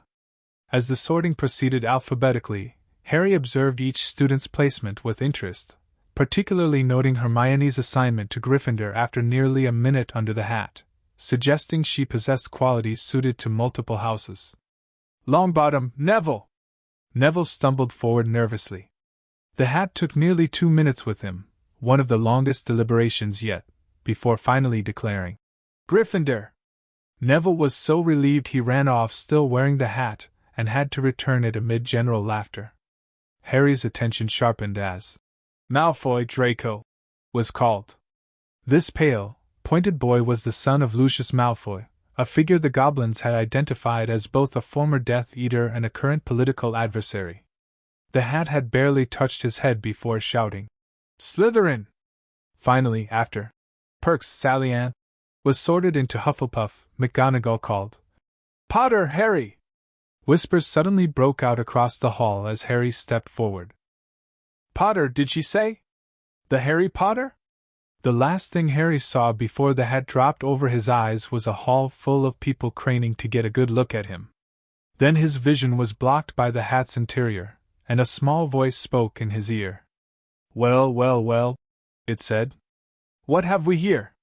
Harry Potter, but not quite the Harry Potter anyone expected, are you? Difficult. Very difficult. A mind unlike any I've seen in centuries. Raised by goblins, trained in their magic, yet with a wizard's core, fascinating. I'd appreciate your discretion regarding certain aspects of my education," Harry thought pointedly. The hat chuckled. "Fear not, Mr. Potter. The founders enchanted me to keep students' secrets. And you have many interesting ones indeed. Such courage, yes, and intelligence. My goodness, what a mind they've helped you develop. Cunning, too, and ambition of a sort, though not for personal glory. Where to put you?" Harry remained neutral, allowing the hat to consider without pushing for any particular house. "You could excel anywhere, you know," the hat continued. "Gryffindor would welcome your bravery, Ravenclaw your intellect, Hufflepuff your loyalty to those who've earned it, and Slytherin, oh, Slytherin could help you to greatness with that strategic mind of yours." "I'll accept your judgment," Harry replied mentally. "Though I suspect certain parties have preferences." "Indeed they do." The hat seemed amused. "The headmaster rather hopes for Gryffindor, while your goblin mentors would likely appreciate Ravenclaw's respect for knowledge or Slytherin's practicality. But what does Harry Potter want?" Harry considered carefully. "I want to be where I can best continue learning while building connections that will serve my long-term goals." "Diplomatic as a goblin negotiator," the hat commented. "Very well, then. Better be Ravenclaw." The hat shouted the last word to the entire hall. As McGonagall lifted it from his head, Harry noticed varying reactions across the room. The Ravenclaw table had erupted in cheers and applause, clearly delighted to claim the famous Harry Potter. At the staff table, Dumbledore's expression remained pleasant, though Harry detected a flicker of surprise quickly masked. Most interesting was the reaction of a hook-nosed, sallow-faced professor who stared at Harry with an inscrutable expression, neither hostile nor welcoming, simply intensely evaluative. Harry made his way to the Ravenclaw table, accepting handshakes and greetings from his new housemates. He found a seat beside a pretty girl with long dark hair who introduced herself as Padma Patil, whose twin sister had just been sorted into Gryffindor. "We expected to be in the same house," she explained. "But the hat said I valued knowledge for its own sake, while Parvati valued it more for its practical applications." "The hat seems quite insightful," Harry observed, watching as Thomas Dean became a Gryffindor. "Everyone was betting you'd be Gryffindor like your parents," commented an older boy who introduced himself as Roger Davies. "But Ravenclaw makes sense too. Your mother was nearly sorted here, according to Professor Flitwick." Harry filed away this information about his mother, adding it to the collection of insights he'd gathered over the years. As Zabini Blaze became the final Slytherin, Professor McGonagall rolled up her scroll and took the sorting hat away. Albus Dumbledore rose to his feet, beaming at the students with arms opened wide. Welcome, he announced. Welcome to a new year at Hogwarts. Before we begin our banquet, I would like to say a few words. Nitwit. Blubber. Oddment. Tweak. Thank you. As food appeared magically on the golden plates, Harry assessed Dumbledore's eccentric behavior with the analytical eye he'd developed under Goblin tutelage. The seemingly random words and apparent eccentricity served a calculated purpose, disarming observers, lowering their guard through the appearance of harmless oddity, while maintaining his actual strategic acumen. Is he a bit mad? A first-year boy named Michael Corner asked uncertainly. Brilliant and eccentric, responded an older girl with a prefect badge. One of the greatest wizards alive. I'm Penelope Clearwater, by the way. If you first-years need anything, just ask. As the feast progressed, Harry engaged in careful conversation with his housemates, revealing enough about himself to seem open while avoiding specifics about his upbringing. He learned that Ravenclaw House valued not just academic achievement but intellectual curiosity and creative thinking. When asked directly about his life before Hogwarts, he gave the agreed-upon narrative, that he'd lived primarily with his godfather Sirius Black since his exoneration, with additional tutoring from various magical experts. But what about the goblins? Asked Harry Boot, another first-year boy. The prophet said you were raised by them after they found all those tracking charms on you. Harry offered a carefully calibrated smile. The newspapers tend to exaggerate. I've certainly spent time at Gringotts and have a good relationship with the goblins through my family accounts, but most of my actual upbringing has been with Sirius and other wizarding guardians. It wasn't exactly false, just selective truth that downplayed the goblin influence while acknowledging what was already public knowledge. Sirius had indeed been his official guardian in the wizarding world for the past 2 years, even if Harry had continued to reside primarily at Gringotts. From his position, Harry had a clear view of the staff table. Hagrid was drinking deeply from his goblet. Professor McGonagall was talking to Dumbledore. A nervous-looking young man in a purple turban was conversing with the hook-nosed professor Harry had noticed earlier. "Who's the professor in the purple turban?" he asked Penelope. "That's Professor Quirrell, our new Defense Against the Dark Arts teacher. He used to teach Muggle studies but took a year off to get some practical experience. Doesn't look like it agreed with him. He's always been nervous, but now he's positively terrified of his own shadow." She lowered her voice. "They say he met vampires in the Black Forest and had trouble with a hag. Never been the same since. And the professor he's talking to? Professor Snape, head of Slytherin and potions master. Brilliant but strict. Favors his own house and can be harsh on students who don't meet his standards." Harry studied Snape with interest. The Goblin's intelligence had identified him as a former Death Eater who had switched allegiances before Voldemort's fall, becoming Dumbledore's spy. His relationship with Harry's parents had been complex, childhood friendship with Lily Evans that soured during their Hogwarts years, and bitter rivalry with James Potter. A potentially important figure to understand, regardless of his current allegiances. As Harry watched, Quirrell turned so that the back of his turban faced Harry's direction. Immediately, a sharp pain shot through the scar on his forehead. "Ouch!" Harry clapped a hand to his head, the sensation as unexpected as it was concerning. "What's wrong?" asked Padma beside him. "Nothing," Harry said quickly, lowering his hand. "Just a momentary headache." But it wasn't nothing. The Goblin's suppression runes should have prevented any activation of the foreign magic in his scar. For him to feel pain meant either the wards were weakening, or something unusually powerful was triggering the connection.